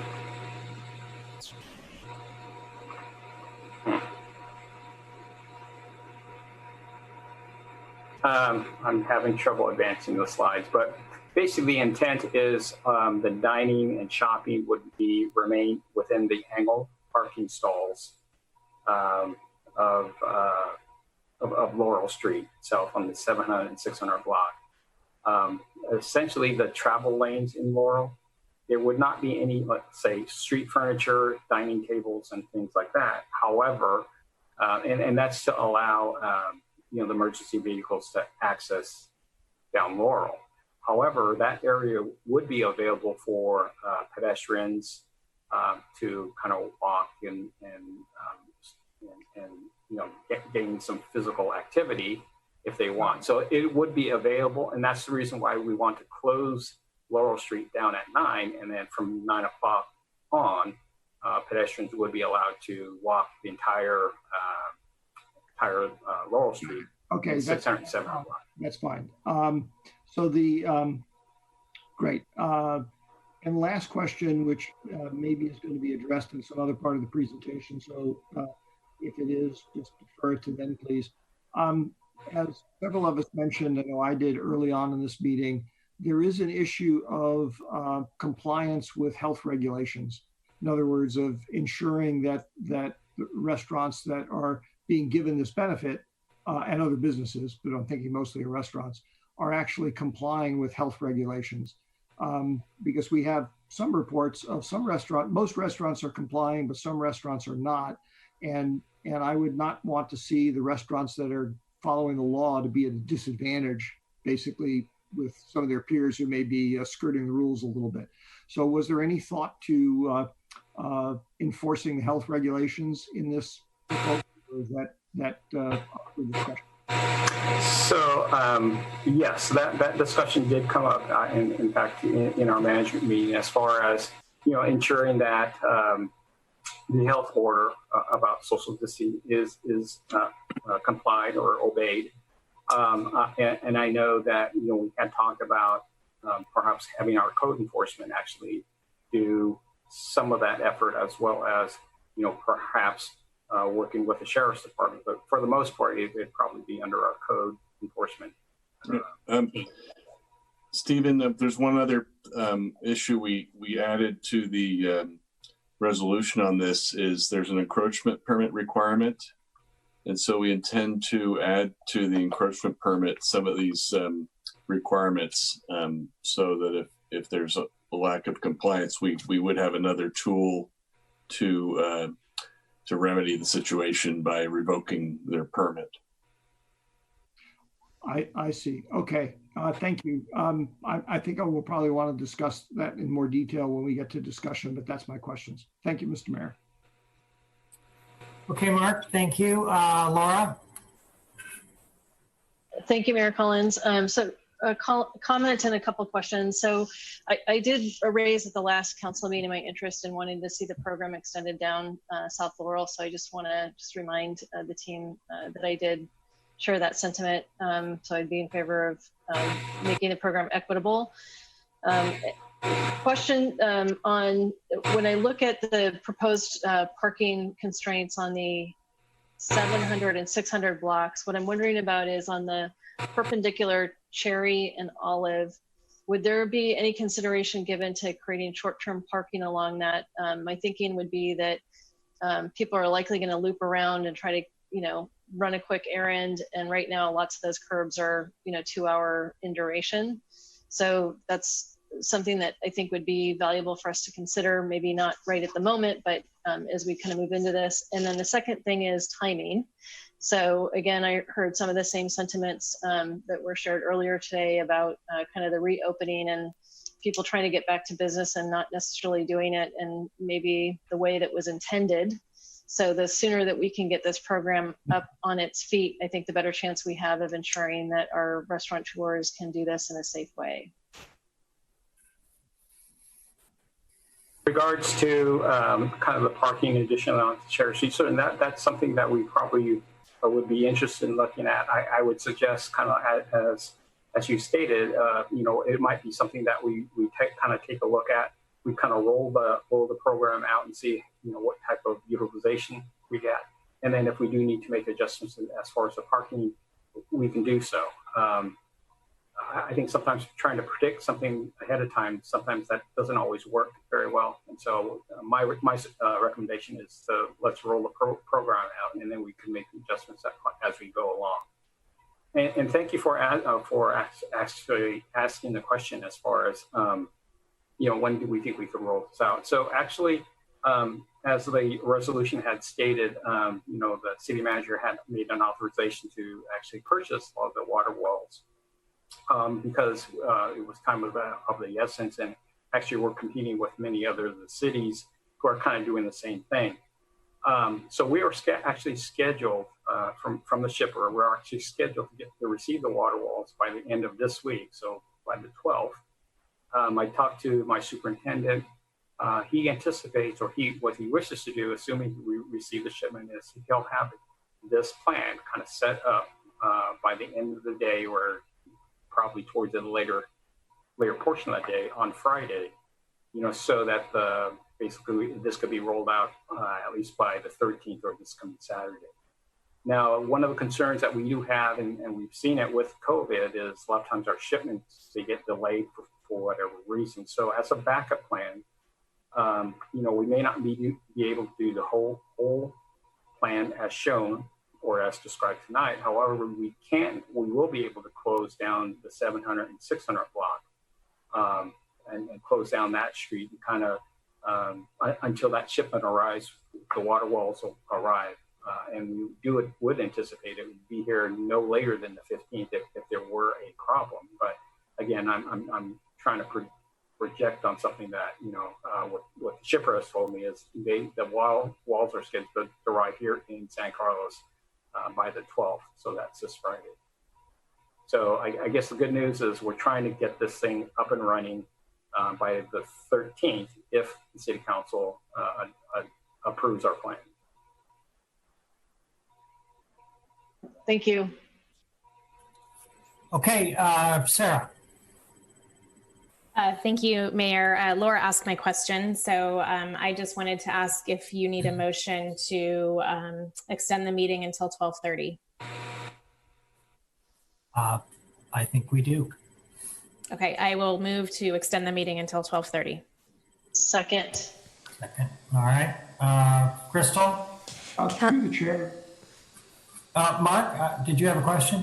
Well, actually, just a statement. I have to apologize, but I'm not terribly comfortable extending the meeting until 12:30. I'm fine if that ends up being the majority rule, but I'm not promising to be here. Okay. So, I understand. I only did it that long. I didn't think that we would go that long, but I just didn't want to have another motion. So. No, I understand, and I'm just saying that I would personally prefer, as we're coming up on 11:30, that if Greg tells us what the quickest we can do it, schedule another meeting, another virtual meeting for later this week to finish the agenda. But the majority will rule. I'm not promising to be here if it's later than some time that I'm not quite sure what my cutoff point is. Okay, noted. Okay. Councilmember McDowell? Yes.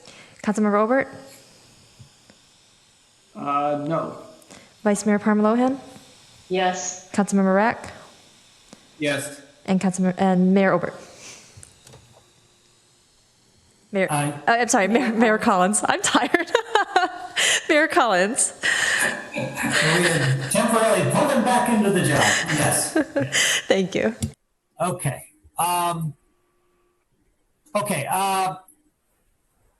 Crystal, were there anybody who wanted to speak on this issue? No, I don't see any callers.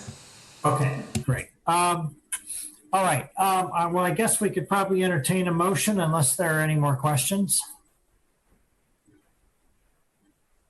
I move to adopt resolution 2020-38. A resolution of the City Council of the City of San Carlos approving the temporary closure of the 600 to 700 blocks of Laurel Street and temporarily eliminating the parking on portions of Laurel Street and San Carlos Avenue, and ratifying the city manager's emergency authorization to purchase the materials to implement the Laurel Street closure.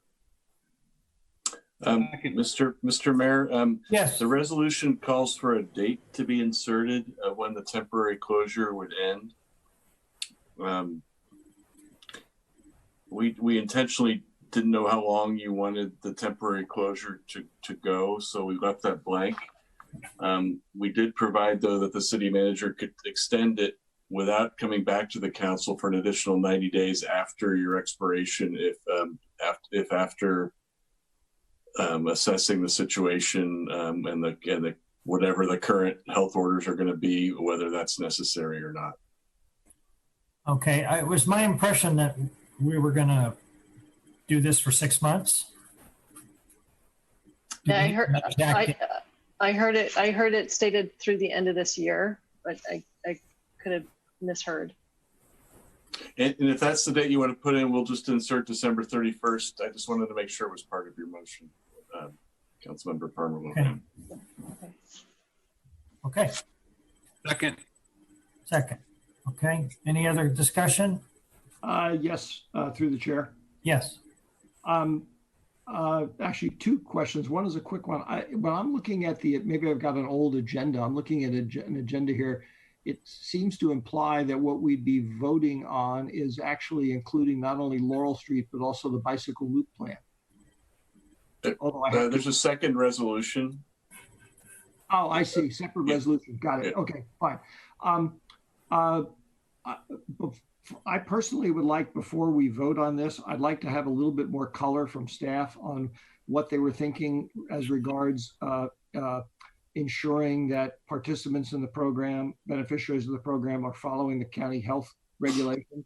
However, those may evolve over time. I mean, they're obviously going to be evolving. I know Greg had mentioned that there's a requirement for an encroachment permit, but I'd like to have a little more sense of how that would actually work, because I tried to find detail in the agenda packet, and at least I couldn't find it. It just says that there will be an encroachment permit, but it doesn't say how the process works. Mr. Mayor, I can provide some color to that if you're okay with that. Yes, go ahead, Al. Sure. So as you know, the restaurants opened very recently, and we are aware that the community has been observing some of the restaurants and some of the folks perhaps not adhering to the social distancing, physical distancing requirements. And so in the last couple of days, we've been strategizing about how to reach out to the restaurants and make sure that they understand what the county health order requires, and do it in a business-friendly manner.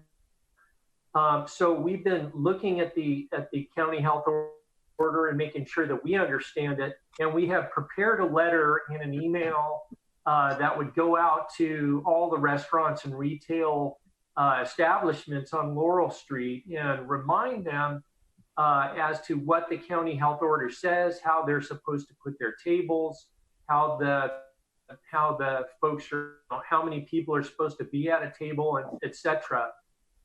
And let them know what that is, and then let them know also that in the next few weeks, our enforcement officer would be kind of doing some checks down the street and kind of give them a heads up that we would take an active role in kind of having somebody take a look at how these restaurants and retailers are behaving.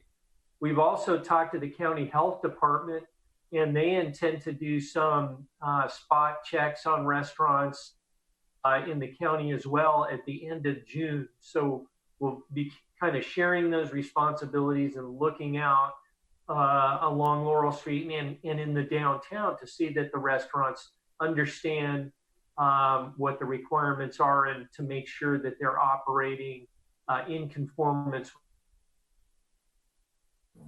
that we just came up with in the last couple of days. And so you may see some things or hear that city staff is reaching out to them. A couple other things that I could add to that, Councilmember Olbert. My understanding of the health order is that the businesses are required to have a written plan in place. And so we wanted to make that a requirement of the permit process, the encroachment process, that they provide us a copy of their plan so that we have it on file and we know that they've done it, and then we can hold them accountable to their own plan that was developed in their own words. And then we also wanted to develop a flyer that they would be required in their permit to display that would have the basic rules of the health order that would be visible to their customers, so that their customers, if they were, witnessing something that they didn't feel right, they could also see the rules nearby and be able to confirm their suspicions, and then have a contact number that of either the city or the county that they could call to report issues. Well, I appreciate that. And in broad outline, I'm glad to see that staff has anticipated this kind of issue. But let me be a little bit blunt here, not about staff. I think we've all gotten reports from, actually I've got them from a number of people, observing some restaurants that were, one restaurant was apparently even running a speakeasy, which I thought was kind of interesting, sort of 1930s style. Made me think we were back in Prohibition. and other supposed situations where there was indoor dining, which is not allowed, just flat out not allowed, and people congregating in bars and whatnot indoors. So everything that you and Jeff and Al described, I think is laudable, and it's probably the framework of a good idea. The one thing that personally I have a problem with, I don't want to be like a mailed fist with this thing, but frankly, I don't want to do the traditional and rightfully, when it's served us well for years, I don't want to do the traditional business-friendly San Carlos approach, okay? This isn't a matter of money or tax revenue or whatnot. This is potentially people getting sick and dying, okay? I mean, before this meeting today, I don't know if you guys saw it, I saw a whole flurry of reports about how infection rates are spiking again in states that opened early and have been opening aggressively. And, again, this is just my opinion. I like everything you said, but it needs to be a little firmer. It needs to be more on top of it. It needs to be more like, guys, this is what we really expect you to do. And if we find that you're not following it, we give you maybe one warning, but the second time you lose your encroachment permit for some period of time. Okay. Now I'm happy to have them come back and say, well, we'll follow the rules correctly afterwards, and you can give them a new encroachment permit. But I personally just don't want to be associated with authorizing people getting sick and potentially dying so that we can open restaurants. I want to open the restaurants, but I want to be safe. Okay, thank you, Mark. I've been informed we have two speakers. So, Laura, did you want to say something before we have the speakers, or would you mind waiting? I'm happy to wait. I'm eager to hear the public. Thank you. Okay, great. I apologize. We didn't have them before, and because of the format, it's not always easy for people to get through. So, Crystal, do you want to have those two people come on? Okay, we actually have 3 now, so bring in the first one. Good evening, caller ending in 115. Thank you for joining us tonight. You'll have approximately 2 minutes to address the council, and you'll hear a chime at the end of those 2 minutes to begin wrapping up your comments. And if you could state your name before proceeding, that would be appreciated. You are now unmuted. Yeah, hi, I'm Matt Hall. I've been a resident of San Carlos for 9 years. I guess my question is, with these easements, what about a restaurant that is next to a location that does not serve business during restaurant hours? Is that restaurant allowed to use the easement of their neighbors, or are they only allowed to use the easement they're allotted?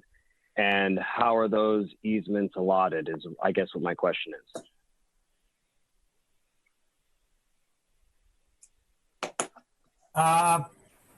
Maybe we could have a staff briefly respond to that. I guess I can try to respond to that, Mr. Mayor. What we had talked about with the subcommittee as well is they would be able to use the parking area in front of the business, but if the next business over was okay with like a restaurant adding tables in front of that business, with that some kind of an agreement that would be acceptable. Okay. All right. Crystal, the next speaker? Yes. Good evening, caller ending in 632. Thank you for joining us. I believe this is Ms. Sonia Elks. You have 2 minutes, and you'll hear a chime at the end of the 2 minutes to begin wrap up. You may begin now.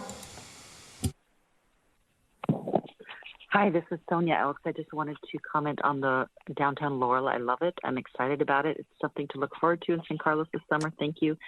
I just had 2 comments. One is I would love to see the intersection at Laurel and Cherry not be open to through traffic, because you'll have moving cars passing right through the middle of this downtown pedestrian zone.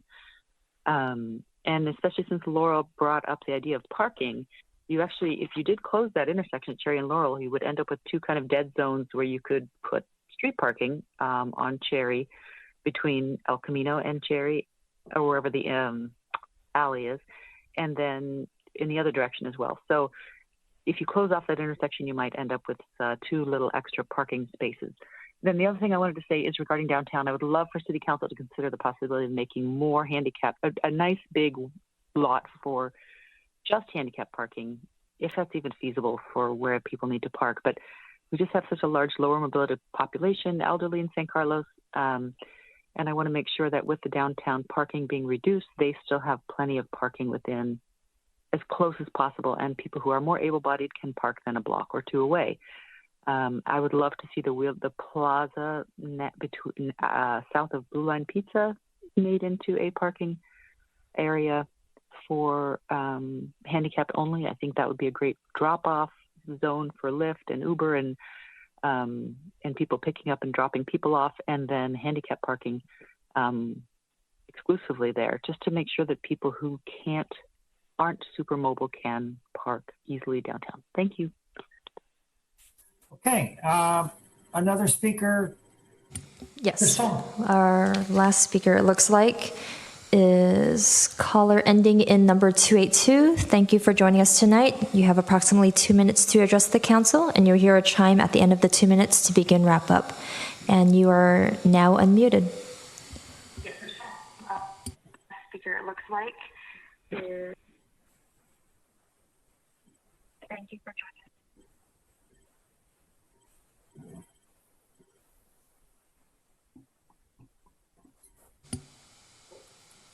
Thanks. My name is Allie, sorry. And I am calling in regards to additional questions regarding retail businesses during all of this. It seems like your focus is really on the restaurants here. Oh, sorry, I wasn't sure if I could be heard. But so pretty much I just feel that your focus is on the retail business or on the restaurants, and there's no focus here of any conversation on retail businesses. Where are the customers going to park that want to shop in the retail stores that are allowed to be open because of COVID restrictions are allowing them to be open now? And what does this mean for them? They can't put their merchandise out every day to shut up shop in the sun on the street. So it just kind of seems like this is so focused on restaurants when there's also retail businesses in San Carlos too.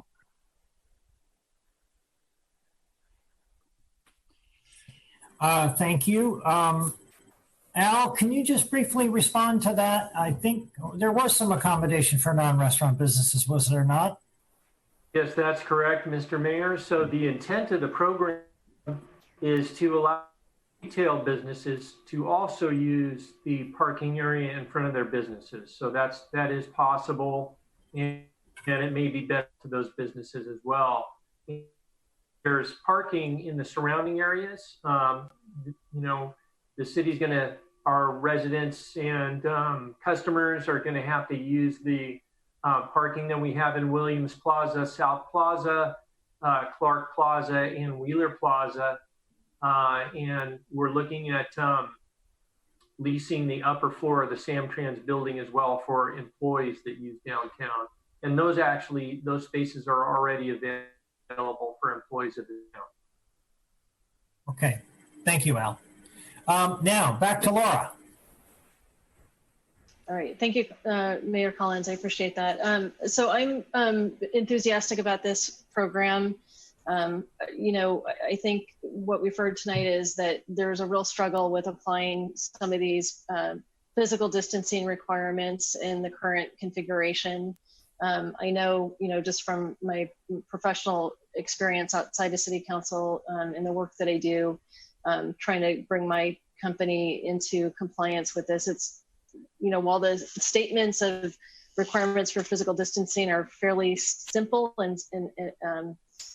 but trying to actually create space to make it easy for people to adhere to social distancing requirements is actually very complicated. So this effort to increase the footprint effectively of these businesses downtown, I think will go a long way to helping with that.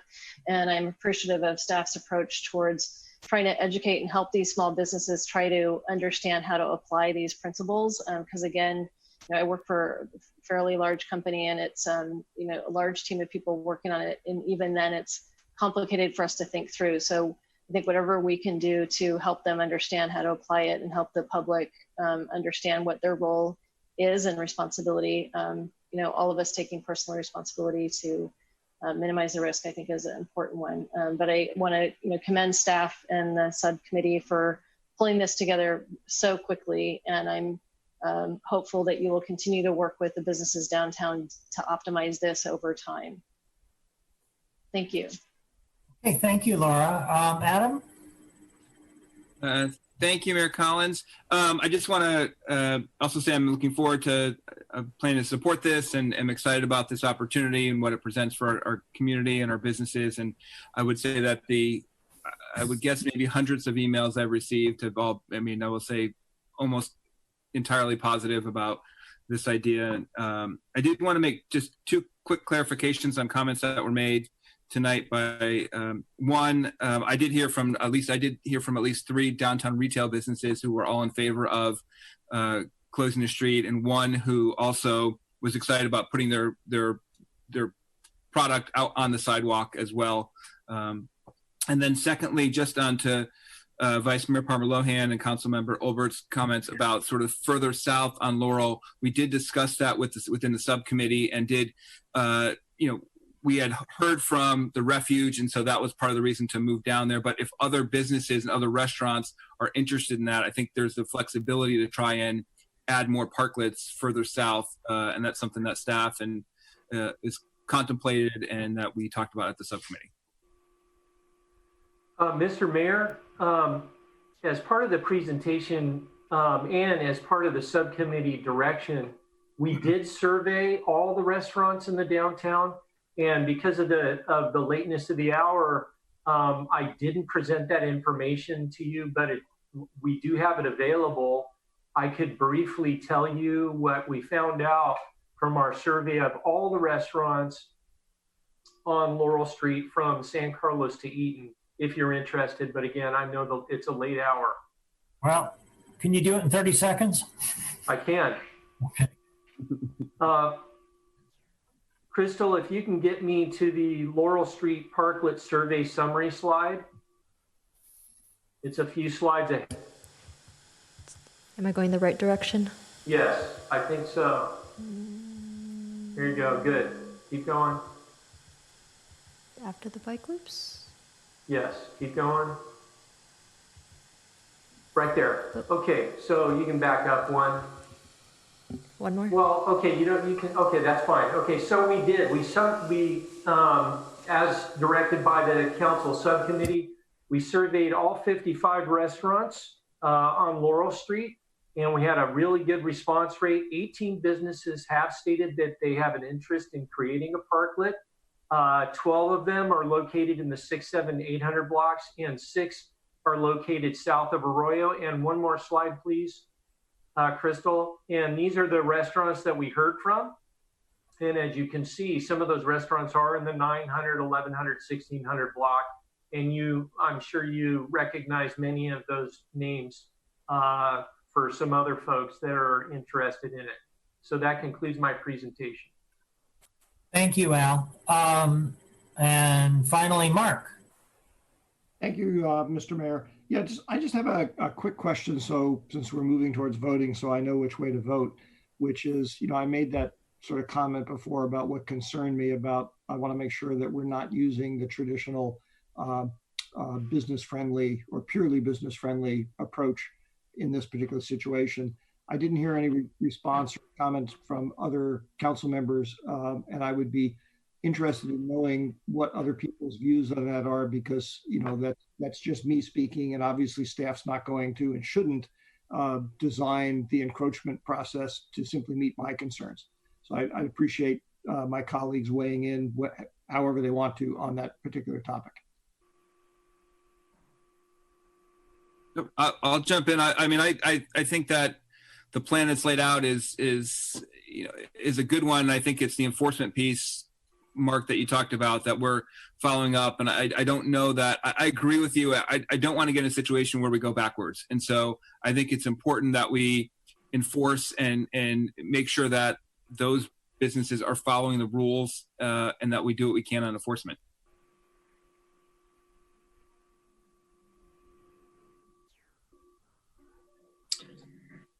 Mr. Mayor, I think what it was mentioned earlier about the health department also doing inspections.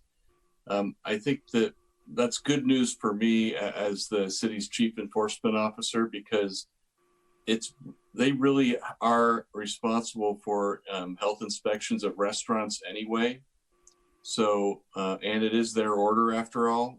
So I think the combination of the city's information campaign, the health department's ongoing inspections, which they need to do of restaurants anyway for before COVID, and our ability to use law enforcement to issue citations if we see some blatant violations. I think those, and also the ability to revoke an encroachment permit, which is a powerful economic incentive not to violate the rules. I think with the combination of all those things, it's actually going to be a fairly robust program that we have the tools to be able to convince the restaurateurs to comply with these orders, which are obviously very important, and they're structured the way they are for a reason.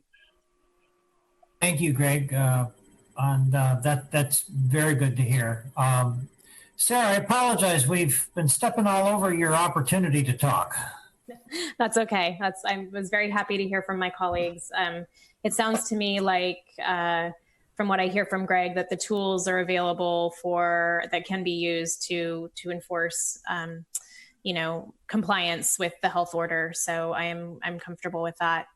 I wanted to also thank the subcommittee very much for your work. I know that was a heavy lift, and staff, and I'm just so thrilled, and I know that the community is thrilled to get this off the ground. I do just want to reinforce that this is a pilot, and I would encourage anyone with a retail business like Allie who called in to please have open communication with staff. And if something isn't working, we are open to hearing feedback from our downtown businesses and making adjustments. So thank you again for the hard work. Thank you. Mark, briefly, please.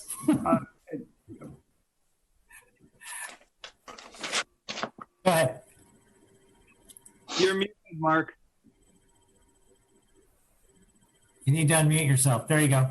There we go. Sorry, I must have pressed the wrong button. It's late. The question I had, sparked by what Greg said, is does anybody know how many health inspectors the county has? Because my instinctive my understanding based on years or discussion years ago is it's not that many people, because they generally aren't checking restaurants too often.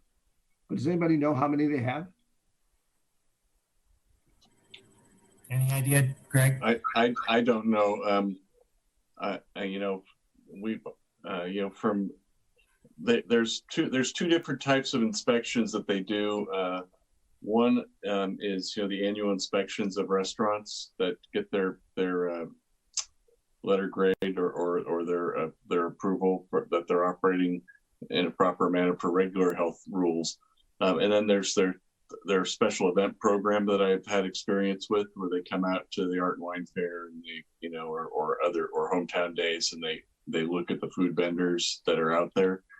I would imagine, and we'll confirm this for you, Mark, that they must anticipate the need to do some more inspections, given that there's going to be outdoor dining now, and it's the COVID-19 compliance is a big part of it, but serving food outside and keeping it warm and following all the other health guidelines are also important.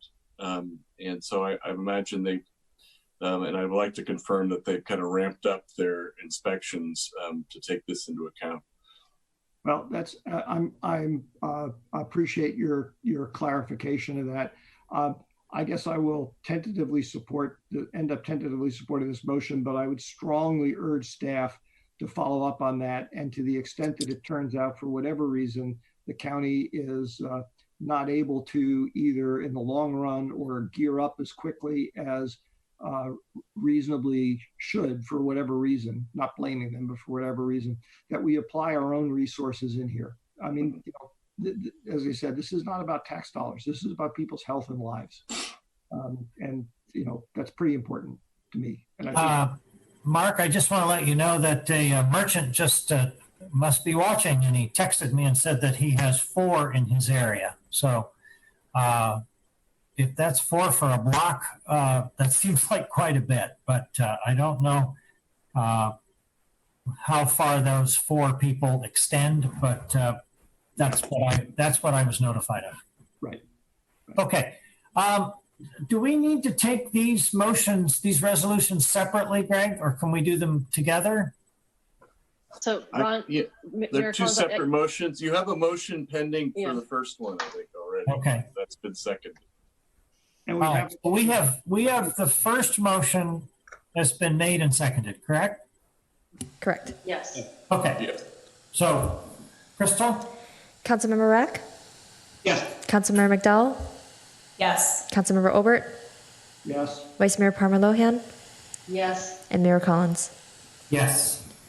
Okay. Now the second resolution. So Mayor Collins, do we want staff to review that? You haven't had a presentation yet on it. Well, we have not. Okay.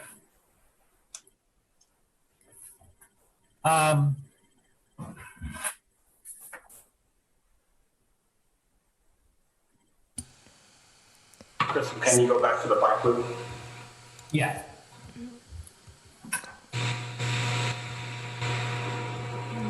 There goes. Okay, so I'll be really brief. I consider the time. So basically, we'll be talking about the bike loop. So just kind of really refresh your memory. We originally started with 2 loops. And then at the last meeting, we wanted to kind of combine the loops and actually extend some legs down into a Laurel Street. So this is kind of the final route, if you will, where we're taking using Cherry, Elm, St. Francis, and Cedar as kind of the outline. And then we made connections at Arroyo, Britton, Howard, and then we also had extensions from these loops actually into Laurel Street.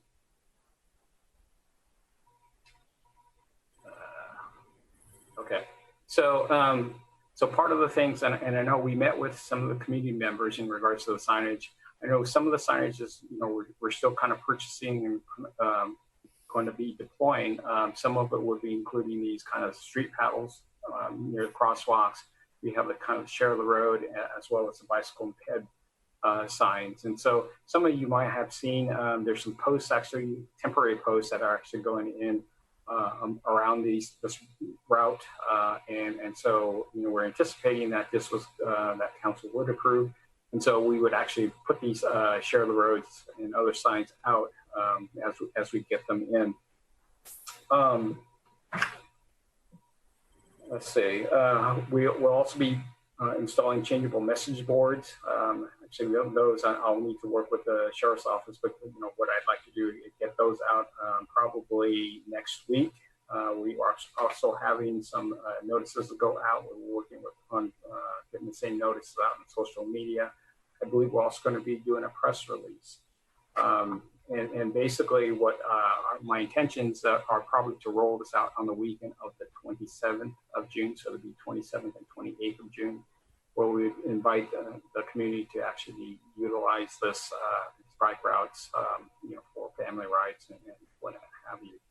And our extensions, it would be on consecutive weekends for every weekend for the next 3 months. We probably want to do a check-in, and assuming that it does continue on, we would kind of run it kind of parallel to the street closure of Laurel Street, and we would actually terminate or end at the end of December of 2020.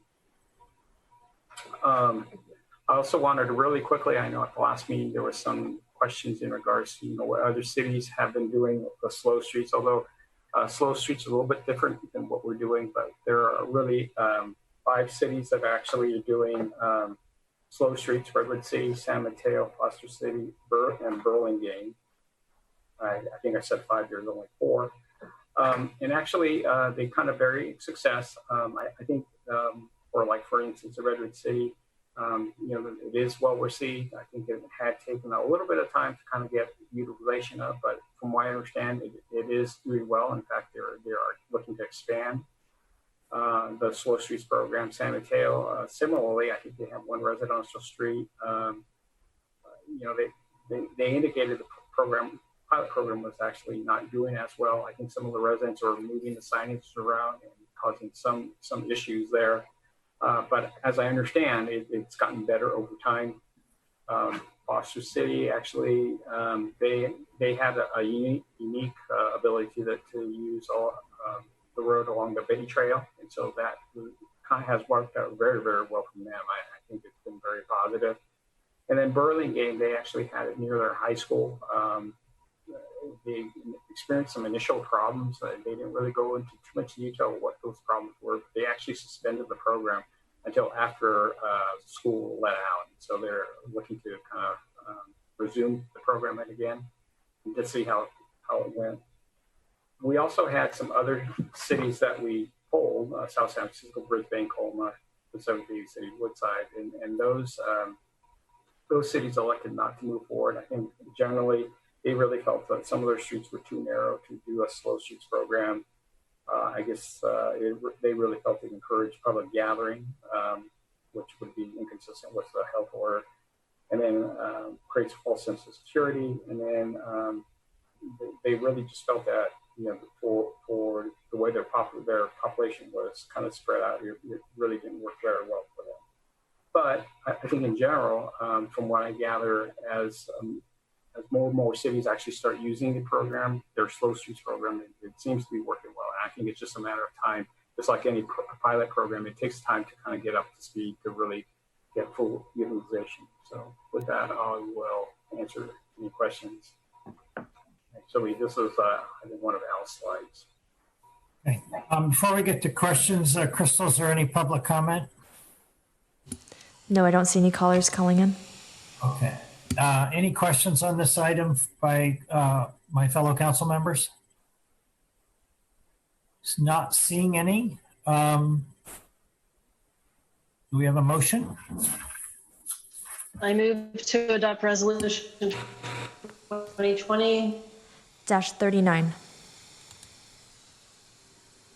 A resolution of the City Council of the City of San Carlos approving the streets, bicycle loop plans, and ratifying the city manager's emergency authorization to purchase the materials to implement the streets bicycle loop plans. Greg, do I need to add in a deadline for review?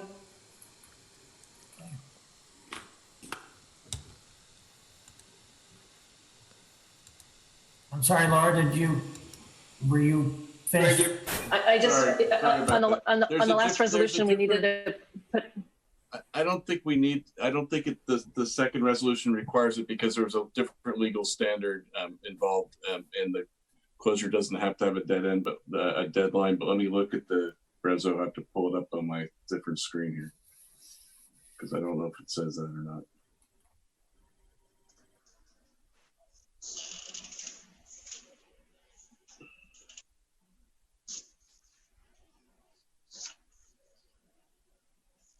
Why am I not pulling that up? Oh, sorry.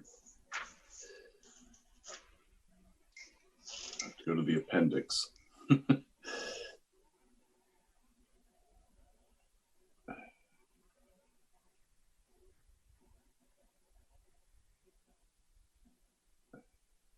Greg, I believe the resolution does talk about the end of the year.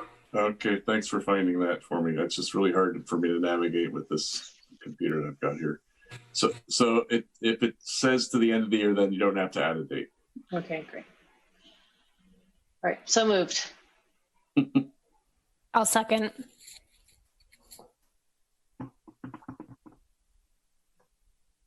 You're muted, Ron. I said we have a motion and a second. I don't see any hands raised for discussion. I do now. Hello, Mark. Ron, hang on a second. Oh, I guess I was unmuted. Sorry, I was trying to figure out why I look so orange. Me too. Isn't the way that I normally look. I'll have to change my tanning compound, I guess. I wish this experiment much success. It's better than nothing. I'm going to be voting against it because, frankly, it doesn't do what I think we ought to be doing, which is to increase safety by having a broader based slow streets program, nor will it gather the information that we need by itself to actually decide whether we should do a slow streets program, which based on my reading of the material staff had collected, actually seems to be doing quite well in the communities that have tried it. So I wish the program success, but I'm going to be voting against this because frankly, it just, I think our vision should be bigger. Thank you, Mark. Crystal, please call the roll. Councilmember Olbert? No. Councilmember McDowell? Yes. Councilmember Rack? Yes. Vice Mayor Parmer Lohan? Yes. And Mayor Collins? Yes. Okay. I want to offer a change. In the interest of time, we still have 4 or 5 items left. I wonder if there's any objection to continuing item 10C to the next meeting. Is there a strong objection to doing that? Is there any objection at all? Through the chair, I have no objection to doing that. Unless there's a shot clock on it, I frankly wouldn't object to continuing everything to a meeting as quickly as we can arrange something. I don't think it's just me. I've sort of noticed listening to everybody, we're all getting a little punchy. Yes, we are. I have been promised that items D and E are short and just, Laura, were you the one that pulled 7I? Yeah, I'm fine with moving that item to the next meeting. I would like us personally to continue the rest of the discussion for the items if we can get through it. Okay. Are you saying that you would like to continue 7I to the next meeting as well? I don't think that would take very long, that particular item, personally. All right, why don't we'll keep it in. It seems like, it appears that it's probably not a long item. No. All right, so everybody's okay with continuing 10C to the next meeting? Yes. Right. Chair? Yeah. I just off topic, I again have gotten a text message from somebody who had wanted, I'm not suggesting we go back, just so staff is aware of this, they had wanted to make a public comment on the bicycle thing that we just voted on, but they were unable to get through. So I passed that maybe there's a problem someplace. All right. Well, to the caller, I apologize that we could not take your call or that you could not get through. Okay, so we just need a general agreement that we move item 10C to the next meeting. I move that we move item 10C to the next meeting. Second. Right. We have a motion and a second. That's fine. Okay. Aye, yes. Greg, is that satisfactory? I think we, I'm hearing that the council unanimously decided to do that. So let the record reflect that unanimously decided to do that. That's what's required. Okay, great. Thank you. Let's move on to 10D. This is consideration of adopting a resolution, adopting the amended salary and benefit resolution for the management group for the period of July 1st, 2020 through June 30th, 2021. Good evening, council. Still, oh gosh, 2 minutes till good morning. Crystal, if you could bring up my PowerPoint presentation, please. I think it's just one slide on this. Might be 2.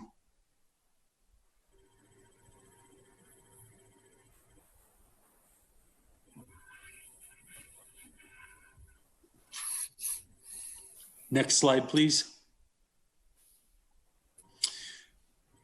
Okay, as the council knows, the city has been talking with its unrepresented management and its unrepresented confidential group, who had an existing salary and benefit resolution in place that would have covered this coming year and had a 3% cost of living adjustment scheduled to take place in July.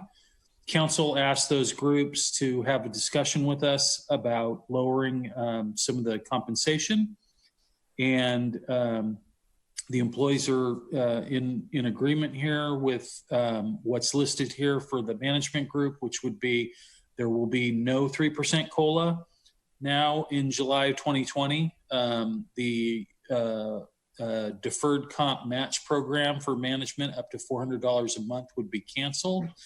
And we would have a hard cap put in place of 2 years of accrual. That's not 2 years, but their accrual of 2 years capped with a one-time payout of anything that's over that cap currently. This will have a net savings to the city's budget of $365,000 on an annual basis. Next slide, please.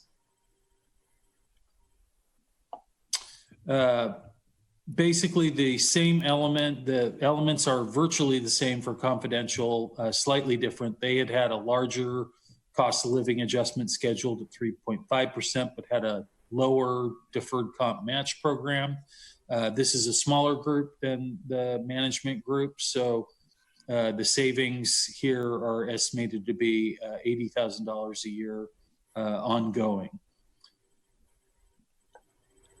I'd be happy to answer any questions you might have. Any questions for Jeff? All right. If we need a motion. I move to adopt resolution 2020-40. A resolution of the City Council of the City of San Carlos adopting the amended salary and benefit resolution for the management group for the period July 1, 2020 through June 30, 2021. I'll second. All right, we have a motion and a second. I see no hands raised. There will be a second. Do we need to ask about public comment? I'm going to ask, I don't believe there's public, Crystal, is there public comment on this item? There's no way for me to tell. Okay, so why don't we take that caller now? Okay. Good evening, Sonia Elks. Thank you for joining us still. You have actually 1 minute. Our mayor is asking that callers right now have 1 minute to make their public comments, and you are now unmuted. Hi, City Council. This is Sonia Elks. I just want to let you know many people have been waiting to talk, and the time to call in flits by. Ron says it's public comment time, then we have to type in the whole number, then we have to wait for the prompt, then we have to do the numbers. It's a process to get a hold of you. So we've been waiting 5 hours to talk to many people on this topic. So I would be grateful if you could move it to, along with the other things, to your next agenda, if that's happening, to your next meeting soon. The salary and benefit resolution? I think she's talking about the bicycle issue. Bicycle loop that was adopted. She dropped out of the call. So it sounds like we have a technical issue about how people get in that we need to fix, because it's not a good idea to have a whole bunch of people want to wait 5 hours and then we can't. Yeah. Yeah, it sounds like there was a window missed for some reason for these folks to get in. All right. Well, to all who are still watching or listening, we welcome you. Hopefully we'll get that issue solved at the next council meeting, and we welcome your comments at that time, even though they'll sort of be after the fact, but they won't be unheard or unconsidered, because these are programs that can be changed in the future. So I don't want anybody to think that their comment won't be valuable. Okay. Mark? Yes. Your hand was raised? Yes. I'm going to be voting against this resolution, but I want to explain why briefly, because that sounds odd. Upon further reflection, after all the discussion we've had previously, I believe actually there's an opportunity that we could provide some kind of modest pay increase for people, or maybe even provide the one that they agreed to give up. And I think actually, given the uncertainty that many people are facing these days, that would be a reasonable thing to consider doing. And so I can't support the proposed item. Thank you. Okay, thank you. We have I'm sorry, I'm losing it. We have a motion and a second, correct? Yes. Crystal? Councilmember Rack? Yes. Vice Mayor Palmer Lohan? Yes. Councilmember McDowell? Yes. Councilmember Obert? No. And Mayor Collins? Yes. Okay, moving on to 10E, which is consideration of adopting a resolution adopting the amended salary and benefit resolution for the confidential group for the period July 1st, 2020 through June 30th, 2021. Mr. Mayor, members of the City Council, there's no additional report or information other than what was just provided in the prior report. I'd be happy to answer any questions you might have. Okay. I see no questions. Is there a motion? I move to adopt Resolution 2020-41. A resolution of the City Council of the City of San Carlos adopting the amended salary and benefit resolution for the confidential group for period July 1, 2020 through June 30, 2021. Second. Second? Second. Second. All right. Any discussion? Yes. And go ahead, Mark. Thank you, Mr. Mayor. Same comment as before. After further consideration, I believe that we could be able to afford to provide some much needed support for these hardworking members of our team. And so I am going to vote no on this resolution. All right. Thank you. Crystal? Vice Mayor Palmer Lohan? Yes. Councilmember Rack? Yes. Councilmember Obert? No. Councilmember McDowell? Yes. And Mayor Collins? Yes. Okay, let's move back to item 7I. Laura, I think you asked for this to be pulled. This is declaring a City Council summer recess and authorize cancellation of the July 27, 2020 and August 10, 2020 council. Yes. So thank you. So I recognize that staff has been working very hard, and my concern with this as it's proposed is just that given the fact that we've got COVID-19 and many of the work that we've been able to do has been compromised as a result of responding to COVID-19, wanting to make sure that we address the communities and the city's business in a timely manner, and figuring that we may have to get caught up on some. So I might suggest that we propose canceling July 27th, but then leave August up to the discretion of the city manager, depending upon how the summer workload goes and how efficient and effective we can be. Oh, okay. Mark, your thoughts?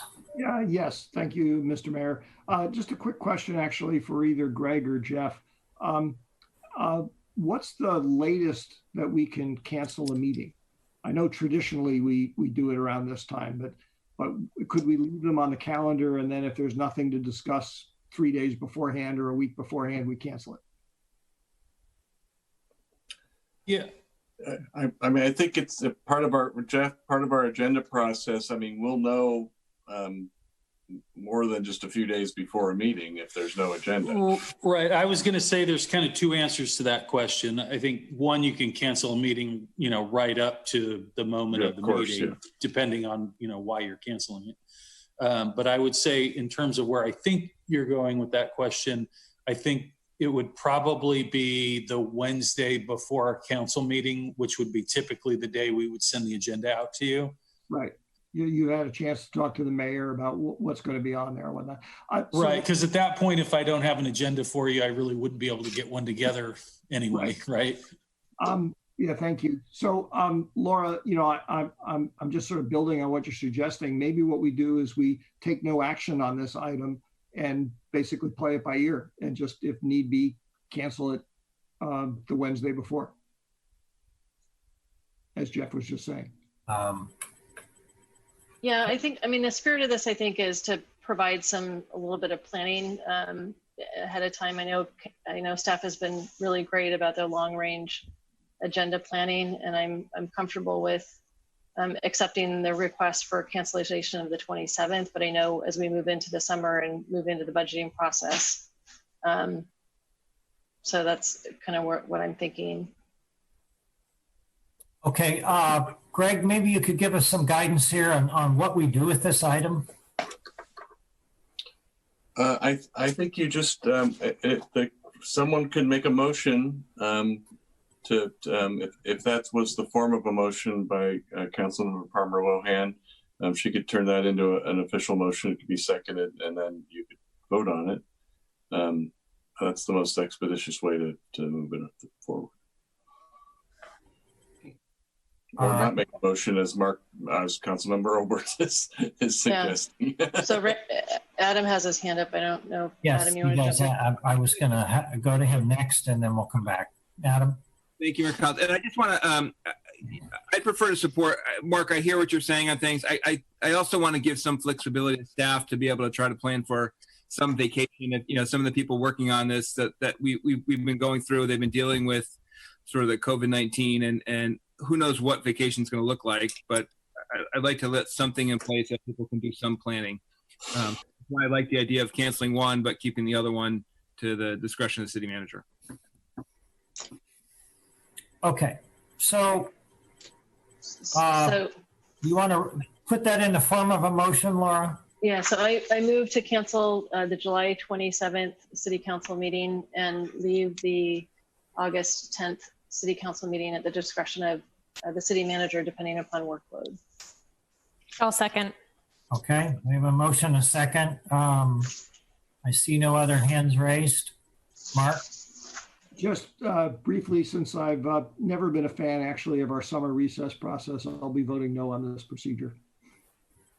Okay, Crystal? Councilmember McDowell? Yes. Councilmember Obert? No. Vice Mayor Palmer Lohan? Yes. Councilmember Rack? Yes. And Mayor Collins? Yes. Okay, we are through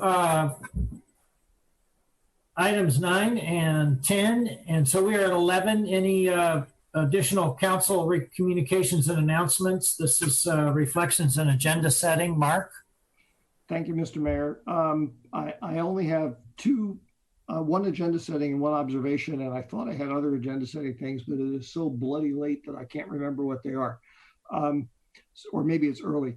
The observation I was going to ask is, I would appreciate it if we can do going forward, maybe there's something about these virtual meetings, if we could do something forward doing a little bit better job of not having meetings run till 12:30, because if we go into closed session, that's how long it's probably going to be.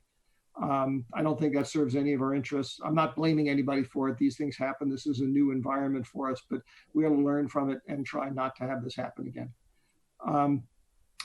The agenda item I wanted to bring up, and I'll just mention it now, and maybe we should talk about it further at the next meeting. We've all gotten a flurry of emails from some very concerned citizens about the way law enforcement is done nationwide and frankly still in San Mateo County. I believe that we owe it to all of our residents to basically do or make sure that a public review of how law enforcement functions and the choices that are made, for example, about the militarization of police, get adequately addressed. That doesn't necessarily mean we're going to change anything, but because we may all learn something in the process that things aren't quite the way we thought they were.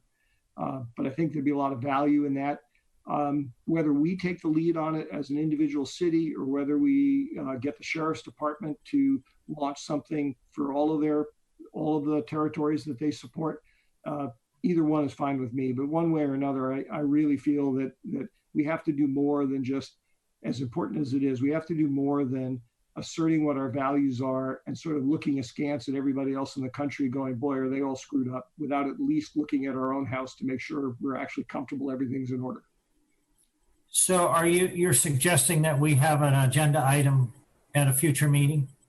Yes, and probably initially, Ron, to discuss how to go about doing what I just described, because to do it right would be complicated, or maybe not complicated, be somewhat involved, and it's kind of late right now to talk about details of it. So maybe the agenda item is just, let's discuss whether we want to have such a review, and if so, how would we do it? Adam, and then Sarah. I would agree with wanting to do something around this issue. We've obviously heard from a lot of the community. I'm open to how we do that. I would like to maybe build on the chief's presentation to get more educated on some of the policies, maybe as a first step, and then we can kind of delve into it past that. But something along those lines I'd be supportive of. Sarah? Thank you, Mayor. I support that too, bringing it back to a future meeting for us to discuss. I also wanted to follow up on one thing that we all touched on at the beginning of the meeting, and my request is to be brought back to council for future consideration, a letter to our state legislators and the governor in support of any state legislation designed to help support our school system financially, and something that possibly all 5 of us could sign on to. Thank you. Okay. Laura? Nope, you're muted, Laura. Oh, that was the best speech I ever gave. So, sorry, that was funny. That was good. So I just want to build on what Sarah said. So I agree with that. I'm still going to move forward with my independent letter just because the vote will take place on June 15th, but I'm open to just exploring further communications from council in that regard. In addition, I'm also in favor of having a review of police policy. The thing I heard from the community over and over again was something called 8 can't wait. So 8 specific policing policies. I think it would be interesting if the sheriff's department, effectively at the county level, could provide us with a review of those policing policies. I know Chief Dury did an excellent job tonight of explaining much of what's done. I think the framework that the community is looking at is this 8 can't wait model. In addition, if consideration could be given to some sort of community engagement. So I think that's the start of the conversation. But I think that, that's one aspect of it. We also touched a little bit on that, for example, the affordable housing issue tonight. And I think that there's likely other things that we can do as a community to listen and understand how we can be more inclusive as a community. What are those policies that we need to really reflect on and change? Thank you. Okay, thank you. Adam, 30 seconds. 30 seconds. I want to support Sarah's motion. I'll be doing my own letter because it sounds like with Brown Act, we've got some issues on that. And I just wanted to just reiterate what I said earlier today about sort of looking at a sister city that we can look at, within the U.S. And I'd love to agendize something like that so we can sort of start a community conversation with a city that has a more Black majority city potentially. I would support Adam's idea. I don't want to, Adam, and I don't mean this as a negative on your idea. I don't want to be distracted from some of the other things which I think are more significant, but I agree that that's sort of a good thing for us to do. Adam, could I ask you to maybe bring that up at the next meeting? Because it looks like we've got 2 more agenda items that we're adding to a future meeting. Sure. Okay. All right. Sufficient direction, Jeff? Okay, I see a nod. All right. You're muted, Jeff. Yep. Correct me if I'm wrong, but the next agenda item will be related to the police and 8 can't wait. It will be sort of an introductory catch-all item where the council will have the opportunity to sort of flesh out a little bit more about the individual areas that you'd like to see covered. Correct. In like a community meeting or that Right. sort of thing, a future council item that has the potential for action. So it would be kind of a first step item. Just want to make sure I have that right because there's a lot of moving parts, but we'll piece it all together to make sure that the agenda item reflects that and it can all be discussed. That's what I heard. And then also Sarah brought up putting a letter, having a letter that we all would sign going to the state. Yes. Regarding school funding. Sarah? Okay. Yes, correct. All right. Right. Okay. Any other comments before we move on to staff comments on city administrative business? Ron, could I just, one thing, we've had some technical issues on these meetings. So, and tonight I know it sounds like there was many community members that were trying to dial in and couldn't. So if staff could just take another look under the hood and try to better understand how we can run these more fluidly, right? So Sure. that people do have access, because I know these were some hot topics tonight that many people wanted to comment on, Right. and I'm sorry that we weren't able to hear their perspectives. Right. Yeah, I was going to ask the city clerk if maybe what we could do is at the beginning of every item, put up the call-in slide. And we'll leave it there for a minute while we kind of introduce the item, and or maybe we can minimize it or something so that it's kind of there in the bottom corner or something. Okay. So that Yeah. people sort of could be calling in for the whole length Right. of the item rather than feel like it's all of a sudden it's public comment moment within the item. Correct. Maybe we just leave it in the lower corner of the screen or something. Okay. So we'll experiment with that Okay. for the next meeting. Terrific. All right. I think we are ready to move into closed session. Wait a minute, I haven't made my report yet. I was going to read the first chapter of War and Peace. Settle back, everybody. I have nothing additional to report this evening, Mr. Good. I was thinking of not even letting you. Okay, Okay. I'm sending you We're in. now going to go into closed session. Greg, any other notice I should? No, I guess not. I'm just going to go. No, we'll go into closed session and then I don't think there's going to be a report out, so we're good.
All right. We're good, right? We're done? We're adjourned? No report out of closed session. We can adjourn now. Okay, bye-bye. Bye. Good night, everyone. Good night, everyone.